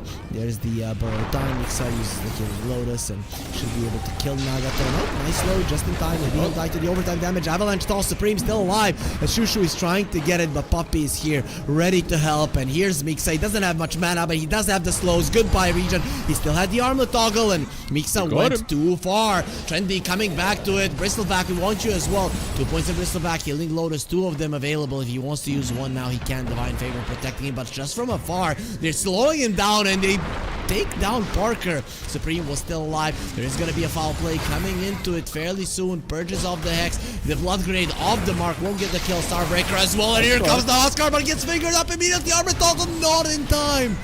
It was so close to him getting him, but Puppy does kill him with the creep as the Morphling joins in on the fight. What is happening? We're having 20 heroes in the mid lane, and the Abaddon is back, ready to save Theo once again. Will Russell be able to run him down? Not going to be happening. The Lion is alive. He breaks the shield with a Blood Grenade on his own as Mixa is coming forward for more. He doesn't have his ulti. Mixa has to be careful, or you have to be careful. Foul play was used earlier, so instantly Trendy wants to get himself away from this one. Not going to be happening as the Morphling does finish off Theo. We are having 20 heroes dead in the mid lane, and the fighting is not done as the Tiny's coming back. What the hell kind of a pub am I watching? I love this. This reminds me of the good old 10v10 on mid lane, you know? Just constant brawl. Fight until the end. And there was no party poopers this time around who are not there. And guys, these are the types of tournaments that we bring you. And if you want to see more, !F in the chat. Follow Fissure on social media as well. I'm assuming that our social media team might put that mid lane fight on Instagram on X as Parker being targeted, has a Healing Lotus, will be jumped on, turns his back to the enemy. Starbreaker connects perfectly, and he will be burning down to the Incendiary Spears. They're still finding some kills, you know. All things considered, 11-8. This game, because of all the craziness that happened on mid lane, I feel like it's closer than it should have been, considering how the lanes went. Morphling still farming. Is that full Vlad's? I think he's got... actually, he didn't go for Vlad's. Okay, he's going for Yasha Manta as the first item instead. Not sure. I think Vlad's would be very valuable, but still, you are playing into this Withering Mist from Abaddon. Some of the heals would be negated at least. Smoke is happening. Mansab, they want Puppy. He doesn't have the hand of God, but we are gonna be sending you to him. Soul Guardian being used, okay. They will be sending the Lion to the devil, it seems, first, as Puppy does live. They get a bigger prize, right? Slowing down the Lions. Blink Dagger, always helpful. Speaking of blinks, Supreme does have his being delivered at the moment, so that's gonna create another layer of aggression. We've already seen so much. 20 kills, 12 minutes in. Very nice game. Theo bringing in the smoke, and it's go time. Yeah, the moment the Tiny gets a blink, this is true tried and tested method of playing Tiny. Let's see who they find. Do they have a finger as well? They do. Yeah, that's not the guy. You want somebody else. Huskar would be a perfect one, but in the end, they might not even get anything. They do see the Soul Ring flying down towards Russley, so maybe an option. But Ogre might be in the perfect position to break this. Yeah, he is. Fine, maybe even both of them. Avalanche toss onto 2. Where's the finger? Is it gonna be enough? Theo, he's doing the calculations in his head and he's like, this is not enough, so I guess I'll just die. Mixa not being there in time, and Secret, their moves are not working. Yeah, sometimes an Ogre just runs into you as you smoke. Wasn't it OG that ran behind? No, it was different. Was it? I'm not sure if that was the series where they ran behind them multiple times. That was OG versus Zero Tenacity, yes. Yeah, Zero Tenacity, never mind. So they watched the Zero Tenacity OG game and they learned. Always cover your behind, you know, always make sure that the smoke can't go from that direction. And Ogre, don't drop the soap. Just don't drop the soap. That is the best advice. That as well, to yes. be said. And if you do, Ogre you better just have a making friend sure with you. Yes, Radiant's bottom for sure. is under attack. Ogre has that bug where he got stunned, so is going around looking dazed. As there's the Aghanim Scepter on the bristle. Is this the time now for Secret to regain some ground, or are we maybe gonna be seeing Mansav just overtake this game? Mansav, in general, should be able to overtake it. Just looking at the state of the game right now, I don't think that they are weak, but it all comes down, of course, to the execution.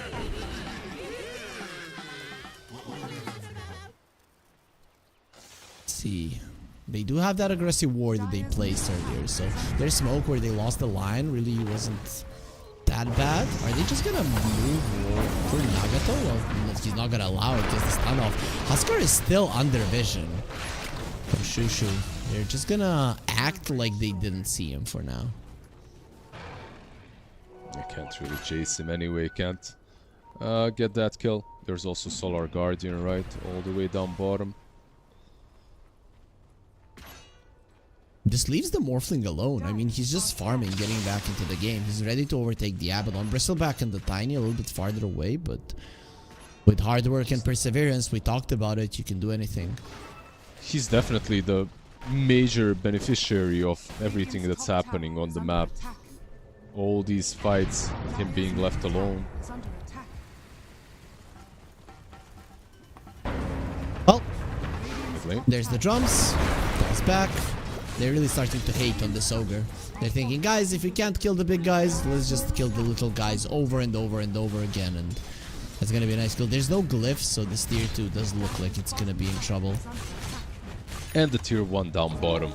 They're taking a lot of objectives off of the map. That's one thing that Mansav aren't really that great at least. I'm not seeing them pressure anywhere on the map or defend their own objectives. They only lost an Ogre. I feel like they could defend something. The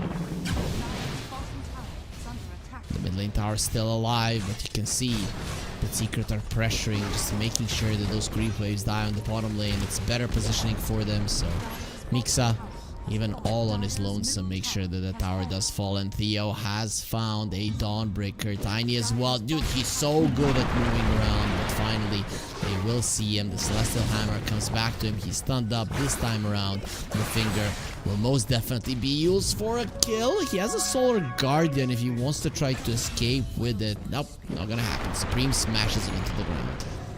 Shushu is trying to take Rosh though. And it is a good solo Rosh taking hero. We can do Just it. don't get double bashed.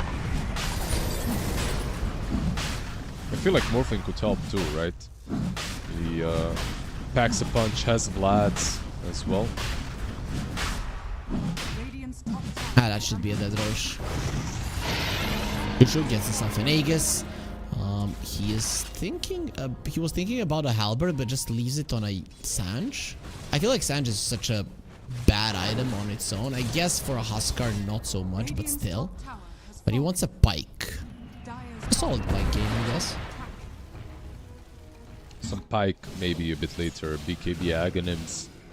Get on top of a target, eliminate it on your own. Radiant's top Kill the tower. Bristleback with an Axe. Yeah, that's usually what I'm seeing, right? Like these are the items that people go for on Huskar. Speaking of Axe, the Dawnbreaker has one. That is a huge deal, actually. Other than the Bristleback with the Aghanim Scepter, nobody in those long, prolonged fights does much, right? You jump in, you try to burst down a hero, but if it doesn't work, the Solar Guardian will most definitely save somebody. They found a lot of farm on the map. 3k disadvantage only. So Mansav should be happy after the laning stage. That craziness on the mid lane Kinda brought them back in.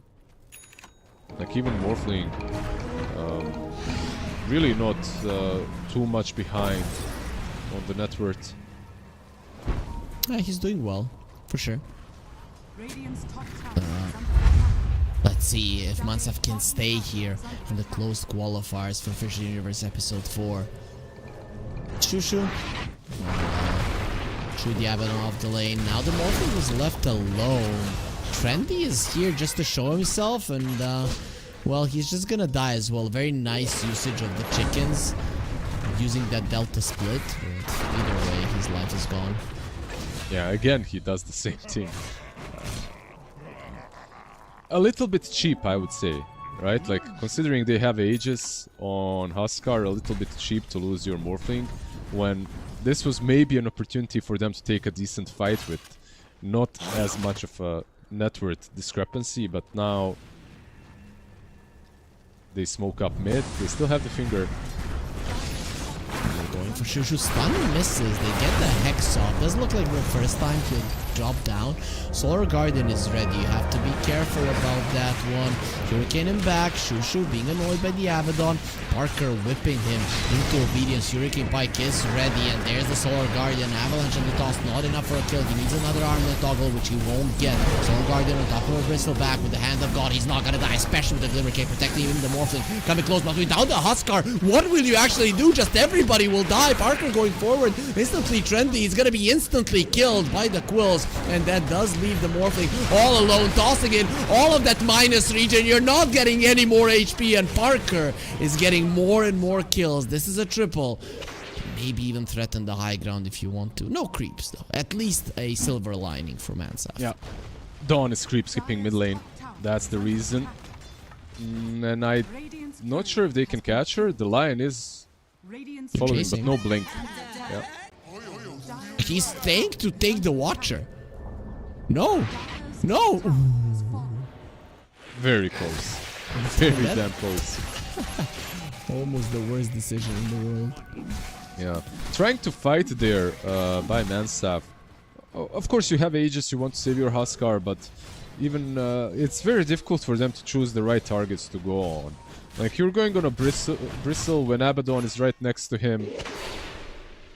Like, if you go on Bristle now, that would be great, but...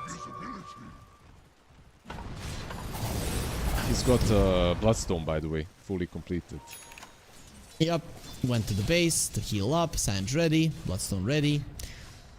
In terms of heals, he heals quite a lot, and Mansaf, unlike Secret, don't have anything to prevent it.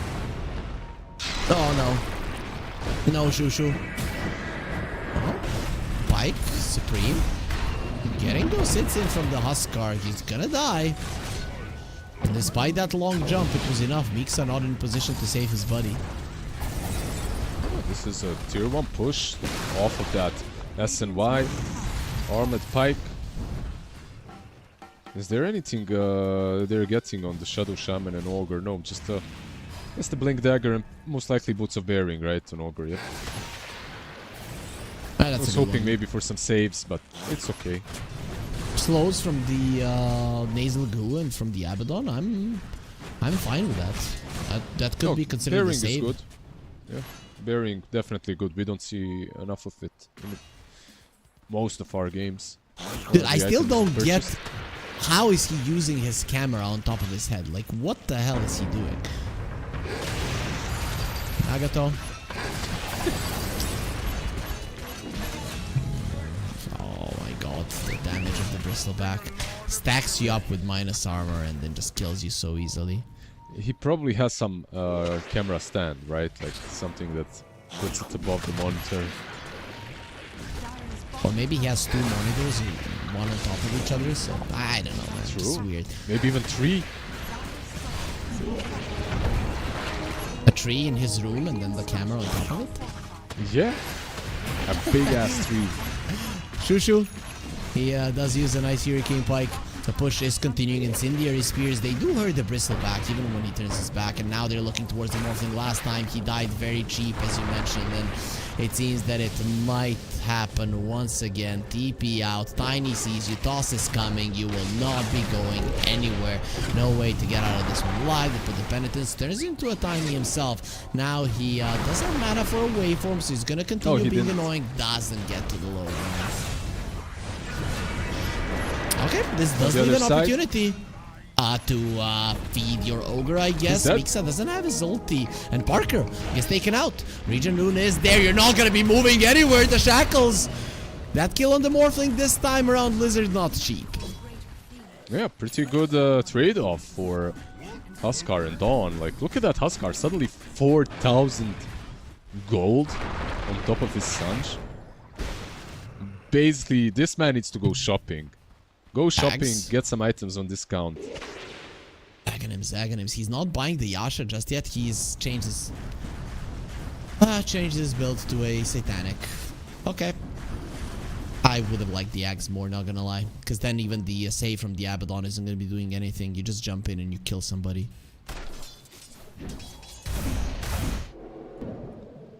Yep, maybe a BKB as well.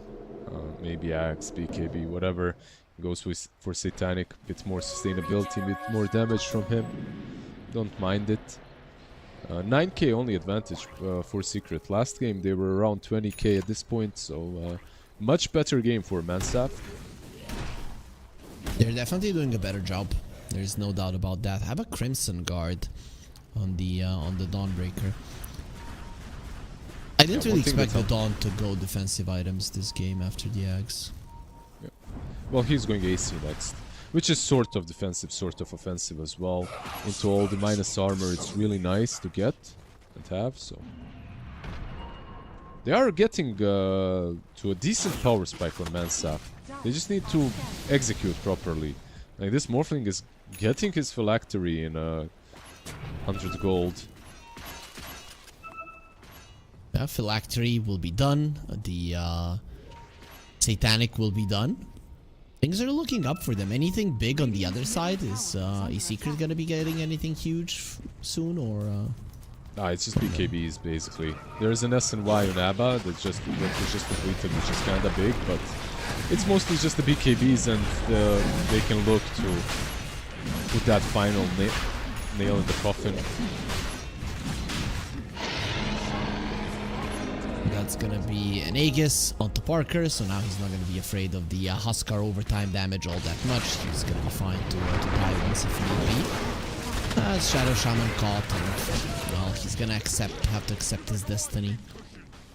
He's got one of better foul plays that I've seen recently.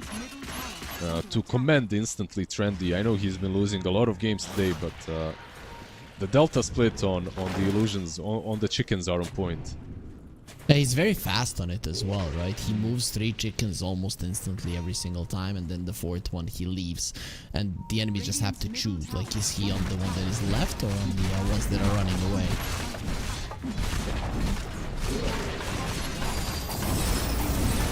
Pushes so fast. And they instantly go for the Huskar. He has the Satanic. Can he get it off with so many stuns? Lower Guardian being used and he's dead. Supreme just finishes him off with a 3 throw, and they're trading. Morphling is on mid lane, by the way. Yeah, he's doing something of his own, so maybe some tough decisions that Secret are gonna have to make. But the thing is, there's no tough decisions here. We're just gonna kill all of you. 2 heroes dead. One of them does have buyback. As Parker is gonna be coming over. Nagato needs to get out of that fountain, and there's just nowhere to go. He did buy a Dagon now. I like the buyback. You might have to. He loves to do it. We'll get the adaptive strike. Goes for the waveform.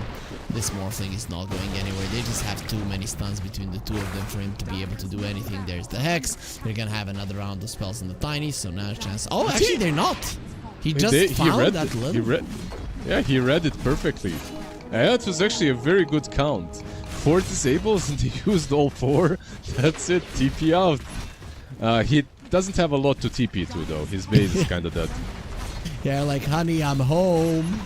But it burned down. Honey? While we were yeah. Where's the honey?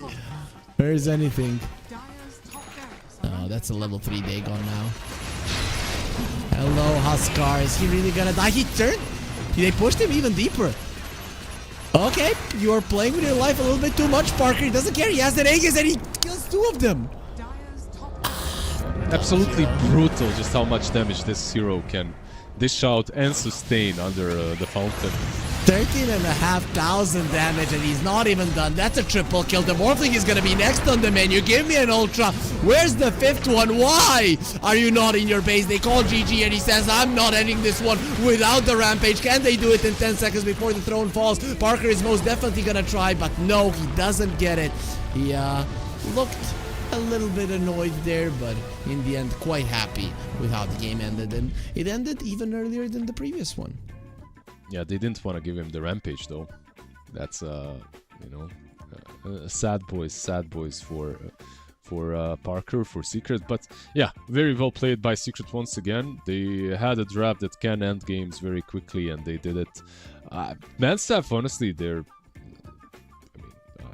can't say impressed. They didn't win a game, but they played well, and they played well versus teams that are clear favorites, that are clearly the stronger team. So I feel that there is potential. Let's put it that way. Still a lot of work, definitely necessary for the boys on Manstaff, but I do believe that there is potential. This isn't one of those classic MENA teams that plays in the qualifier and that just gets rolled over. This is a team that puts up a fight.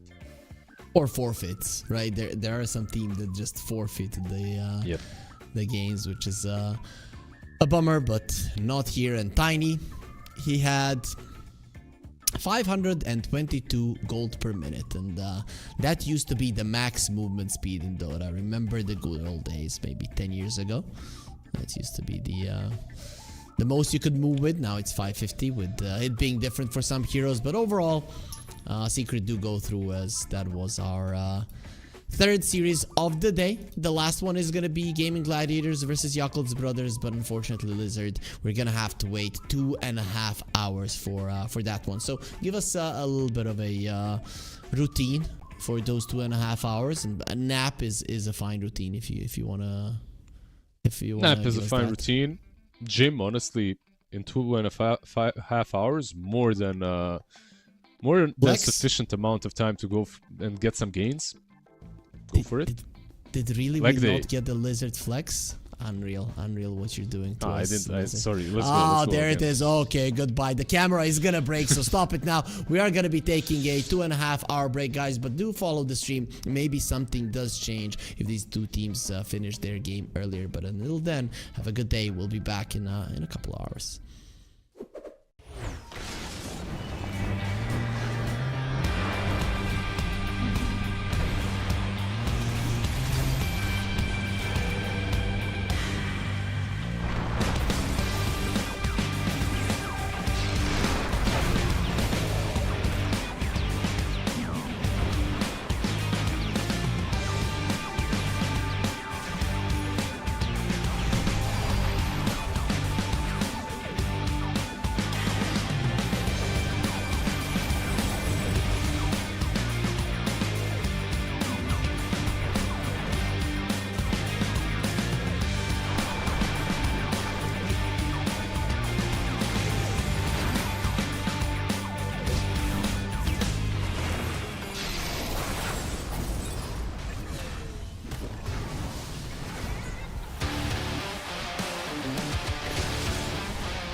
And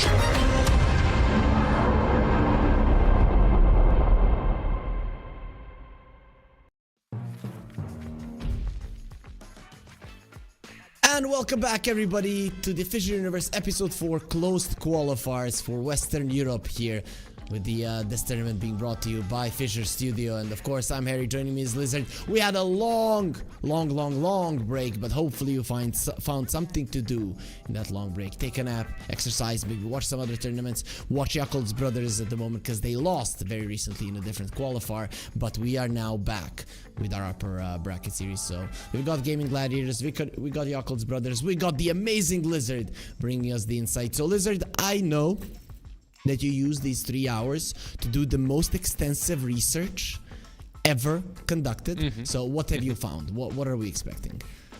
I have found that I shouldn't go to swim at 5 p.m. because the swimming pool is absolutely full and packed. That's what I found out. I'm gonna use that research for my future endeavors. But when it comes to these two teams and these two games, not a lot. Like I have seen a couple of games being played. I've watched some Dota buff. I'm on their Dota buffs right now as well, extensively staring into Emo playing his 1,560 millionth game of Storm Spirit that he won, by the way, versus Team Secret this morning. So maybe an option for them once again. Okay, I'm hoping that does happen. Of course, Yakul's brothers, a different, Gaming Gladiators, a different beast. But I mean, Yakul's brothers, man, they're really shaking these Western European qualifiers. You know, everybody's like, it's very hard to go through these qualifiers. Western Europe is awesome. China sucks, and then a Chinese team, just, you know, by just chance is in Western Europe at the moment, playing these qualifiers and doing really well in most of them. They lose a series right now to Enigma, but they've definitely put up a fight. So how do you feel about their chances generally going through this qualifier, especially because they're good 2 spots? Are we most likely gonna see them? Well, I think so. Most likely we should see them qualify overall. I feel like they're my top 2. I'm not sure if they're going to be the first or the second, because even when you look at on paper who should be their strongest adversary, it's probably Gaimin, right? And they won versus Gaimin already, and they won versus them recently. They 2-0'd them, so I do believe that there is a high likelihood of Yakul's brothers going through. This is a team that is definitely they're all, not all of them, most 4 Chinese, I think 1 Malaysian, but it's kind of the game plan of G2IG, if you remember, like G2IG moving to Serbia and Germany as well, having some boot camps in Serbia. Some of them, I believe Fadebian was the only one in Minken. The rest of them were in Belgrade, perhaps, not exactly sure, maybe even in Level Up bootcamp. So yeah, for a couple of years we have had a lot of Asian players stick around in Europe, play from Europe, and now compete in the Western European region as well. Like, truth be told, the Chinese region is kinda in a gutter right now, and I'd love to see it resurrected. I have seen a lot of attempts, but these attempts, like giving out money for the first rank or first 10 ranks on the leaderboards, it's nice, but yeah, they need to get new talent. That's as simple as it is. Yeah, those couple of years of 1 hour per day for underaged kids was definitely a hit to the Dota scene. A big development for the mobile game scene in China, but you know, I still remember the free to play, and then they're like, in China your girlfriend wants you to be a Dota player to be good at Dota. So I'm kind of wishing for that to come back. But it's weird how everything changes in just 10-15 years, and we've lived through it, Lizard. Do you feel like a part of history? Definitely old enough in Dota terms to be a part of history. So yeah, we've lived through some things, right? Like just the fact that in those regions, man. Being a Dota player and being someone like Emo or Ame, it's like superstar right there. That's the level that you're at when you're walking down the streets. Not as much in Europe, of course, just another bloke on the street, but a lot of them walking, especially in Serbia right now. In any case, like upcoming games, like what do you think? Who's gonna take it? Gaming or Yakult? Yakult already did win. I mean, in previous qualifier. Okay, listen to me. I'm biased here for Yakults because I cast, I think it was BB Dacha qualifier with Snare, and even the BB Dacha group stage, and he implemented into my head like Yakults brothers, Yakults brothers, Yakults brothers, right? So much that I see these guys as the best in the world, so it's hard for me to go up against. He's a CN fanboy, you know, like when you cast with Snare, you have to be careful. It's like casting with B-Cop. Like the two of them share almost identical levels of enthusiasm towards the Chinese scene, so you gotta take it with a little bit of salt. But in general, they do possess a ton of knowledge about that scene, and it's always fun to listen to all the nitty-gritty little details of who played with who and who dislikes who and who's beefing and who's not. Right now, when it comes to these two teams, I don't think there's any big beef going on between them. I feel like Yakults are on paper just a little bit stronger. Gaming together with Watson still haven't found their form. Yeah, they did win today versus Team Mansaf, but I mean, that's not the team that they should ever... You know, it's not an accomplishment for them, let's put it that way.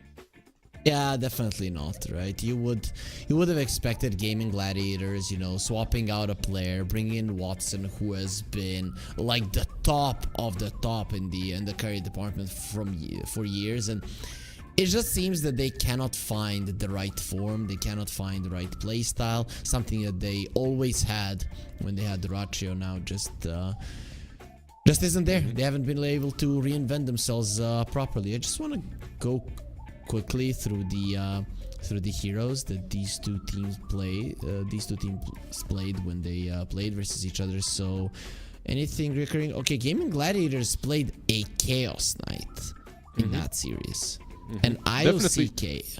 Yeah, I would say definitely a Duracho-esque hero, like the Chaos Knight. So they are trying to, of course, also a Watson hero, but they are trying to make him more active, I would say, with this IO. And they are testing out waters with their global strats.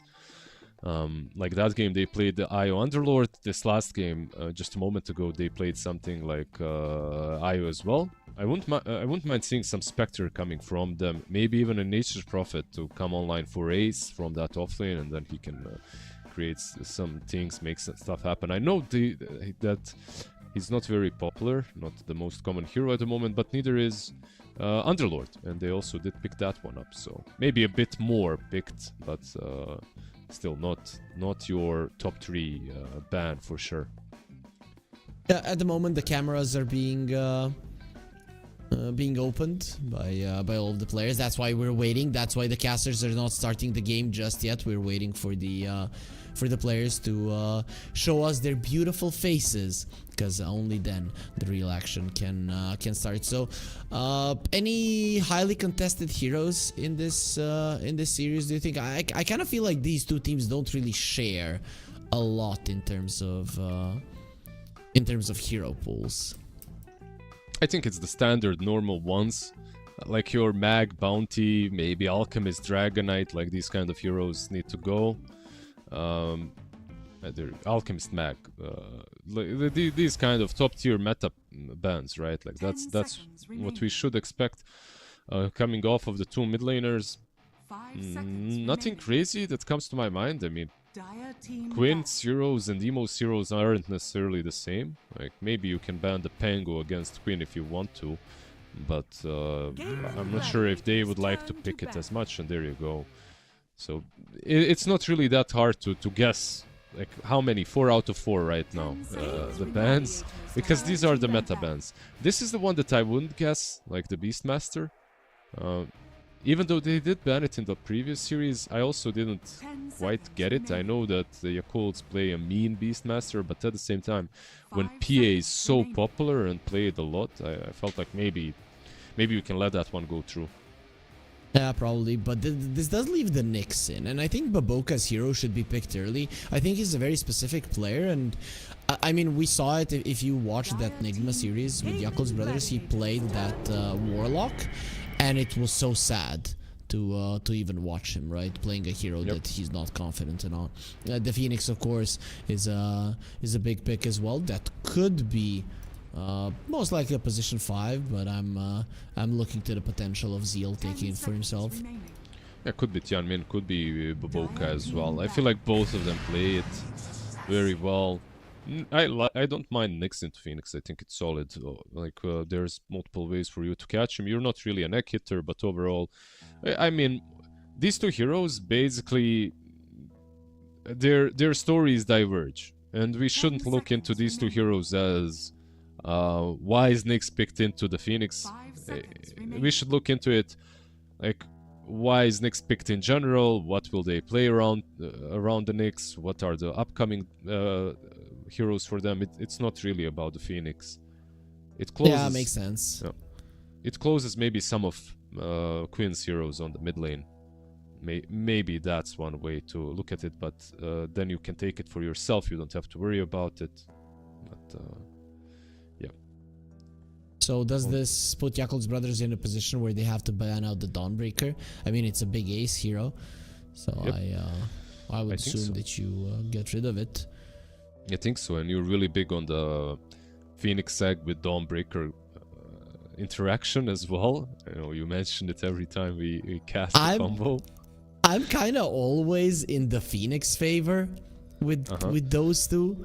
So I'm not sure about it, but people don't really mind it. And yeah, there's the ban. They don't mind playing versus a Phoenix as a Dawnbreaker, because I guess you really do negate the damage. It's more about possible area control, let's say. Yeah. Every time you pop the egg, that vision game that I think it's you, right? Oh, Like yeah. you talked about Yeah, it. yeah. That is quite annoying. Yeah, using the egg during nighttime. That 5 is seconds quite annoying for sure. Yeah, but we won't be seeing Dawn. Phoenix, the only pick, and let's see what the next upcoming bans are. There's PA in the pool, Morphling left in the pool, Bristleback left in the pool. We've seen some Chen today already, Turn to pick.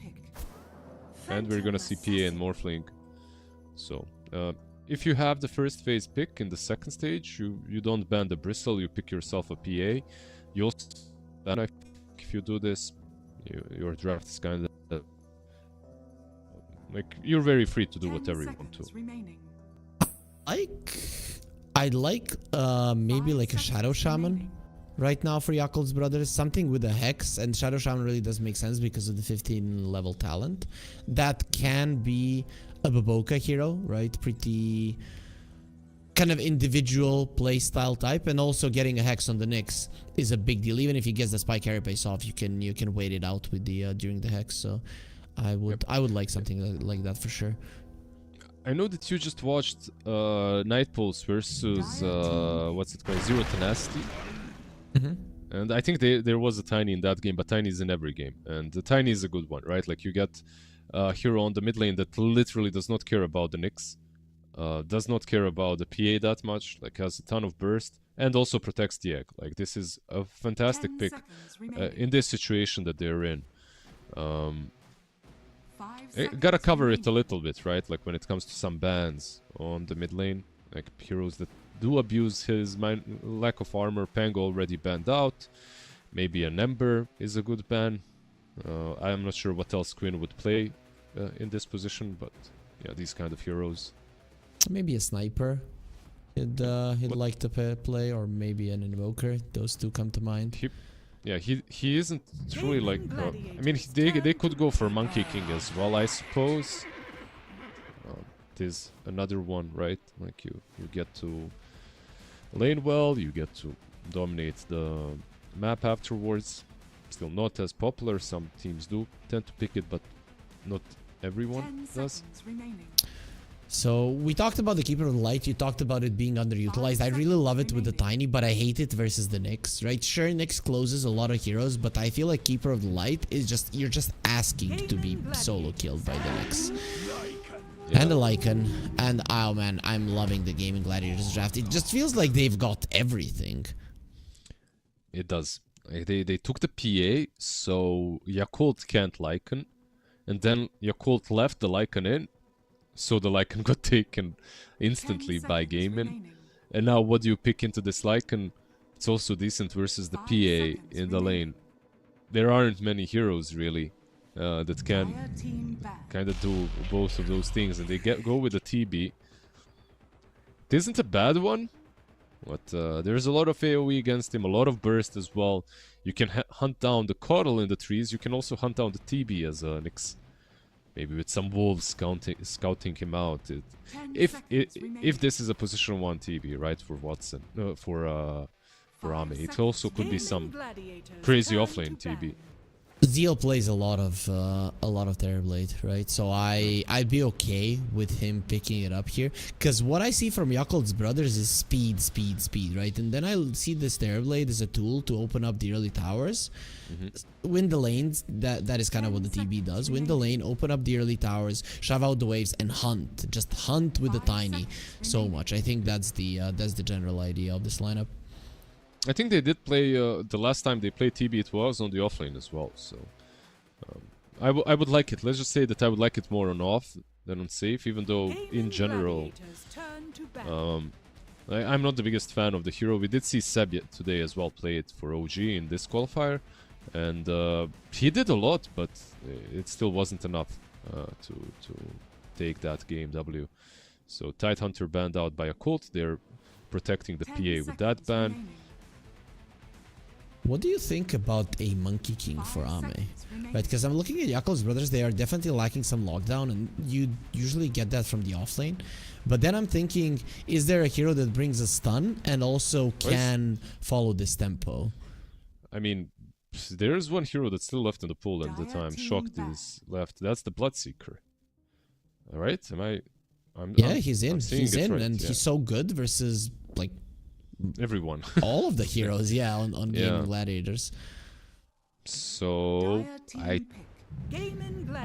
think that might be an idea, but... Offlane so Tiny. Carry?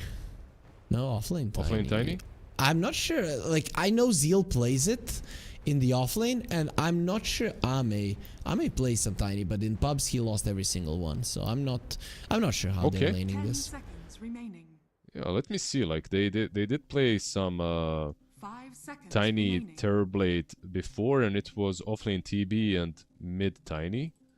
But now that they have Tiny TB and Storm, I'm not sure. Like, let's see how they lane this. Maybe I'd still put the Tiny on the safe lane. I'm really not sure. I want to see how it goes.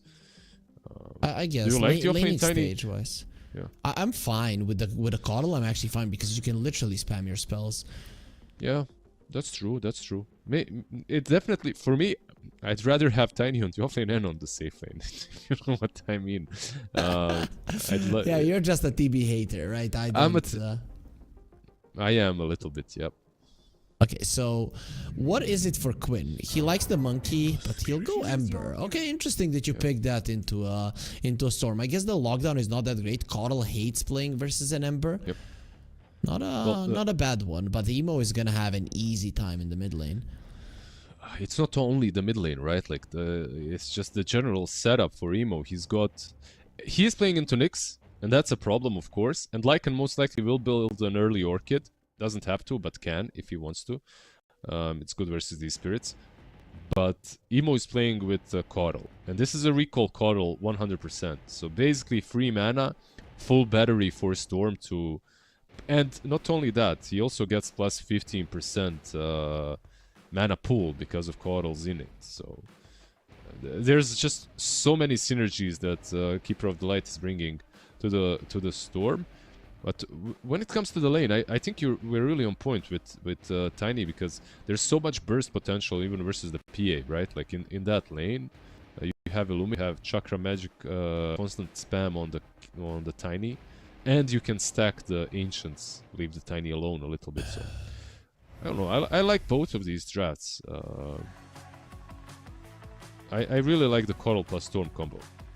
Yeah, I think this last pick, Storm, this curveball, and this possibility of playing the offlane Tiny really put Yakul's brothers in a solid spot. Because I initially really liked the Gaming Gladiators lineup, and I wasn't sure where Yakul's brothers were taking this. I had it in the back of my head that Zeal could play Tiny, but you know, you don't see it too often and you just don't think about it much.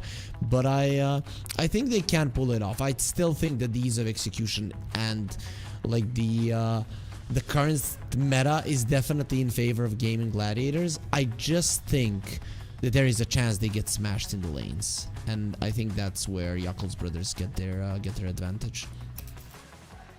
I'm just gonna say Alpha Wolves plus Nyx Assassin hunting me down is stuff from nightmares. I'm gonna probably dream of that tonight. If this game goes poorly for Yakult Bros, it's gonna be on all these Invis creatures running you down. It's so annoying to play against, and yeah, we'll see. They don't have any mana, right? Do they? If they have, I mean, doesn't even matter. You can't get rid of them. They're just gonna be running you down. Yeah, wolves don't generally have mana. Do they get mana when you get those abilities? I mean, it doesn't. Yeah, I was thinking because of Hightail or something, right? Like, yeah, I guess not. We'll see. We'll see. Well, overall though, Lizard, coming into the series, you asked me about my favorites. Do you have ones? Are you looking at Yakul's brothers, or are you leaning GG? I kind of like what Yakult have got. I think it's like post laning stage. If they come out decently, I feel like they can just hunt 24/7. Meanwhile, on the other side, you need some levels. You need to get this Lycan online. Then, I mean, what is a Lycan online? It's basically Lycan with level 8, right? Versus just send the wolves to hunt for you. Slightly, I'm slightly favoriting Yakult.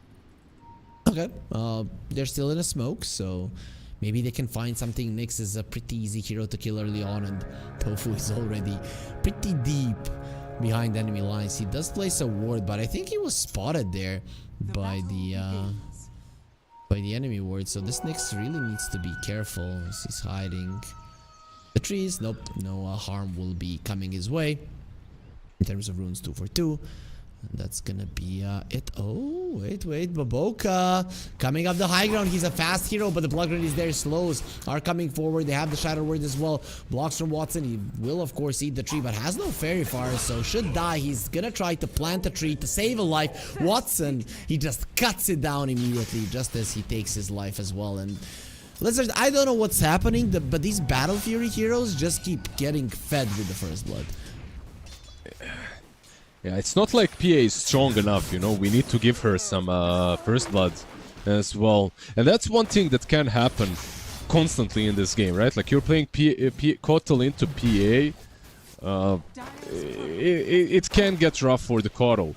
Like, also Nyx Assassin Carapace into Illuminate is a very easy setup. If he ever finds you, you're probably dead. So it's not gonna be an easy game for Baboka.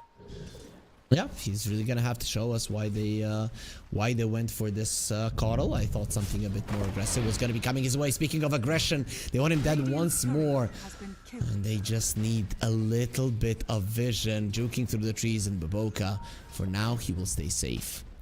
He's got no TP though. Gotta take care how he moves. They could still hunt him. Yeah, this is how you play versus a Coddle. You run at him. Usually in the lanes, if he's allowed to just spam the Illuminate, it kind of destroys your lane. But if you can push him back, well, this is the result. He kind of suffers. I think he might have made a mistake, like in this lane. Of course, he's a god gamer, right? But starting with blinding light sometimes just feels nicer.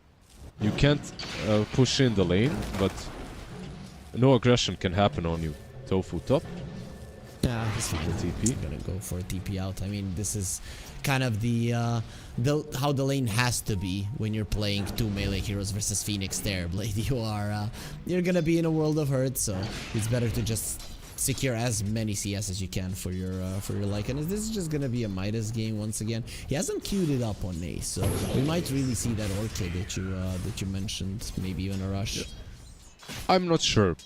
I really think that they could use it. They have some more catch than Yakult, of course. You have Nyx, you have Emperor with Searing Chains, but that's not enough. I still think that maybe an extra item would be nice to have. So the clearest path for me is the Orchid on Lycan.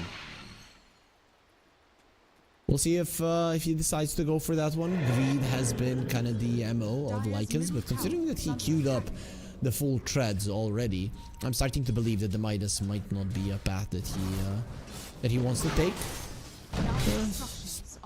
Watson gonna be annoying to Zeal, who still doesn't have a point in Avalanche, and already his mana is being given back, so this Tiny should continue to be a problem. Yeah, and already the hard camp has been stacked once. Something to expect from Baboka. He doesn't have boots or windlays, but still one of the fastest heroes in the game, so able to feed the mana and also stack at the same time. Oh, that happens when you have a horse. You're fast. As Tofu is rotating. Phoenix is in the vicinity as well. They have vision over the next assassin, so the Storm shouldn't be in any kind of trouble. And he's really crushing this lane. 10 denies is a bit more than I would have expected. Oh, yeah, I feel like this close enough. Wasn't this matchup I feel like it was a bit closer. It all comes down to levels like Ember and Storm, but maybe ever since the static slide, whatever it's called, maybe that has changed it a lot. It was always slightly Storm favored, but static slide, I think, completely moved it towards the Storm. Also, I don't know if you remember when the towers in the mid lane were further apart. That's where the Ember Spirit could actually threaten the Storm with a kill. That was like 7 years ago. And when they changed that, also another win for the Storm in the matchup. Meanwhile, Zeal, he's taking a ton of damage, and okay, they have to kill they have to kill the Zimps, or the explosions are really gonna be hurting the Tiny. He has to be careful. This PA hurts. Power Treads, Blightstone, he's got low armor, almost none of it, so when they go, they shout way too much damage. But even if they kill him, there's recovery, right? This is what we talked about. They do have the triangle already set up for him. Lycan on the other side is suffering just as much, maybe even more so. But it's not a hero that can go to the jungle just to easily recover. You can farm, of course, but it's not as simple. Your extra damage to the creeps in the jungle, the ability of the Lycan. Everybody thinks, oh, he's gonna be jungling easier. No, not really. You're still pretty weak in that regard, but look at the rotations. Both of the supports from the top lane are gonna be on the bottom lane right now, so we're in a 3 versus 3 scenario. Yeah, Watson is kinda low, but if they jump Zeal first, I think it doesn't really matter. Coddle isn't around, and they're going. Maybe that's a bit too low for Watson. They're going for Zeal, and even the Phoenix left, so it is gonna be an opening to get the kill one with the support. Yeah, but mid lane though didn't expect, but also, yeah, you mentioned it. Now that does put Quinn in an uncomfortable spot. He didn't dodge the eliminate damage, and there was a remnant waiting for him, so does get taken out. And you talked about those denies, dude. Those denies definitely added up, preventing him from getting 6 fast enough. He was a creep away though. Unfortunate, of course, but they kill him. It's a bit too late to remnant out. He did leave a remnant, so we'll be coming back. Watson, level 5 on the PA. We'll see what he buys first. Will it be Cornucopia or maybe one of the swords? As the stacking continues. You gotta get this Nyx, like you gotta get him away. He's just gonna mind flare, sit here and mind flare one creep after another. Oh, even PA's here actually. They just want to farm. They want it. But they're bringing in everybody. Our camp. This is not good for Yakult's brothers. They completely forgot about it. Baboka Although, okay, they're not gonna give the all of the big ones away. And some of them definitely. And also Storm has been caught no impale on the next emo. You should be happy about it, but got linked to these creeps. The Illuminate is coming forward. It is gonna connect on all of them. Doing a decent amount of damage. Not enough for Yakul's brothers to do anything about this. Yeah, I think Boboka actually took most of the creeps with Illuminate. I mean, the remaining creeps, that is. In general, big win for Gaming to take away the recovery, basically, that Zeal might have planned on. Also, they couldn't stun. I believe they used the Impale already, so it was kind of on CD. Even without the Centaur stun, Emo probably would have lived, would have survived. I have the same pink headset of Ame at home that Ame has at home. So tomorrow, if Knuckles brothers are gonna be playing, and I think they're gonna be playing either way, I'm gonna bring it in tribute of him for Which that one? series. Look The at cat did you see? ears? I don't have the cat ears, but I have the same headset just without the cat ears, without those speakers. Zeal is gonna be caught. That is gonna be a dead Tiny once again. They really do hate him. Yeah, the Grimoire gets used. They take him down. Yeah, nice usage of the first rock. I love to see this. I love to see this first rock just... I love to see Grimoire used early. Top lane? I'm gonna try to finish Ace off. I don't think you're getting this, so just let him go. And Ace will be going for a Midas, so it is gonna be a greedy wolf wanting his gold. Tianming is level 6 on the Phoenix as well. Have to be a bit careful on Quinn. Nice dodge on the toss, so he'll be fine. Survives no problem. Yeah, they And, have the egg. Yep, they're ready for it. Also, guys, are you ready for Fissure? Are you ready for even more tournaments after this one? This is only the qualifier! Exclamation mark F in the chat, and you can subscribe to all of our social media. We don't only bring tournaments; we bring a lot of content as well. Lizard, let's see. Looking at this laning stage, to me it felt action-packed. I don't know why we only got 4 kills. Like, why am I getting this vibe that there was a lot going on? Oh, there is a lot going on. They're just not getting kills at the same time. Ame absolutely crushing top, taking over. And also in network, I believe he should be. Yeah, he's on top right now. Ace can't really approach his own lane, which is a problem. I guess you know what we were waiting for. We were waiting for Nyx to get 6 on one side, and on the other for Tiny to get his blink. And they did slow him down quite heavily with those camps being stolen. So. Whoa, what's with the win probability? Is that just the PA Lycan factor, or what the hell? 67% with the game being pretty much even. Well, that's maybe a bit too much. Overkill. Tiny, they're overkilling him over and over again. Watson just gets that crit to finish him off, get himself even closer to the Battle Fury. Every PA we see, man, it's a 12-minute Battle Fury. It's just some amazing timings. And you kill our offlaner, we want to do the same. Poor Ace and Zeal, they really can't catch a break.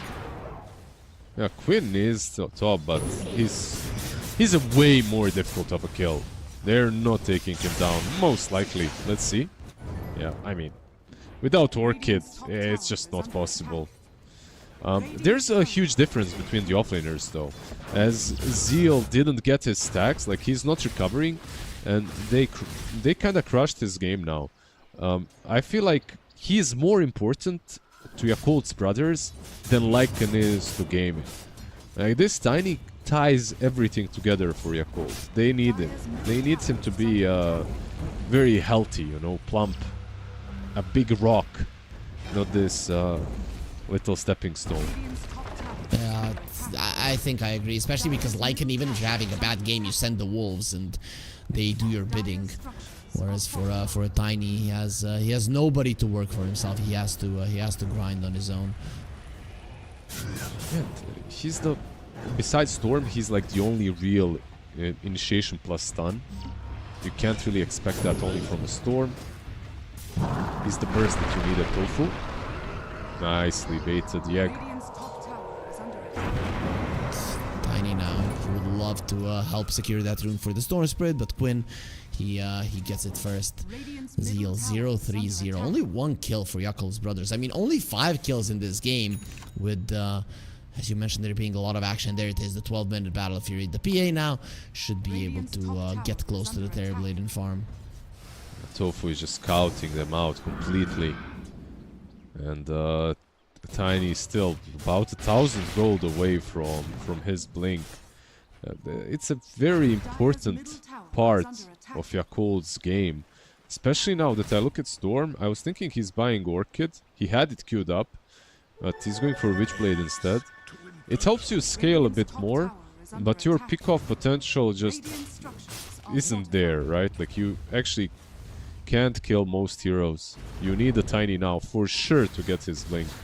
Yeah, the 2 cores are already off limits. The Lycan and the Ember. And then sure, everybody else can die, but getting to a PA gonna be hard, and then Warlock and the Nyx Assassin, they don't... I wonder if Boboka just made a mistake, by the way, on top. But he's gonna maybe summon someone, let's see. Quinn getting smacked a bit. This Terrorblade does hurt. You have to be careful. This tier 2 is dying. Ame with this pressure. I can't believe the Gaming Gladiators are doing nothing about it. But then again, what can they do? Yeah, dude, Boca is just... I feel like he's the one making this kinda happen, because he's the only one that shows on top next to TB, and they might think that there's more just because he TPs with his recall. Kinda cool. I thought he was making a mistake because he was also making stacks, which Terrorblade definitely could have farmed. Oh, Boboka doesn't get it. Steal the Wisdom Rune. Dies. Yeah, see the power of the Nyx Assassin coming into the play.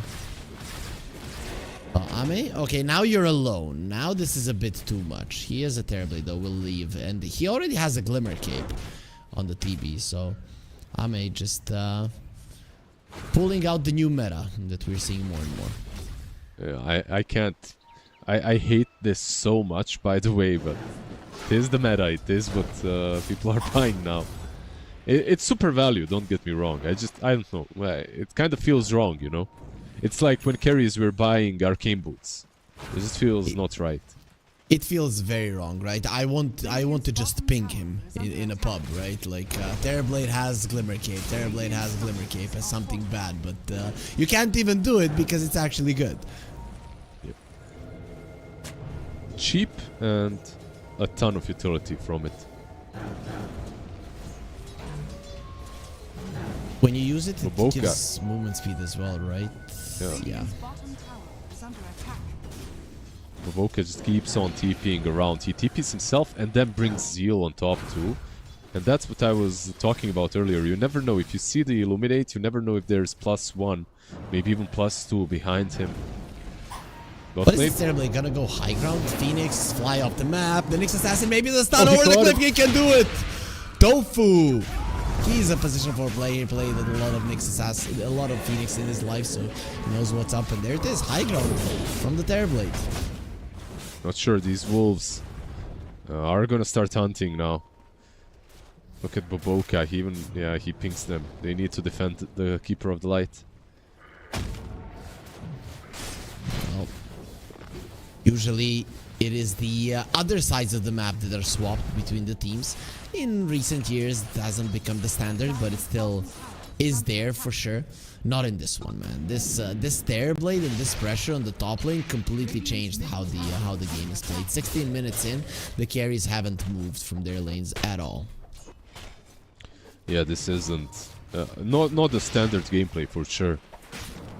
But it's working for them right now. At least it looks that way. PA still doesn't have that SNY. But not too far away from it. Just take 1 point in blinding light, Boboka. What the hell? I'm literally thinking about the same thing. I can't believe he didn't go at least 1. But okay. It is working for him for now. Even in the lane, I feel like it could have been so useful. Greedy. Who's he calling?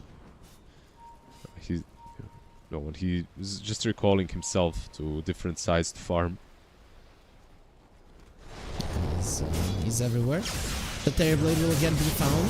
Let's see in the top lane, Nemo doesn't get the grab, and now he's the one that might be in trouble with these wolves. Going forward, region Rune pop, Tofu coming over. The Storm, he needs to get away, he's being scouted. His mana is being returned with the region, but Tofu wants to find him. Question is, can he do it? Terrorblade, Demon Zeal used. Going forward, there's the reflection. They see Quinn. Nobody here really to assist. So leave as bottom lane. Emo used the portal to go over, and Watson, he just got way too comfortable in this lane. They have wolves, they have Nyx, and they still can't catch them. Like, they still can't figure out where exactly a Colt are going. Like, PA used the Twin Gate to join them top, then decided, never mind, bot lane is pushing and I can't even catch anyone. It remains bottom. Then they try finding this Terrorblade or Storm, fail at both. Like, I can't believe what I'm seeing. I can't believe, like, how stretched they are on the map. Just from this Coddle recall being literally everywhere.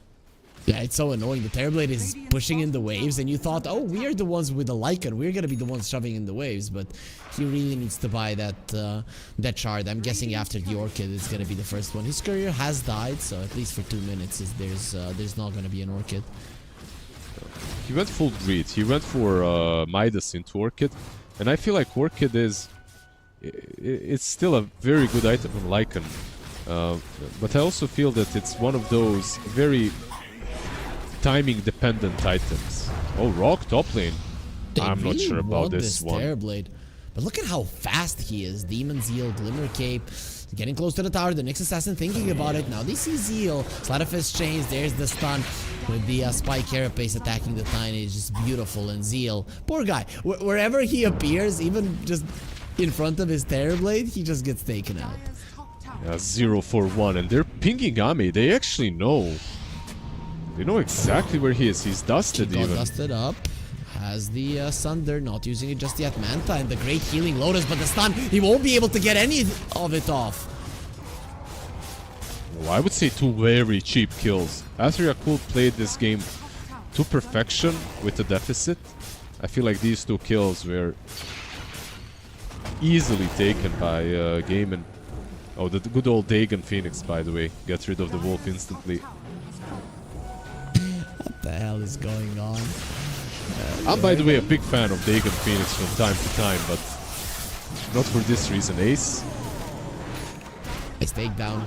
Let's see if his wolves can get the revenge. Okay, finally they're blind, right? If you cannot kill them, at least pull out their eyes or make them not as good. And the Phoenix will be able to burn them, get some nice gold. I think 50 gold is a fair price for these wolves.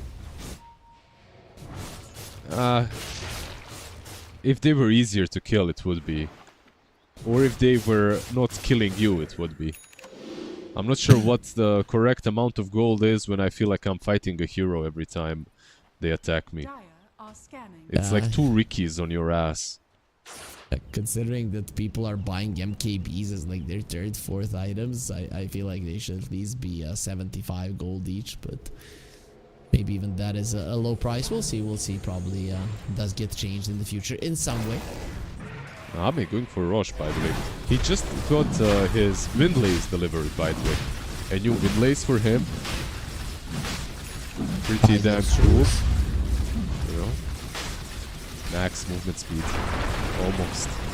I think he does have it with the Demon Seal and the Glimmer Cape. Yep. He gets like... I mean, even just with the Demon Seal, he goes 530-ish. Yeah. That's basically is. That is gonna be a Dead Roche. Wolves are scouting it out. Gaming Gladiator is not moving forward, and of course the Sentry plays down. The Wolves are not gonna be scouting it any longer. The Roche will be going down. Eagle's given to Emo. So this is gonna be a very aggressive Storm's Bridge. He also has a BKB, so killing him not gonna be easy. Yeah, that's my point about the Orchid that we talked about earlier. Like, you are going to get this Orchid now, and it is nice. Like, maybe you can help killing the Phoenix or even the Coddle. But Orchid versus a Manta TB and versus a Storm with the BKB, isn't as useful minute 22 as it's minute 13. Nicely done by Emo. Finding the Nyx, not caring about the spike carapace. He does hit him while he's zipping through. Very nicely done. Also, I noticed something. Yakult's brothers have 2 great healing lotuses. One on the Terrorblade, one on the Coddle. Do you think it's better to combine those in the into the big one? It depends how greedy you are on a support. If you're gonna let it go, you know, like on Coddle it heals quite a lot of HP. I think it's better to combine. Not sure. Just give it to one. Coddle is going Dagon as well. So we're gonna have 2 Dagons on the supports. This is why Terrorblade, buy your own Glimmer Cape, buy your own Force Staff, because we sure as hell ain't getting those. And just when you look at Phoenix, he's buying Bloodthorn afterwards. That's the build. Avalanche, toss in place. Doing some damage, but Tofu reveals himself, so now they want him. He does get the Spike Carapace off, stunning a couple of heroes, and they brought down Terrorblade. He was just running in like a madman, and his life gets taken. There's a silence onto the Storm Spirit. He does have the BKB, don't want to use it just yet. They're in a good position, should be able to pop with the Warlock coming over. It won't. He delivers that one more hit. Nice space for a Coddle to TP out from, and the Storm will get out as well. But that is a huge fight for Gaming Gladiators. Ame just... he brought so much impact into this game, but in fights he doesn't do anything. Yeah, he brought a lot of impact, but he still doesn't have a BKB. His Glimmer Cape Butterfly, he got controlled and 100 to 0'd by the PA jump. Very rough from him. And yeah, like it's on Storm to do most, but even for him it's a bit too hard. Like, this fight in general was just really bad for them. They jump the Nyx, who carapaces them, baits them deep, and then the backlines are completely exposed. Not what you usually want to... not how you usually want to start fights, right? So, not an easy one. Yeah, I'm thinking that Yakult's brothers, they're itemizing and playing in a certain way, and then they're going for fights unnecessarily, right? The way that they were playing, the way that they were itemizing, you would assume they just want to forever shove out the waves and just pick off, and then they dive a tower. Just doesn't go hand in hand with their items and the way that they've been Absolutely, playing. yep. Exactly what you said. Emo, top lane. Can they catch him here? Goes forward, gets out just in time. That is Vendetta just went a out, sixth right? sense. Did it? Or did he hit him? I'm not sure. I think he just wanted to stun from the trees. Ah, okay, possible. Yeah, you're right. Dire's top tower is under attack. Overall, tier 2 now being pressured on the top lane. In terms of shards, 3 shards on one side, 3 shards on the other. 2 recall charges, that's nice to have. Nyx break doesn't really break anything big in this game. It's the tiny, but that's not the biggest of deals.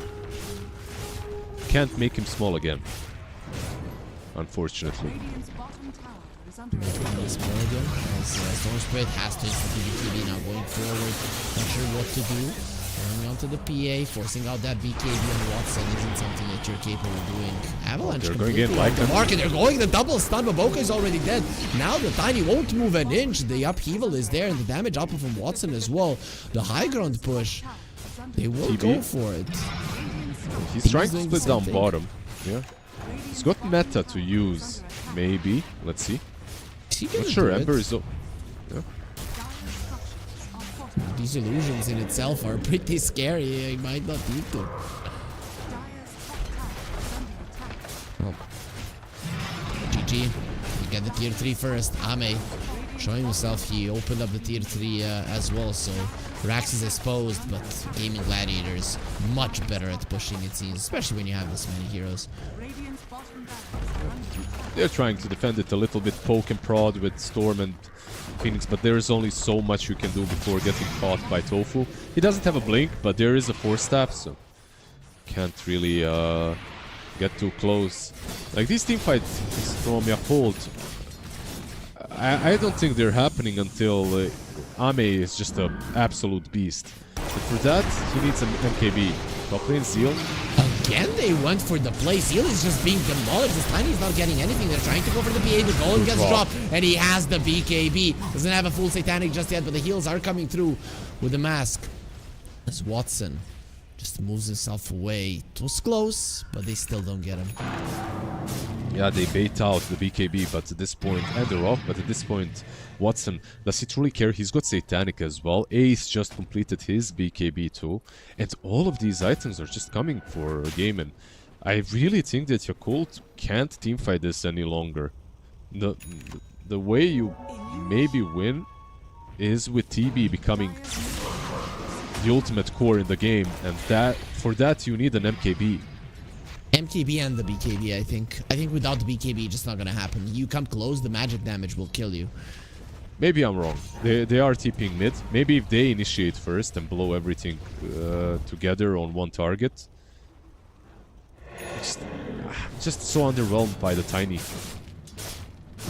Yeah, Zeal really is having a rough time this game. 1-7. His impact is nowhere to be found. And you mentioned it. This is their playmaker. You don't want him to have such a bad game. Dire's bottom tower Yeah, is they under attack. recognized that on GG very nicely and controlled him, took his stacks, rotated constantly, supports to kill him off. And then later on, of course, he also died a couple of times on his own, which didn't help. What an action-packed game with such a small amount of kills. Still very, very fun with how the pressure was constantly there in the game. But Gaming Gladiators, they're already coming for your base once again. There is a glyph available, so that's gonna help. There is a glyph, but TB isn't right on top at the same time, so I'm not sure he's gonna be fast enough. Storm is creep skipping. Okay, if they kill this wave, they can glyph, and I believe backdoor protection should kick in. They have a he's glyph, gonna right? save your Raxes. Yeah, no, they don't. Oh, they don't have it any longer. They don't. It's over. The Raxes are gone. That's the second lane already. Has fallen. Yeah, I guess you don't fight this regardless. Wame, he missed with the scan. He missed with the scan. He might die because of this. He does look very much dead. PA is coming over. Ame cannot TP away. Maybe a Glimmer Cave, but there's a dust ready, and yep, it's pretty certain at this point. See, Watson is coming. Is it enough? Like the two of them? Yeah, I think so, especially with I him think being so, low. yeah, I Oh, mean- even the Nyx assassin is enough. Especially after he used Zeal, right? Like he hurt himself a bit. 20% HP just lost. Bottle. Robocup. Let's see if the help will come. Silence is there. He's gonna get eaten by wolves. No way to survive. Pushes the main wolf. There's still two more of them that are a problem. Emo taking a lot of damage. Tiny gonna be getting in. Emo has been baiting them quite nicely. Will they finally bring down Quinn? This is one remnant. Has another one up to the high ground. Beautifully used by him. And the Storm Spirit doesn't have enough mana. He will pull these creeps with his innate ability, but they won't be able to kill the Ember Spirit. Quinn is somehow still alive. Yeah, they get the Coddle, get away. A couple of BKBs forced on both sides. Actually, no. Lycan didn't use his, so it's only the Storm Spirit that used the BKB. It's 6 seconds now anyway. But yeah, they just can't catch a break. Even with some nice baits, they aren't getting any of these moves right. At this point, they are way too far behind, and the Tiny missing that crucial burst damage. They just can't play. And look at the PA. AD Rune, Basher, thirst for blood. Yeah, he even went for Ghost Scepter on Tiny. Okay, Ming. Oh, he doesn't get the egg off. Watson still has the BKB. Will pop it right now. Rune not there any longer. Oh, Tiny. He's got the Ghost, I guess. They will use it, but the next assassin does a lot of damage to that anyways. A lot of his chains inside of the upheaval. The Tiny, he won't be moving too much for quite some time. The Celery is just chanting that upheaval, and the end Quinn comes over to finish him off. That's gonna be the last lane of Rax. Well, that's Megas for them, right? One range Rax remaining. It's gone. And do they have the MKB? Not yet. He needs 120 gold. Yeah, but he's not gonna have meta. It's running out. Sell your Windlace. Okay, doesn't have to do it now. Does look Well, quite grim at the moment. It definitely does. They have the MKB, they have the gem, they can maybe jump someone and take him down, but without Metamorphosis, how do they actually win a team fight? I can't really see it, but let's see. Maybe. Like men, that's how they win. Posture aggressively, go forward. They're using the smoke and gaming gladiators. They're not risking anything. They understand that mega comebacks now happen more often than ever before in Dota history. So better to just take it slow and win 100%.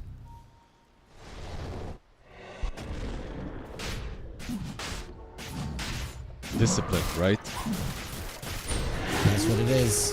If you can out-discipline a Chinese team, then you know that you're gonna be winning against them.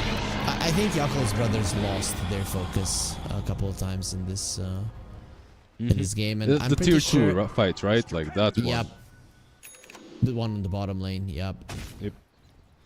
That fight, if they just continued splitting with TB and set up the area for him with some wards and sentries, I feel like, yeah, it could have been a bit better, but that fight just absolutely decimated them.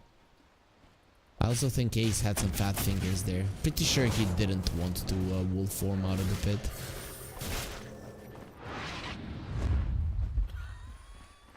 It happens. Oh, yep. Well, 50 seconds remaining. The cooldown isn't too big of a deal any longer. There's a full abyssal, right? So they can jump anyone. They want that. They're going for the tiny, finding the Source Spirit with the Nyx Assassin, and they will get him down. Abyssal Blade being used as well. 65 seconds on the sidelines. That's a big deal. Genming has his ulti. Will he be getting it off? Egg needs to be very, very defensive, and he doesn't feel like he should. Just at the perfect moment. The thing is, there's still so many enemy heroes. Blinding Light might help. Not for long. BKB's pop, and the dead Egg. The tiny will follow. The GG will be called Dame. Just even inside the fountain, he cannot fight Watson. The crits are there. He doesn't even see him. But in the end, it doesn't matter. Gaming Gladiators, a clean game one, and Yakul's brothers never hit their stride. Yeah, very clean game. Well, they had a little bit of stride on that Turblade, right? Like he was pushing in top lane. They were really playing well with the Coddle as well. Like just recalling everyone left, right, and center, just making all these moves on the map. Confusing gaming, like you could literally see that they're just making some random moves on the map, not really connecting with any of the ganks. And then that tier 2 fight happened on bot lane. They got wiped. From that moment onwards, it was all game, and something needs to be said, of course, about one mistake being made and then losing the game. That's not how Dota in general should be played or drafted to play. But one thing as well from gaming that they really did nicely is absolutely control Zeal. Like this Tiny didn't have a game. He ended it with 1-9-2. This is as much farm as a support Tiny usually has. So they made him really suffer, and he was kind of the centerpiece of Yakul's brothers draft. They needed, even if it wasn't a Tiny, if it was anything different on the offlane, any normal offlaner, I feel like he needed to have a good game, because these other heroes, they need that +1. You don't have a support that just goes in.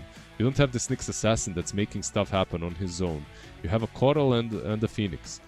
They have these cute relocate plays and stuff, recall, sorry plays and stuff, but it's not as impactful as someone roaming around and getting kills. So next time, if they have the same exact draft but they secure Zeal, I feel like it could look much better. Yeah, for sure.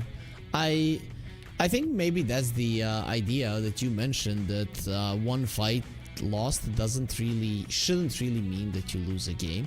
That there was definitely something wrong, and I think what was wrong is Gaming Gladiators kind of understanding who public enemy number 1 should be in the game, and making his life a living hell. So that's gonna be it for game 1. Looking forward to the second one. Hopefully all of our viewers are as well, but we are gonna allow the players to rest. We're gonna allow Lizard to rest because he didn't have much time to do it today, and then we are gonna be getting ourselves in game 2 once everybody's ready.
Interesting game one between these two teams, but now it's time to continue with the game 2 here in the upper bracket of the FISSURE Universe Episode 4 Close Qualifiers in Western Europe, brought to you by, of course, FISSURE Studios. And everybody, if you want to find out more about FISSURE, !F in the chat, you'll follow us on all our social media, here on Twitch and on YouTube, of course, to follow the tournaments, to follow the extra content that we always have ready for amazing viewers. Of course, I'm Harry here, still with the Lizard. We still have our matching color outfits, and no, this is burgundy and this is red. I don't care. Red is red. That is how it goes. Lizard, red is the color of the Yakults Brothers logo. So does this mean, us being in these colors, that they're gonna take game 2?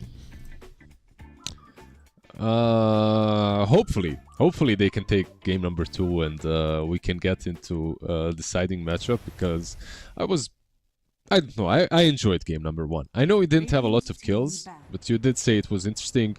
I enjoyed it. I liked watching some Coddle split. I liked watching Terrorblade not leave his lane for the first 20 minutes. Like, just in general, Dota to me has always been most interesting when it comes to the strategical aspect, you know, how you play the game, like how you move on the map, and what you do with the resources that you've been given from the laning stage. And both of these teams did something different in that last game, so because of that I liked it. Not sure if we'll see something similar in game number 2, because it was one of a kind, I would say. Yeah, definitely not something that happens too often. But you know, one team trying with something weird, and then the other one trying to find ways to outsmart them, and actually does manage to do it with a kind of straightforward approach. Pretty cool. But we get pretty similar bans, same opening, but of course the PA is banned this time around. So Gaming Gladiators won't have that one.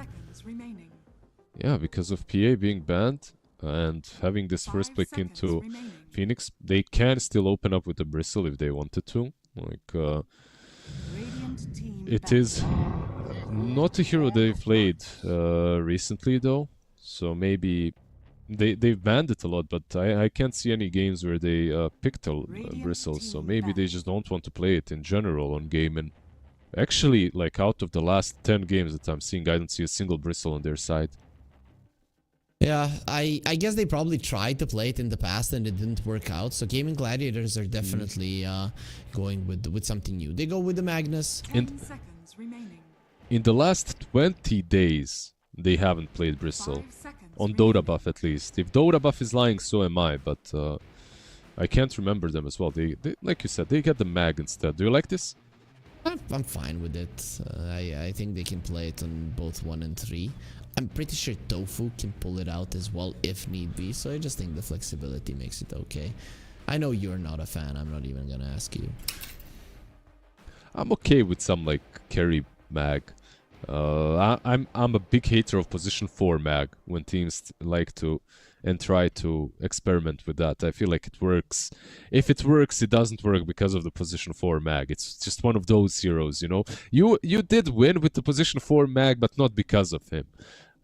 Most games that I see. Are there any big combos with him? By the way, something that he can empower, and besides himself, of course, because they do play it on, like you said, 1 and 3 quite a lot. Morphling is still in the pool. That could be a big one. Even though you don't get the cleave, the Morphling has high damage, so it has always been a nice combo with the Magnus, and versus the Phoenix egg, it makes a lot of sense. The only thing is that you do not have a D18th pick, and it's always dangerous to get the Morphling super early, but I wouldn't mind in this game. Yeah, I think maybe open up with the support now, and then show your combo as the next 2 picks. Go with your Ogre, and now you have maybe Iomarcy, you know, or maybe you have Morphling plus something, or maybe some offlane duo. Like, I definitely think there's a lot of potential in these next 2 picks for them. This is either Morphling or Gyro, I think, and especially because you have so many buffs, right? I'm maybe even leaning more towards a Gyro, but we'll see. Gyro, yeah. They did this morning. They played, or I should say this morning. Today they played Iomarcy, and they played it into Abaddon. I'm not sure. Like, maybe they could recreate the same thing again.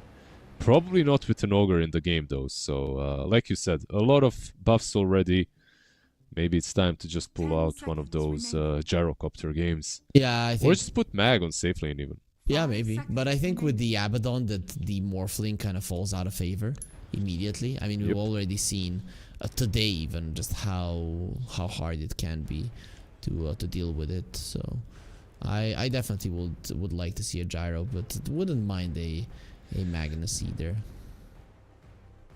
Yeah, what else is there? Like we've seen some, like, of course, very popular Bloodseeker, but not that great, I would say, into Abaddon.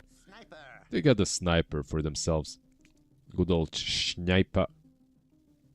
Yeah, I mean, it's most likely an offlane Abaddon, so something like a Centaur isn't gonna be coming out. And Zeal, I mean, his most played hero is the Abaddon, so I would be very surprised if that's not the case. Pango is banned out. That's another hero that people pick versus a sniper. So I think this is actually a pretty good pick. Yeah, it is. Not a lot of heroes from the mid lane that can deal with him. The two supports are already showing. Not the easiest two supports, though, I have to say. Like, you have the Phoenix and Bat. Both of them can get on top of you, and you are strong versus an egg. But it's it's a weird matchup. Like, it really depends on who has, like, if you're in front, you can really build on that. On one team or the other. Like, if Sniper is in front, I feel like he gets his shard early, he gets his spike early, you can never get close, and you can never teamfight properly around the egg or the bat. But if it's the other way around, and the bat gets a early blink, I feel like your game is just terrible. They constantly dive you, they constantly jump you, and they get the Murta. I feel like they had the same combo, like Murta plus the sniper. I think they played something. No, they played Murta Ogre before as the support duo. I think they prepared for a potential puck, but there's gonna be a Spectre. Okay, we're getting a Ame Spectre. You also mentioned it, I think, before we got into the draft of the first game, that we could see this hero. I'm pretty glad that it's here. It doesn't look like a killer Spectre game. I mentioned it, I think, in the last game we had a sniper, because it's like one of the simplest ways of playing against him, right? Like, every time you see sniper, you haunt on him, press R, press sniper, just combo that up with maybe some Phoenix, and he's already dead. So definitely a good carry to mid matchup right now. For Yakult's brothers, and they also most likely see the offlane matchup, right? It should be Mag plus Murta, but it could be Mag 1 as well. Yeah, I mean, they banned out the Underlord. I'm thinking, you know, some of the carries here are very good for gaming gladiators. A Monkey King looks amazing. A Lifestealer looks amazing as well. So I wouldn't hate those, right? Especially because they're generally solid versus the Spectre, and both of them good with the sniper. So I'm not sure if I like the Underlord ban. I was just gonna ask, what's the emo hero, right? And they ban out the Storm Spirit. I was leading a little bit. That was a leading question, but okay. No Storm Spirit, no Tiny, no Pango that you mentioned earlier as well. The other spirits are still left in the pool. I think Earth Spirit or Lina is what they're gonna pick for Yakult's brothers. Those two seem pretty solid. And when you have a Spectre, you want to have winning lanes. So Lina can at least go 50-50 with a sniper. Yep, it's not an easy matchup, but she usually wins all matchups in the end, like overall. So every game for me is a good Lina game. They don't have anything, like, she doesn't have a clear core that she just runs in and blows up. Sniper is kind of always out of position for you. But Lina's still pretty good because there is nothing to jump her, right? At least not for now.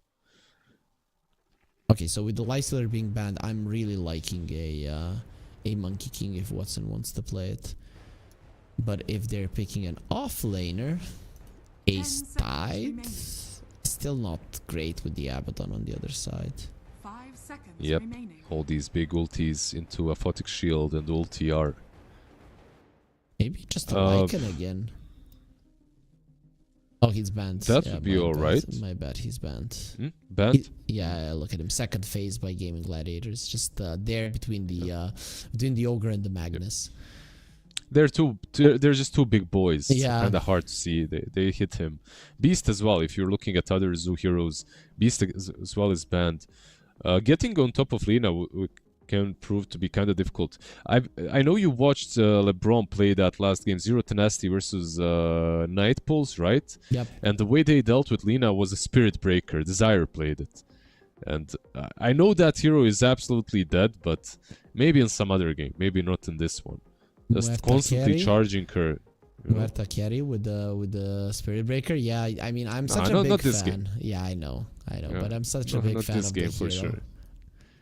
Yep. I think Monkey King. It just looks good. They go Slark. They go with Now Slark. select your Kind of heroes. a similar approach that I feel Gaming Gladiators are forcing right now. It's they're just forcing these very active Watson heroes. And I like it. I feel like it definitely fits their playstyle a bit more. It did fit their playstyle in game number 1, and in game number 2 you have Quinn, you have Ace. They can be very greedy on these two on these two cores. Like your mid and offlane in general, like they can just chill and farm. So Watson has a lot to do. It's good for him during nighttime. Like the matchup versus Abaddon, I feel like shouldn't be that bad in the lane. Versus Bat as well, right? You get that pact. I don't know, because you have an Ogre, so you're both melee heroes. I feel like if this lane goes well, that Gaming Gladiators are gonna have a really good time. But I also, dude, we've seen so many Abaddon look amazing, so I'm not sure if I feel good about this. You just run in as Ogre and Slark and you hit them. You know, you just Okay. level 1, you just go like ham. You get those stats up on Slark. You hit them with Celery's Ogre. But I do agree with you. 2 melee into Bat, all jokes aside, and on top of that you have Ogre into Abaddon. So your Aphotic Shield is going to do a lot against Ignite level 2 once it comes. In general, though, I'm not the biggest fan of Slark as a hero. Even when he's picked in like perfect games into Bristle, I feel like this hero most of the time falls flat. It is a really good game for him, though. Yeah, I mean, this is as good as it gets for Slark games. Spectre, big counter, lean up, doesn't like you being on top of her. Egg, amazing at taking it out. You have not only Slark for vision, but you also have a sniper as a vision hero to help you with pretty much no vision heroes on the other side. You're also buffed by the Ogre. I mean, it doesn't get much better than this. So I feel like I would give By the an Ogre edge still and the to them. Magnus, right? Yeah, they buff him like so freakishly hard. So I really like their draft, but I'm always hesitant about the Slark. I just see this hero not work more often than not. This is one game, like you said, where he definitely should work. With the amount of buffs that they've given him, I mean, come on, bro. You know, like probably gonna have some stacks as well that he can take. Not usually what Slark does. Like once you get the BKB, you can get on top of the egg. You even love hitting Abaddon with Burrow Time because that just means more stacks for you. You have to be careful about Emo's Lina, of course, as she can burst you down in most of these fights later on. But that's pretty much the only thing to worry about. And Watson is only rank 6 now, right? I think he has been the guy that has been rank 1 for the longest in the leaderboards, though I guess with all of the win trading and whatnot until they reset the MMR, everybody is just way too inflated. I absolutely despise the MMR win trading right now. I mean, right now it's been there for a year. It's just because MMR feels like so much work. You have to win so much MMR to move ranks. Yeah, too much. Right? You're like, oh, I'm 11k MMR, which 2 years ago would be top 10, and now it's top 2000. Yeah. It's so dumb that 5 digits are that low in rank, but it happens. Maybe a reset does come. I mean, we haven't had a patch for a long time, so maybe Valve are just am I I'm waiting. smoking copium right now, inhaling it? I'm literally waiting for reset to start spamming MMR again. I'm boycotting MMR at the moment. You're like, I have 10k and I feel like Exactly. Like, what is this? I have 10k and there's some dude running down mid telling me that I have to pick him every game I play, or he's gonna run down because he has his teammate on my team. Like, listen to this get out story. of here. I was casting DSL qualifier for America, and the wildcard were playing versus a team, and they played versus some guys they obviously don't like. Gave a couple of tips, and during that game, the opposing mid laner is just writing -40 every time I see you in pub. Haha, you might win now, but you're gonna lose so many of your pubs. I'm just gonna pick you every time and just run down mid. And I'm Wow. I'm like, what the hell?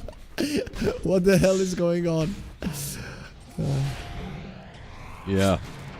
Like, who cares about qualifiers as long as I'm taking your MMR, you know? That's bot lane. Ame gets skewered back into the tower. He has This some might be a one dead charges. Spectre. In Tofu some trouble. as well. Tofu is dying. He died first. Tian Ming.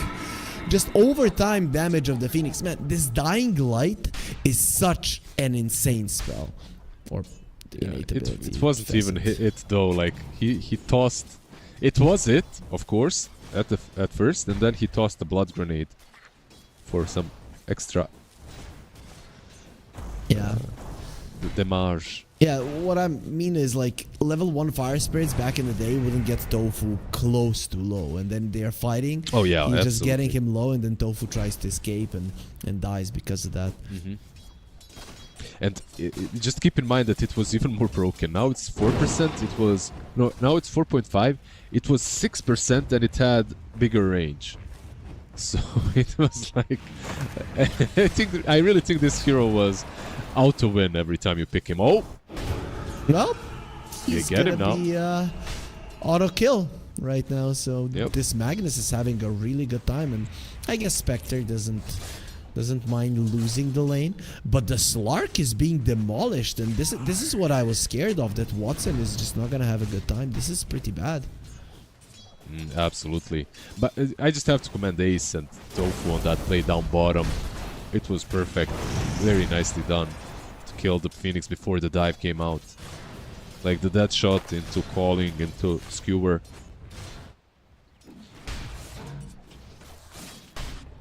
Beautiful, beautiful. As I just don't know what they're gonna do without the Slark. I mean, I know this hero is just. You need to consistently scale. That's how you don't necessarily need to be ahead, but you cannot be behind. And with this kind What, of who, start, Slark? yeah. And this is You just- usually pick him. You usually pick him in those situations when you know that it's gonna be a good Slark game. Like when the lane is really nice stuff. But they're just even combining the two right clicks to deny everything from him. That's 10 denies. Like on bad. Zeal. 10 on Zeal and 3 on Baboka. Even the bat is just making sure. Woke up, took some damage, but Watson now Zeal? standing his ground. He's getting a lot of those stacks, and he just wants to kill them all. He has way too much armor, but the blood grenade is still gonna demolish him. Celery coming forward, 4 stacks on him. He is burning the the outplays. ogre. Oh, playing with fire, man. That was so cool from Yakul's brothers. It was so cool from gaming as well. Like I really don't. I want to commend them for trying that play. You're losing. You know your ogre is getting level 2, so you bait them. You hide. Mid lane Quinn. This might be a kill as well. There's a He's dive. very dead. Kinda rough for gaming right now. You don't Yeah. usually see a Phoenix rotate, but when you're so far and so deep on the enemy side, this is an easy play.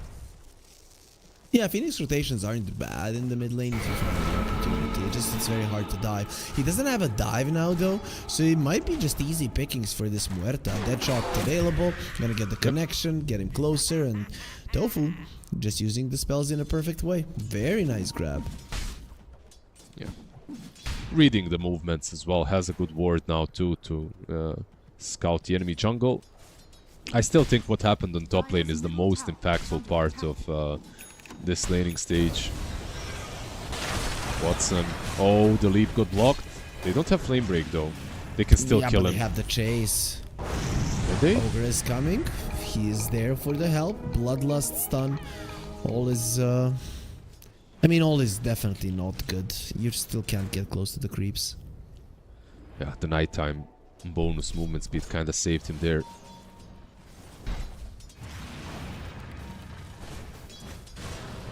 So what do you do about this top lane? I'm not really sure, because if you look at Ogre, this isn't truly the skill build that you expect. 1-1-2 from the Ogre. 2 levels of Bloodlust. It's kind of... I mean... I'm kind of disgusted. I don't like it. I know, but if you go Ignite level 2, you just get it dispelled, right? So it's not going to be very useful in the lane. But the trick is, it's not only about the lane. Like, are you going to be useful later? Tofu is here. They're bringing him, and that should be a dead Abaddon being taken out. Boca is next to the menu. They have the dead shot to cancel out the TP if need be from the side. Assassinate. Even the sniper contributing, but it does seem like Baboka at least will be fine. Tofu making the right rotations. Yeah, Tofu and Quinn, both of them rotating to resuscitate that top lane. Pretty big. Even with that death in the mid lane, Quinn is still doing well versus the Lina. So very nice performance. We'll see if Emo can catch back up. Maybe get a couple kills.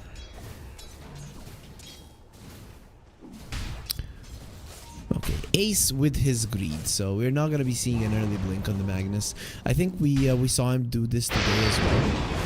Oh, Laguna. Well, Tofu is still fine. Gonna use the dead shot. Sniper coming over. Has the assassinate if need be from afar. Gonna be using it. Emo gets the kill. Before going down, actually, it is Baboka that gets the finish. And Quinn, very nice TP. Just in time. Celery, on the other hand, will have to accept death. Yeah, no mana. There's also Shadow Step that they can use. There you go. the simplest life of the Spectre ever, you know. Wait for the enemy support to be on 1% HP, use Shadow Step, rinse and repeat. Hard life of a carry. Yeah, very, very hard. At least you have to survive through the lane, but it becomes very easy. Yeah, we'll see. Oh, actually, he's going for Radiance. There have been some games recently where Orchid was preferred early on, but no spirits on the mid lane. Radiance versus Slark, also much better. Beautiful scan. They now know where Yako's brothers are at. The dead shot. The Boca from far. Assassinate coming. I really like Quinn's positioning in this game. He's very rarely putting himself out of the out of position into harm's way. They are bringing Watson too. They really want to pressure this mid lane. Look at that. They missed the sentry? Yeah, because that ward is very sneaky. Like, that's such a good ward from Tianmin. In the river. Barracuda is not gonna detect that one. He saw that he was being slowed down. He's like, guys, they see me. Aha!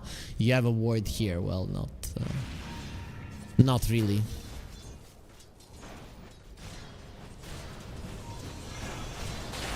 Watson. Now it's nighttime. He's not easy to kill, but also not easy to farm with 3.5k net worth this early on. They have Haunt. They are ready. Lina, does she... Actually, you know what's kind of interesting? Let's see this. Snipe. Oh? Man, that bloodlust. It really made a difference. He got so many hits in. He did, but there was no reason for Phoenix not to dive out. He got like He had a second at least to dive out. Alright, maybe he was thinking that he can bait it out, got punished. By the way, did you notice that Lina isn't buying travels first? Like, Emo is rushing Agonites. First item Ags. I really haven't seen this ever. Lasso? Celery. Yeah.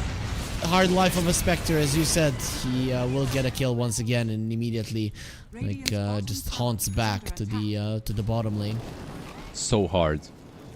Such a skill-intense hero, you know? Gotta position yourself well. You have to have mana to use haunt, you know? That's what it is. It's kind of hard to have those resources always. Especially when you have 2 healing lotuses and 17-1 charges, that also does make it quite difficult for you. And also just this excruciating weight of your cooldowns as well. Yeah. 1 minute shadow step, every minute you get a kill. Reminds me of the hoodwink with no downsides of putting yourself in harm's way. That's a very aggressive ward that should be taken out. We'll see when it does happen, but also guys, what should happen right now is !F in the chat so that you follow all of our social media here, Twitch and YouTube. Phoenix is gonna be taken to the grave, unfortunately, and once again he just can't get to his level 6. Yeah, they're making this look very easy, which it really isn't. But they've taken him down multiple times now. There's a smoke. Zeal and Bobka on the mid lane. Sniper, like you said, has been really playing in position this whole game, so maybe now is the time for him to fall for the first time. That's Alina really being eager to kill the ogre and get the LSA off. They're just baiting on even more heroes. Let's see, Quinn has been found. They have the lasso, will be using it. Spectre comes over as well. RP to prevent Quinn from dying, and he's getting himself away, especially with Watson coming in. This move of theirs, it really didn't work out, and even Watson is going to be getting himself back into the game. Assassinate not needed. Ace gets himself a double kill. He needs no blink to make these rotations. Absolute massive debate. Like, I read it, and if I read it, I guess Gaiman did as well, so they baited on the sniper. It looked like... of course, they do kill Alina, but I really think that Quinn knew what was happening. There was no one showing on top lane, so the moment he gets gone on, Ace also connects. Great RP. The silver lining, at least for YB, is the fact Spectre didn't die. He haunted away immediately.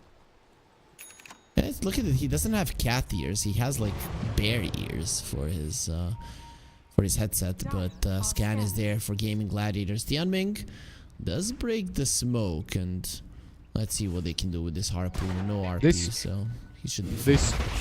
They saw it. They saw the smoke. I think they actually saw it over the trees. The moment it happened, they pinged it out immediately.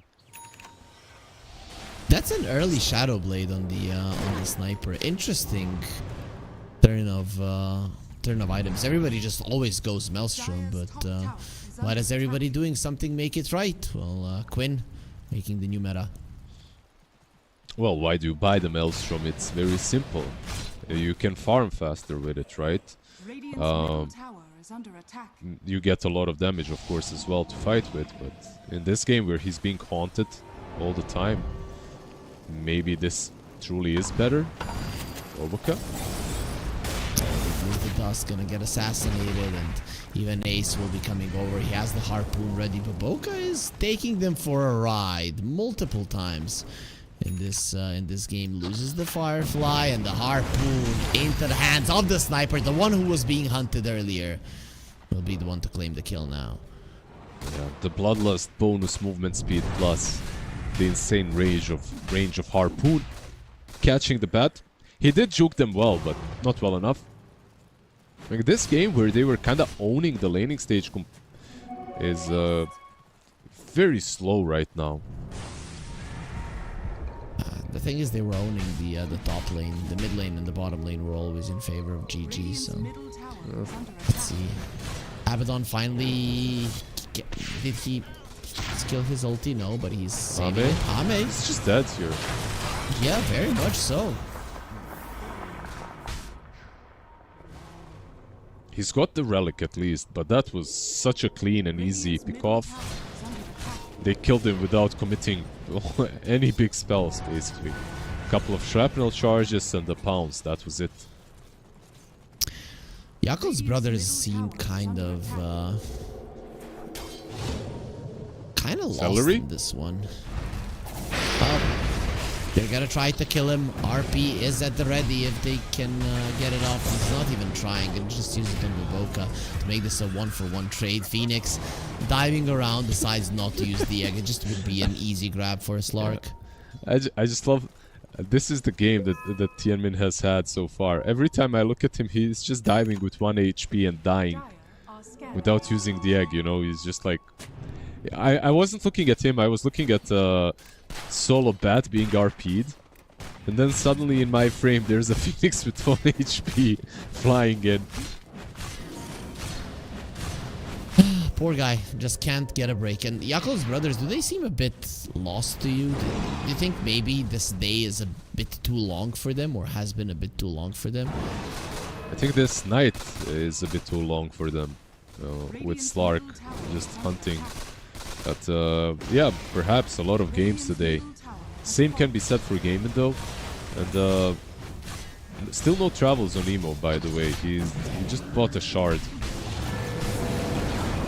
He does kill the ulti, but the Slark is going to be getting so many stacks. He's losing mana, has the great healing Lotus. He's just baiting out the egg this time around. We're not going to be seeing a diving Phoenix going low, but he just leaves an egg for 4 heroes to take down easily. I feel like what's happening right now on Yakult is they're waiting for the Lina to come online. That's it. And the timings just aren't there for Emo. Like, okay, you've got the Axe and the Shard now, but let's see, Tofu. That's a kill, but if he dies for it, it's definitely not worth it. And he is looking so very dead. Watson does leash him. I did hear a Shadow Step, and Quinn does get dusted. Help is coming. He'll be dead until they arrive, so let's see what they can do. Oh no, Abaddon without his ulti is just an easy grab. This Larky hates him ever since the laning stage and is ready to take him out. That was such a quick kill as well. Stark is stealing 51 agility. Oh my god. He's kind of big. Don't show close to this guy.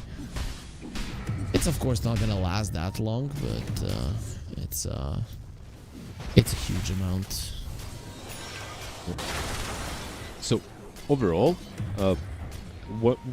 when they lost the Lina, I thought that was an absolute disaster. But at least they did get the sniper on top lane, right? So they separated them nicely to manage that kill.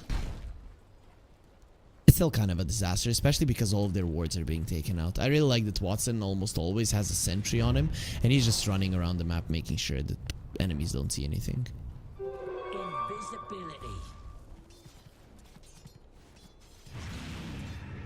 Oh, not again. Poor Abaddon. Just leave the guy alone. At some point you have to think this is not humane at all. Absolutely. He did go for this build, right? Like he went for Diffusal into Blink. Like his stats are non-existent. When he gets gone on, it's not even worth it trying to save him. He just dies way too quickly. It feels weird to say that for an Abaddon. Exactly, like I feel like they're even sad that he dies so quickly. They want some more stats on the Slark. What the hell is going on? The smokes are used. They're thinking about going for the Slark. We'll get the connection. The Slark is gone. What a nice play from Yakov's brothers. They might even get an extra celery. Nowhere to run, nowhere to hide. He's just going to be a nice Brucey bonus for them. Ace is here though. He's going in, gets a double man. RP Tofu with the double size as well. This leader is in so much trouble, and from afar, Quinn shooting them down. They're so freaking strong, where they can, when 2 of their heroes die, just turn it around easily with the 3 remaining guys. This Ace Mag is top of the net worth charts. Like pawn. This is your position 1 from the offlane. It's truly not only the Slark. Slark, I feel like, is more of a playmaker than this Magnus is. Nice pick off on the Slark, of course. Lina, I don't think there are many heroes that can survive her combo at the moment, especially when she gets some spell amp as well. But without that movement speed from travels, she's such an easy kill after. Well, he does have travels now, so we'll see if those are going to help. But at the moment, with the 10k gold lead, I think you might survive now for the next 4 minutes. But the next night from 25 to 30, I think it's gonna be very painful for Yakult's brothers. Yeah, so maybe they can do something right now. They have a blink on Bat as well, so you have ways of actually initiating on bigger targets. Maybe killing off this Magnus would be nice. Of course, SMY is gonna make that difficult, but and 3000 HP is gonna make that difficult as well, right? Nah, don't worry about the 3k HP. Leave that to Lina. That's fine. Just bring the control. 1 or 2 Dragon Slaves after Laguna and he's gone. Let's see if they can do it. They glimmered up. Ace running forward. Well, you know, he has a glimmer cape now, so maybe that extra little bit of a barrier will give you confidence that he can survive this, Lina. I think so, yeah. Especially if they keep on jumping him that way. Yeah, Ame on top though. He's in so much trouble. That shot into the calling once again, and heals from the Phoenix. Not going to be good enough. Tianming doing his best to save the They're buddy. coming with Timo. Let's see. What can he do? Well, not the Magnus. That's not the guy. Just anybody but the Magnus. Yeah, and he was too afraid, even with the Aimless wound. Watson, on bottom. Oh, they will force it out. Ignite coming in handy. He might go in or... Never mind, though. Let's see. Okay, he took away half of his HP. It's a solid amount. RP going to be used, and Melina will die that shot from afar. Tianming, he doesn't have the Icarus dive. And of course, doesn't want to egg right there. Now they're gonna find Boboka as well, and the only one alive is an Abaddon without his ulti. Pretty much not a hero. They're just making this look GG. They're GG. making this look too easy. I feel like, honestly, Yakult bros, there's something wrong. I feel like they were tilted in this game. The laning stage, I know that you said bot and mid went well, top was lost. I feel like top was the most important one to be won, and they won it. But afterwards they couldn't really combine the Bat and the Abaddon into anything meaningful. Like the Abba, after the really solid laning stage, like he plays a lot of Abaddon, he knew what he was doing with his build, but Slark proved to be way too strong. And most importantly, that one fight, like last game it was that one fight around the bottom tier 2 tower, this time around it was that one fight around mid tier 2 that got punished, right? Like they tried to go on the sniper, they went a bit too far, they got punished by Ace's Magnus. And honestly, this is where gaming looked the scariest, when they figure out who the real carry of the team is. And that's usually not a position 1 on their side. Like, usually it's either Queen or Ace. I know this sounds kind of weird, but look at Mag. 16k net worth, 809. Like, he was... if you didn't see the other heroes, you would think this is a position 1 Magnus, right? Like, that's the build. That's the usual net worth. That's what you would think. But no, it was on offlane. They just play very differently. And I like it, right? Watson, I think he's a player who can adapt to a lot of scenarios. I mean, he did start off his career in bait as, somebody who had to carry the team. I think you have these kind of hard carries, and when you take the weight off their shoulders, they tend to play without much restrictions. And imagine Watson and all of his skill shining in that one. I'd really love to see it. If we talked about gaming gladiators reinventing themselves, and solid start. I think they're finally getting into the groove. But Lizard, that's kind of it from us for the day. How do you feel about the first day here? Any big unexpected results? Is Night Pulse going into the upper bracket final on the first day something that you didn't expect? Yeah, I didn't even know. Yeah, that's definitely something I didn't expect.